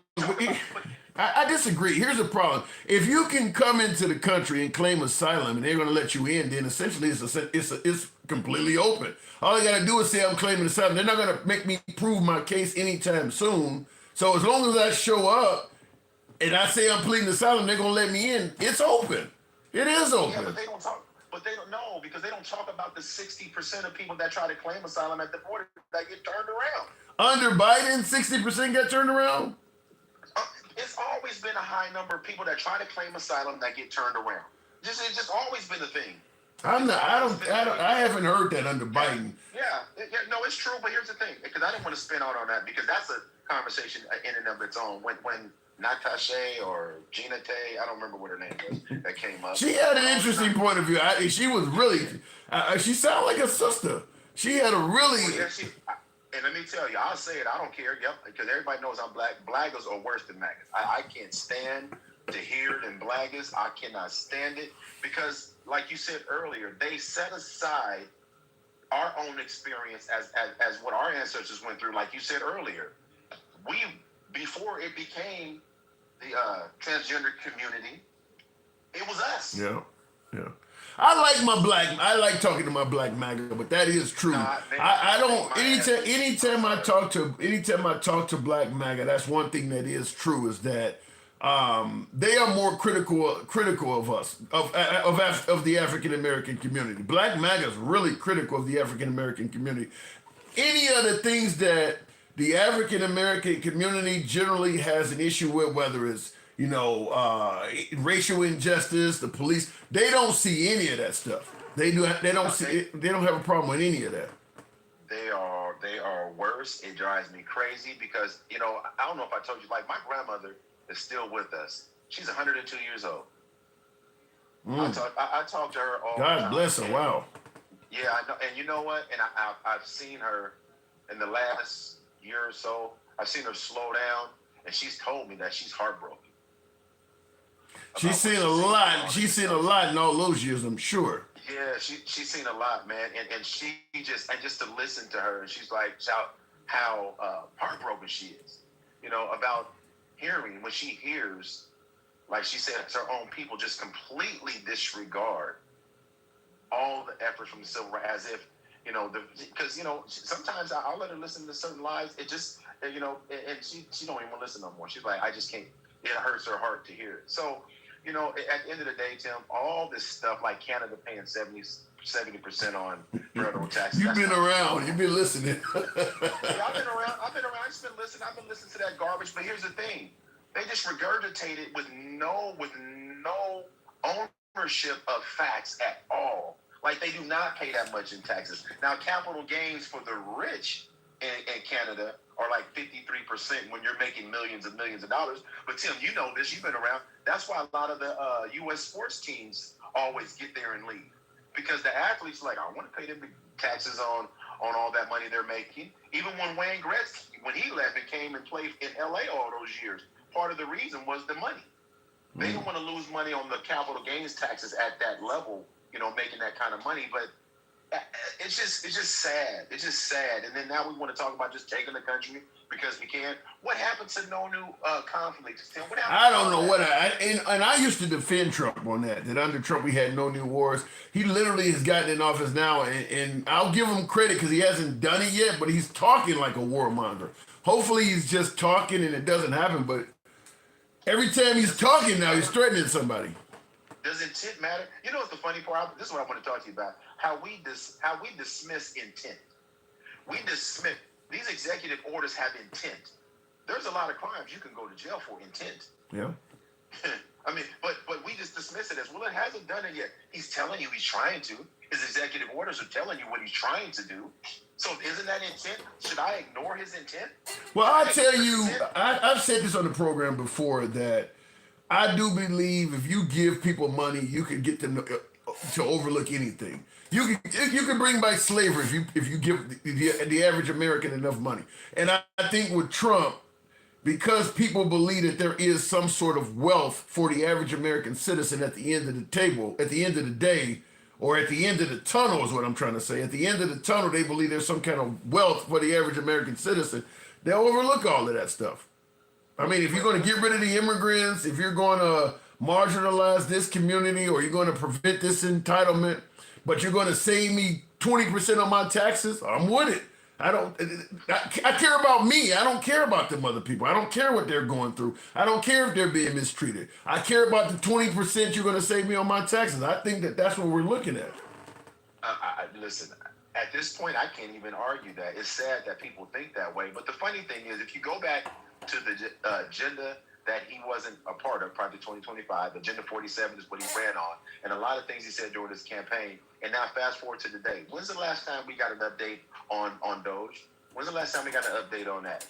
When's the last time we got an update? They getting well. I can tell you why. I can tell you why. The thing is, Elon is destroying Tesla and pissing off a bunch of wealthy people and just American citizens that are on the right that may own Tesla. So they're trying to slowly back Elon out of politics. And Doge is drawing a lot of negative attention to Elon, obviously, but also Trump. They're trying to kind of get yourself, show me your work, and you don't want to show it because you use the calculator. Going back to the box, just show the work. Show that these people are victimizing folks. Show some of the stuff that you're claiming, as opposed to being in an environment where it's just believe me.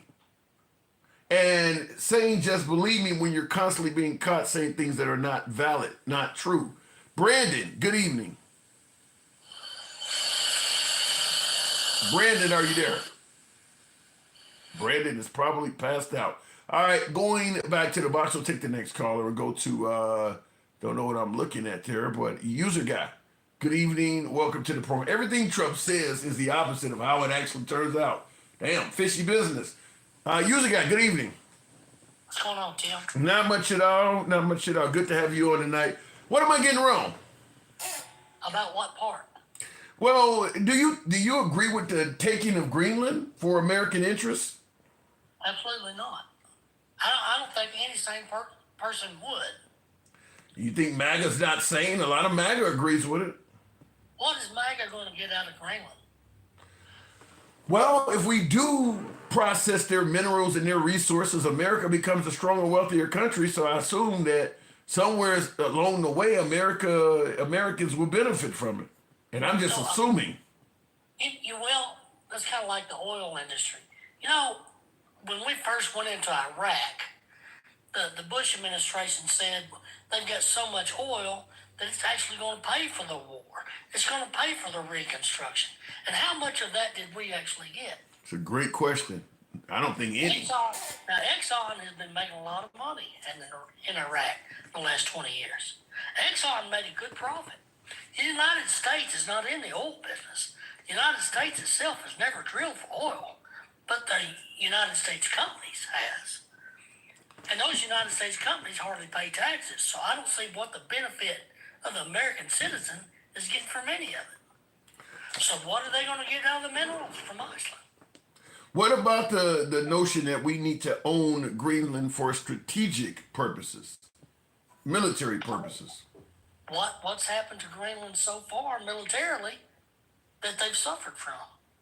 Nothing, but he's saying that technology has progressed to the point where it could be a problem in the upcoming future. Then why did we shut down 16 military bases in Greenland after the end of the Cold War? I don't have an answer for that at all. That's a good point.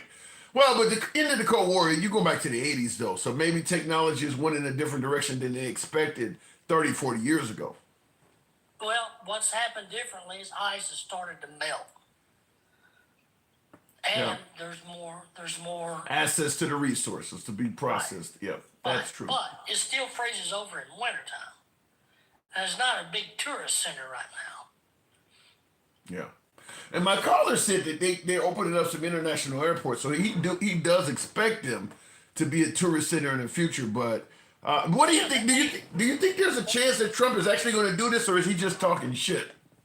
Trump wants it. It doesn't make sense for anybody else, but Trump wants it because he wants something that he can hang his hat on as a president to justify the the airports, and justify the Mount Rushmores, and to justify all the names on all the highways. You know, he wants to be the greatest man in the world. He wants the world to look at him that way. But he doesn't want to really do the stuff to accomplish it. That's kind of like he's always wanted the Nobel Peace Prize, but he didn't want to do anything to accomplish that. Well, we do have about 30% of this country that thinks he is worthy of Mount Rushmore and some of this stuff. It shows you how much more we need to do in education. I mean, come on now. You're not saying that Trump hasn't done anything good for America, are you? And nothing comes to mind, Tim. Tell me what you think he's Damn, you guys are harsh on Trump. I mean, Operation Warp Speed. That was it. That was a great thing for Trump. But he didn't sell it. He sold the opposite. He sold the he backed the people who were anti-vaccine. What could have been the greatest accomplishment in the last 25 years. He just blew up by himself. He got vaccinated himself, but he went with the crowd, said, well, it's probably going to make you grow a tail or make you magnetic. Yeah. It made no sense. First Step program? What was that? I can't even speak on it enough to tell you, to be honest with you. But I don't even know what it was. I mean, He let some people out of jail for minor crimes, right? Yeah. Very few, by the way. I don't know anybody got off. Yeah. Protecting the life of the unborn. I brought that up. In some states he has. And, it was mentioned earlier that, the states get to regulate themselves on abortion. Well, you got Texas suing New York because a doctor in New York mailed some birth control pills to a lady in Texas. So the federal government has to get involved in it when one state sues another. Yeah. I'll just tell you this right off the bat. I had one of my viewers come on earlier suggesting that it'll never be a federal abortion ban. There's no way I buy that. If Trump continues being president, even if he doesn't do it, eventually the right, listen, if you're for saving the life of the unborn, you're not going to be okay because the mother could go across a river or, as you say, get some pills from a different state and do it. You're going to want to save the unborn anywhere you can. So the idea that they're going to leave it up to the states, that makes no sense to me. Eventually, they're going to make federal swings at it eventually. Yeah, I think probably sooner than later. Yeah. It's in the, the bill, not the bill, but the plan, Project 2025. That's in that they wanted to make it federal for a federal ban. So they're doing everything else that Project 2025 is called for. Yeah, that's crazy to think that anything that they favor, they're going to want it to be done nationally. It's the things that they don't favor is when they're all of a sudden in favor of states' rights. So that way, at least we can make sure the Republican states are not forced to do this. But if it's something they favor, they want it done nationally. They don't want it just done at the state level. Correct. Yeah. So, that's a wolf ticket, Adam. I don't disagree with that. So, now I played a bunch of clips that show that there's a lot of love for Trump, everything from naming money after him to put his face on Mount Rushmore and making a holiday. Why do you think that's happening? You said there's a lot of love. I'd like to see the numbers attached to that. I'd like to see a poll done on each one of those items. Because I don't think there's, other than the solid MAGA, followers, I don't think anybody supports that. Well, the reason why I say there's a lot of love is because, as I mentioned earlier, if you had let's say a transgender person trying to play for a girls' team in some corner of the country, it would make national news on the right. The fact that some of these well-known politicians are talking about making Trump's birthday a holiday and stuff, the right ain't complaining about it. To me, is what shows he has support. I mean, they're not saying anything at all. Some of this stuff is outrageous. Talking about naming multiple airports after him, putting his face on the front of money, and the right ain't saying nothing about it. They seem to be okay with it. Yeah, these are basically the same things that he tried to cook up in his first term before COVID hit. But on the transgender sports athletes, I don't know why nobody on the Democratic side actually stands up and say this, but there was the president of the NCAA testified in front of Congress, and they asked him how many transgender It was a handful. women are playing, and there was less than 10 out of 550,000. Yeah. Well, their motto is one is too many, so they'll make a big fuss over 1 out of 350 million people. Well, great. I tell you what, there's only 5 in all of the high school sports. Wow. Transgender boys playing high school sports. So that's the difference between the track meet score, right? We're arguing about one track meet that somebody failed because she wasn't as fast as a tomboy. But let's take her out of the sports. But can we at least let her practice? Because that's the highest rate of suicide deaths are transgender children. Well, they don't. It's just like the whole immigrants going down to El Salvador. They don't care about these people. The whole sports thing in the bathrooms, all of that's just excuses for it. It really is hate. So you start talking about, well, at least let them practice because it'll prevent them from committing suicide. They don't care about those people. Some of them probably want the suicide rate to increase. So they don't care about them. We ought to get them to admit that. Why won't they admit that? Because people don't admit hate. That's right. That's like all this this dosage stuff that's going on, like this fraud, waste, and abuse. Fraud is a crime, and they would love to prosecute somebody if it was actually happening. They just can't prove it. Yeah. Yeah, that is a good point to be made. If you're catching so much waste, fraud, and abuse, where are all of the people you've indicted and arrested? I mean, you got a bunch of people that's been receiving Social Security that are 150 years of age. No arrest at all? You haven't arrested anybody for this? And you're claiming you found thousands of people and not one person has been arrested for it? It is a really good question to ask. Also, on the Social Security thing, where they got 300-year-old people still drawing checks. There's an automatic shut-off at 115 years. So if somebody actually lived beyond 115 and got their check cut off, they would restart it, but there has to be a request made. Now, if a person dies and a funeral home is called, the funeral home issues the death certificate, and they, by law, notify Social Security Administration. So it's kind of hard to get millions and millions of people that are collecting checks. Plus, they have not found anybody to charge a crime. Yeah. And that's the whole argument I was pushing back on my other callers. Like, I'm 100% behind getting rid of gangbangers and rapists and murderers and getting rid of waste, fraud, and abuse. But I don't buy the notion of I just have to trust you. If you're doing all these great things for the country, you should have no problem proving it. And the difference is the Trump side of the aisle, just telling people they're doing it is good enough. They don't require any proof. In fact, they find it insulting that you're asking for proof. Him telling you should be all you need. It's literally like, you don't have the right to ask for any evidence. You should be just satisfied with what they're saying. Right. Hey, Tim, I want to make one point and I'll drop down. Sure. We're talking about tariffs, the big issues that's being made over tariffs. And the reason Trump wants tariffs, that's the story now, is that he wants manufacturing brought back to the United States.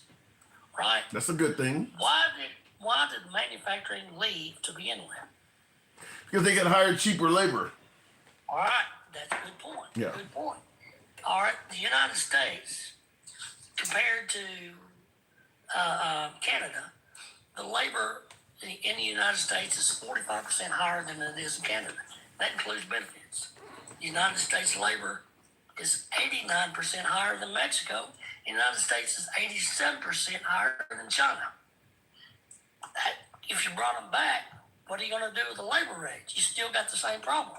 Well, when they're against the minimum wage increase, when they're removing collective bargaining rights, they're breaking up unions anywhere they can get their hands on them. My guess is they don't intend to pay what they normally pay. My guess is they're intending to find ways to pay you less. Well, all right, so they got to go just to be able to compete with the same numbers that China's providing. They got to back those factory wages all the way down to $6. Well, not necessarily, because a company has to pay money to ship products back and forth when they operate overseas. Right. And I mean, there are some costs that they don't have to incur once they bring the jobs back home. So they won't have to pay you equal to what they're paying the Chinese, but it will have to be less than what they're paying now. But it doesn't add up to 25%.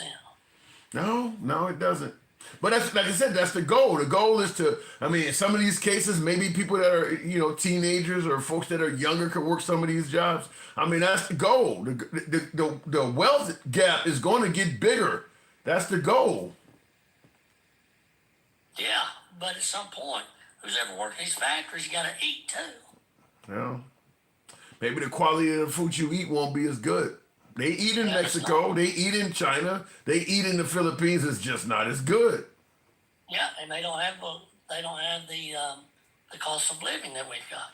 Well, maybe the size of your house might get a little smaller. There's a tiny home craze. A lot of people living in vehicles. I mean, the quality of life will drop. And you think that's going to be done before Trump leaves office? No, because I think the stuff we're talking about takes time to happen. So, for companies to move their business back, you can't do all this stuff in 3.5 years or whatever. But the problem is if let's say J.D. Vance or Don Jr. follows Trump up, you can do a lot of it in 8 years. So it depends on what follows Trump. You can't build a steel mill in 4 years, Tim. And you can move factories over here, but they can't build them that fast. Yeah. Plus, we have a shortage of labor as it is now. Plus, and you're sending off the good labor, the cheap labor, back home to Mexico. Well, I don't think all of this was thought out. I think you're asking questions to show, and you are correct that some of the things they're doing, they're not fully thought out.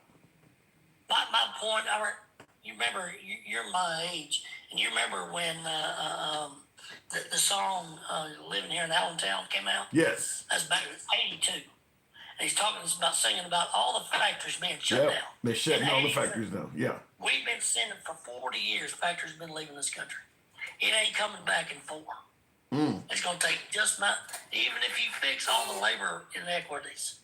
Well, maybe you don't need the factories to come back if you're talking about going and taking over the country that you said that has the material. I mean, if you go and take over Canada, you take over Greenland, maybe that's the goal. We don't need to bring it back. We're just going to go over there and take that over.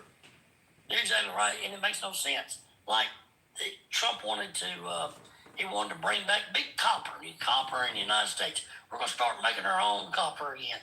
Well, we've depleted our copper mines, and we don't have the raw materials in Ukraine. Raw materials are in Canada. Raw materials are in China. We don't have them here anymore. It makes no sense to bring it here. Bring the material over and make copper here. Just go ahead and make it there and pay the price. Well, he's up to some. I got to move it on, but there's got to be some kind of method behind the madness. But in terms of explaining it to the American people, and Wall Street's showing it. Every time Trump opens his mouth, it crashes. Well, the love and adoration is still there. You said you haven't seen it yet, but I don't talk to a lot of disgruntled MAGA. Most MAGA folks who voted for Trump, they're still happy. They still think he's doing a great job. So the love is still there. 30%. That's a lot of people. That's a lot of people. Just for now. All right. Appreciate you coming through. Yeah, ma'am. All right. Moving on with the program. Looking in the comment section. Comparison between hatchet and scalpel. Ridiculous. I disagree, Entropy. Comparison between hatchet and scalpel. I think if I'm talking about what you're talking about, I disagree. I think you're talking about the Elon Musk the chainsaw deal with Doge. I do believe they should have used a scalpel. Like RFK just fired 50% of HHS. I don't think they went through that and probably determined what they need and what they don't.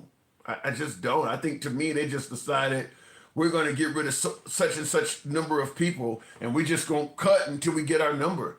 I am certain good people are being fired from jobs that we need them to be doing. Everybody getting fired is not a lazy worker that wasn't coming in. And this, once again, like I said before with the other stuff, not proving things you say, this is an area of that, where they are firing people and telling folks that this person got fired for lack of merit or performance, and they're not proving it. They're not proving it. They're just doing it, and a lot of folks that support Trump are echoing it. But I mean, you got folks that are being fired that are saying, I just received a performance review, a very good one, 3 weeks before I got canned. Or some people are saying, I've never received a performance review at all.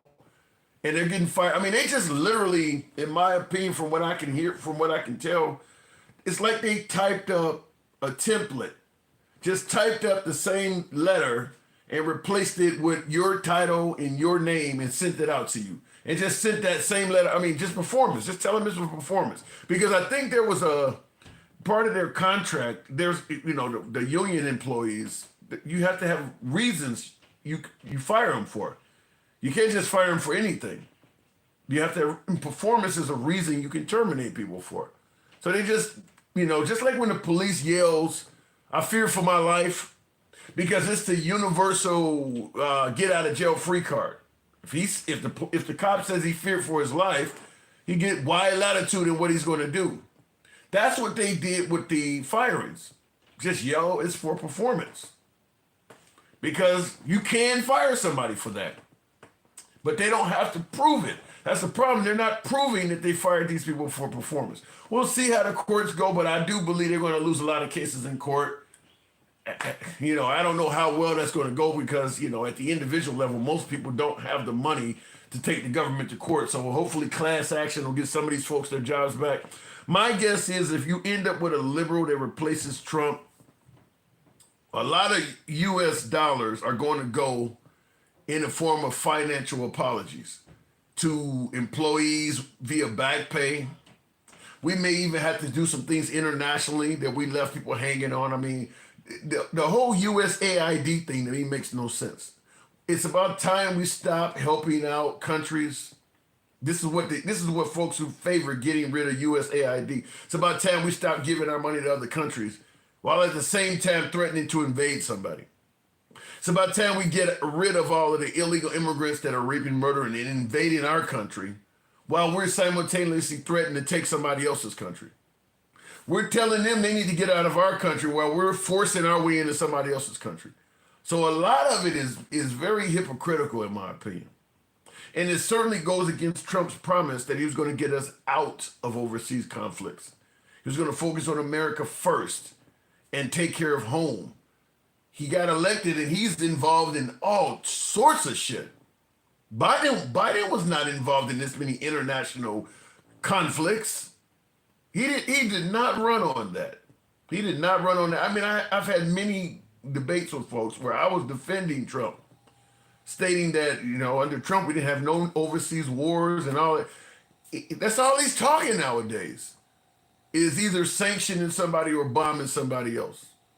I mean, since he's been in office, we just, via Pete Hegseth and the whole signal debacle, we bombed Yemen.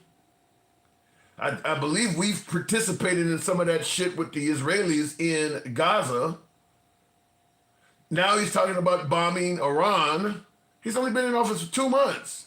He's literally coming across like a warmonger. He's talked about not taking the military off the table for Greenland. I think he may have said the same for Canada. I'm not sure.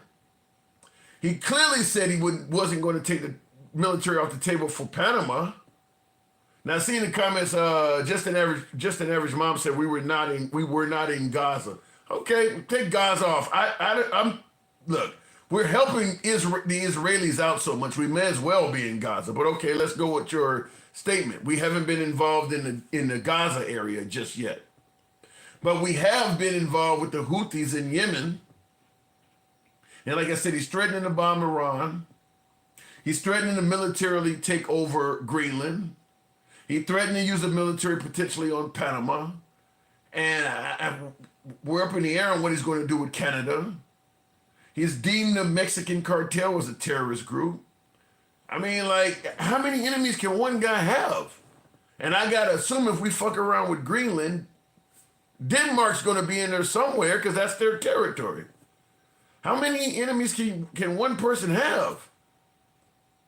So, like I said, that's not what he ran on. He did not run on that.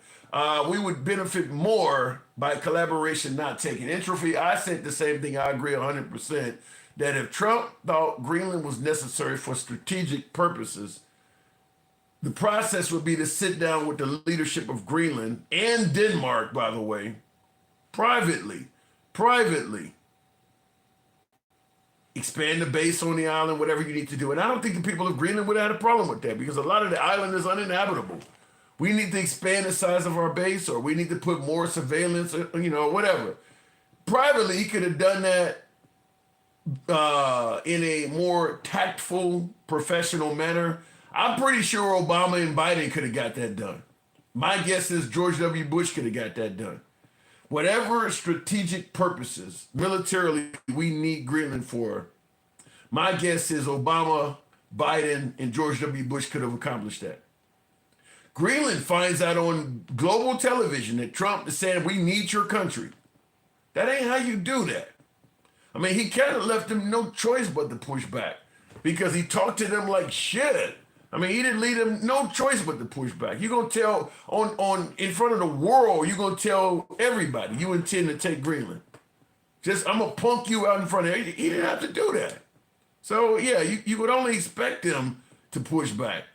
Not to mention he's not offering them anything. He's not offering Greenland anything. We need your country for our own benefit.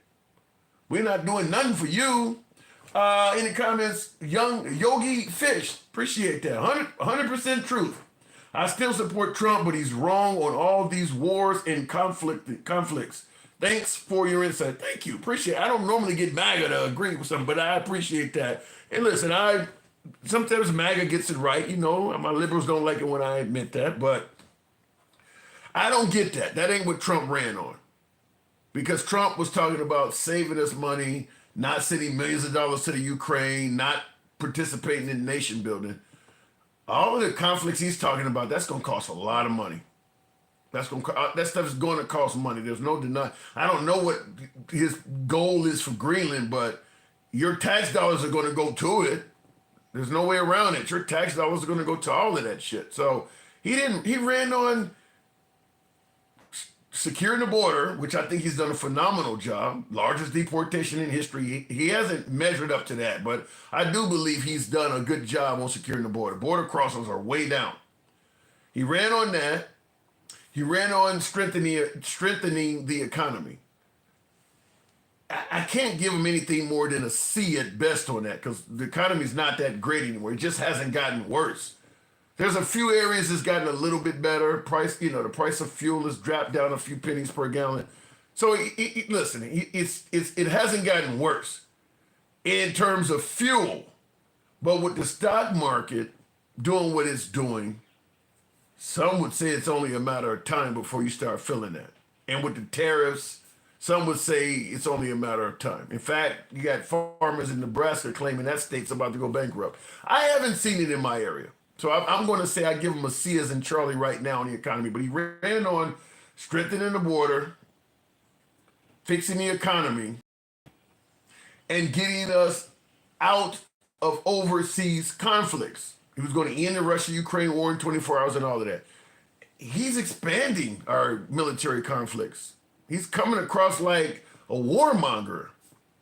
So we'll see how that goes, but until something breaks out, I gotta say it looks bad. I mean, because we're losing allies in areas we should not. I mean, we shouldn't be having drama with Canada.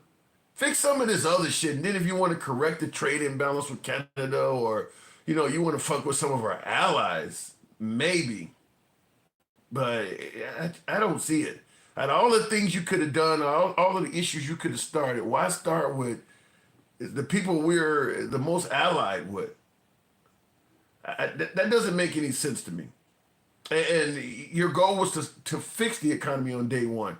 not to impose tariffs and make things worse, and then hopefully down the future it gets better. So we'll see how that goes. But right now, like I said, the love and adoration for Trump is still strong. So it is what it is. Anyhow, you folks know what I got to do around this time. Got to get up early and go to work just like the rest of you folks do. If you favor civilized, I like to say uncivilized. If you favor civilized dialogue from all sides of the aisle, you're in the right place. Follow the program if you watch on TikTok, if you watch on Instagram. A subscription if you are on YouTube. We're generally here Monday through Friday and some weekends like you found today. So show your boy some love with a subscription or follow the program. You catch more bees with honey than vinegar. Yeah, I totally agree with that. I do believe that one thing that Trump could have done is he could have successfully gotten his way with Greenland by using some real diplomacy, some real diplomatic language. All it is, I'm taking your shit talk is just going to force the people in Greenland to do whatever they got to do. I mean, even if a guy, even if you know for sure the person standing in front of you can kick your ass without a doubt, if he's talking shit to you in front of a whole audience, you may have to try to fight him. I don't care if, let's say, for instance, you're out somewhere at a cafeteria and the guy wants to eat something off your plate. You have no physical chance with this person, and you're not armed. Let's say, take the whole Second Amendment shit out of it. As opposed to getting involved in a fight and getting your ass, just go ahead and take it. Nobody else is going to notice that. Go ahead, you can have that. But when he's talking shit to you in front of a whole audience and everybody's looking at it, you might be forced to actually go ahead and take that ass whooping. Just because he's drawn so much attention to it. That's what Trump has done with Greenland. He probably could have easily got what he wanted from Greenland had he just talked to them diplomatically in private. They would have probably let him expand the size of the base we wanted, put any kind of, if you want to put an airport here, an additional airport, more aircraft, more, whatever you need, antennas, radar, whatever you need, they would have probably worked with him. But when you talk to them like shit in front of the world, what do you expect them to do? That's just really, really bad diplomacy coming from President Trump. I mean, that's just really, I don't know, like kind of shooting yourself in the foot type language. It didn't have to happen. It's like, you could have sent J.D. Vance over there or you could have sent somebody else over there to have a nice conversation and have made that shit happen. With Greenland, Ukraine and some of these other places may be a little different. Canada's never going to want to be a 51st state. That's not going to happen. Too much violence in this country, no entitlements. Canada, the Canadians are happy. They don't want to be part of this country. That's not going to happen. But Greenland probably could have made that happen if he had done it diplomatically, for lack of a better term. J.D. Vance is spineless, says Dan Fries. Shit, I mean, I hate to say this. It's going to piss off some MAGA, but who in the Republican Party right now, when it comes to dealing with Trump, is not spineless? Who in the Republican Party do you feel confident would speak up against Trump if he was doing something that was completely wrong or you knew for a fact was unconstitutional? Who do you know in the Republican Party that you feel confident? Ron Paul, okay. Ron Paul. All right, maybe that, okay. But I mean, think about it. For the most part, the Republican Party ain't gonna say shit to Trump, and he knows that. He knows it.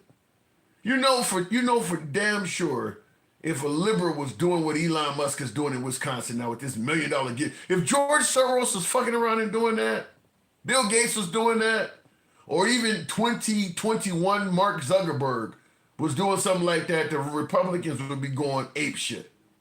But now all of a sudden Elon Musk is doing it, not a complaint at all. Not a complaint at all. So I don't, when you say spineless, I think most of them are going to let him have his way, no matter what he's doing. Anyhow, folks, I appreciate the 148,000. Wow, somebody was really tapping the screen. Thank you. Damn near got 150,000 likes. It's been a while since we were that high up, so I do appreciate that. I appreciate you folks showing the program some love. Did I miss a super chat? If not, coat, white coat shape. Sean Herbert, I missed that one because I don't know what that means. Now I'm late to the party on that, and I do apologize. I want to make sure I didn't miss any super chats. Tim, you're making assumptions, or are you privy to diplomatic conversations? It's a good question, Draco. I'm not privy to diplomatic conversations, obviously, but the way Trump has talked about, wow, Scott Penny, appreciate the good galaxy. Thank you. Thank you for your support. Thank you, Scott. I'm not privy to diplomatic conversations, as you asked, but when you see how Trump talked about Greenland on the world stage, it's pretty clear that there's no diplomacy being used. You don't need to know more than that. Regardless of what is going on behind the scenes, no president should ever talk about a country like that. The fact that he's doing that shows there's not any significant amount of diplomacy between Greenland and the United States. You shouldn't be doing that. Saying things like, I need your country. That language is awful. How about for my married viewers, how would you feel if somebody told, I need your wife? I mean, I need your house. I need your car. Kind of like the old 80s Terminator movie. I need your shoes. You know, what did he take from the guy? I need your pants, your shoes, your jacket. He just took his clothes. You can't talk to somebody like that.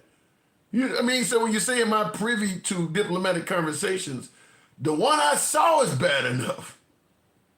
I don't need to know what else they were talking about. The ones we've seen are bad enough. He's sitting on TV with the Prime Minister of Ireland or something like that. He's telling that guy, I intend to take Greenland. Shit, what else do you need to see? God damn. Anyway, it's bad enough what he's doing. Looking at him like what? Just like the same thing when he's standing on TV with Netanyahu. And he's talking about we're going to own Gaza. What more do you need to see? You're talking about just taking people's shit. What do you need to see any more than that? That language should never be happening from any leader of any country. You should not be. He's calling when Trudeau was in office, when Trudeau was the Prime Minister of Canada, he was calling him Governor Trudeau. What more do you need to see? Can you imagine someone from overseas calling Trump some office that's less than president? It's disrespectful. It's disrespectful. So, yeah, somebody from the UK calling Trump a member of parliament. You pretty much, if the Prime Minister of the UK called Trump a minister of parliament, that means he's under him. That's disrespectful. What more do you need to see? His language is awful to these people.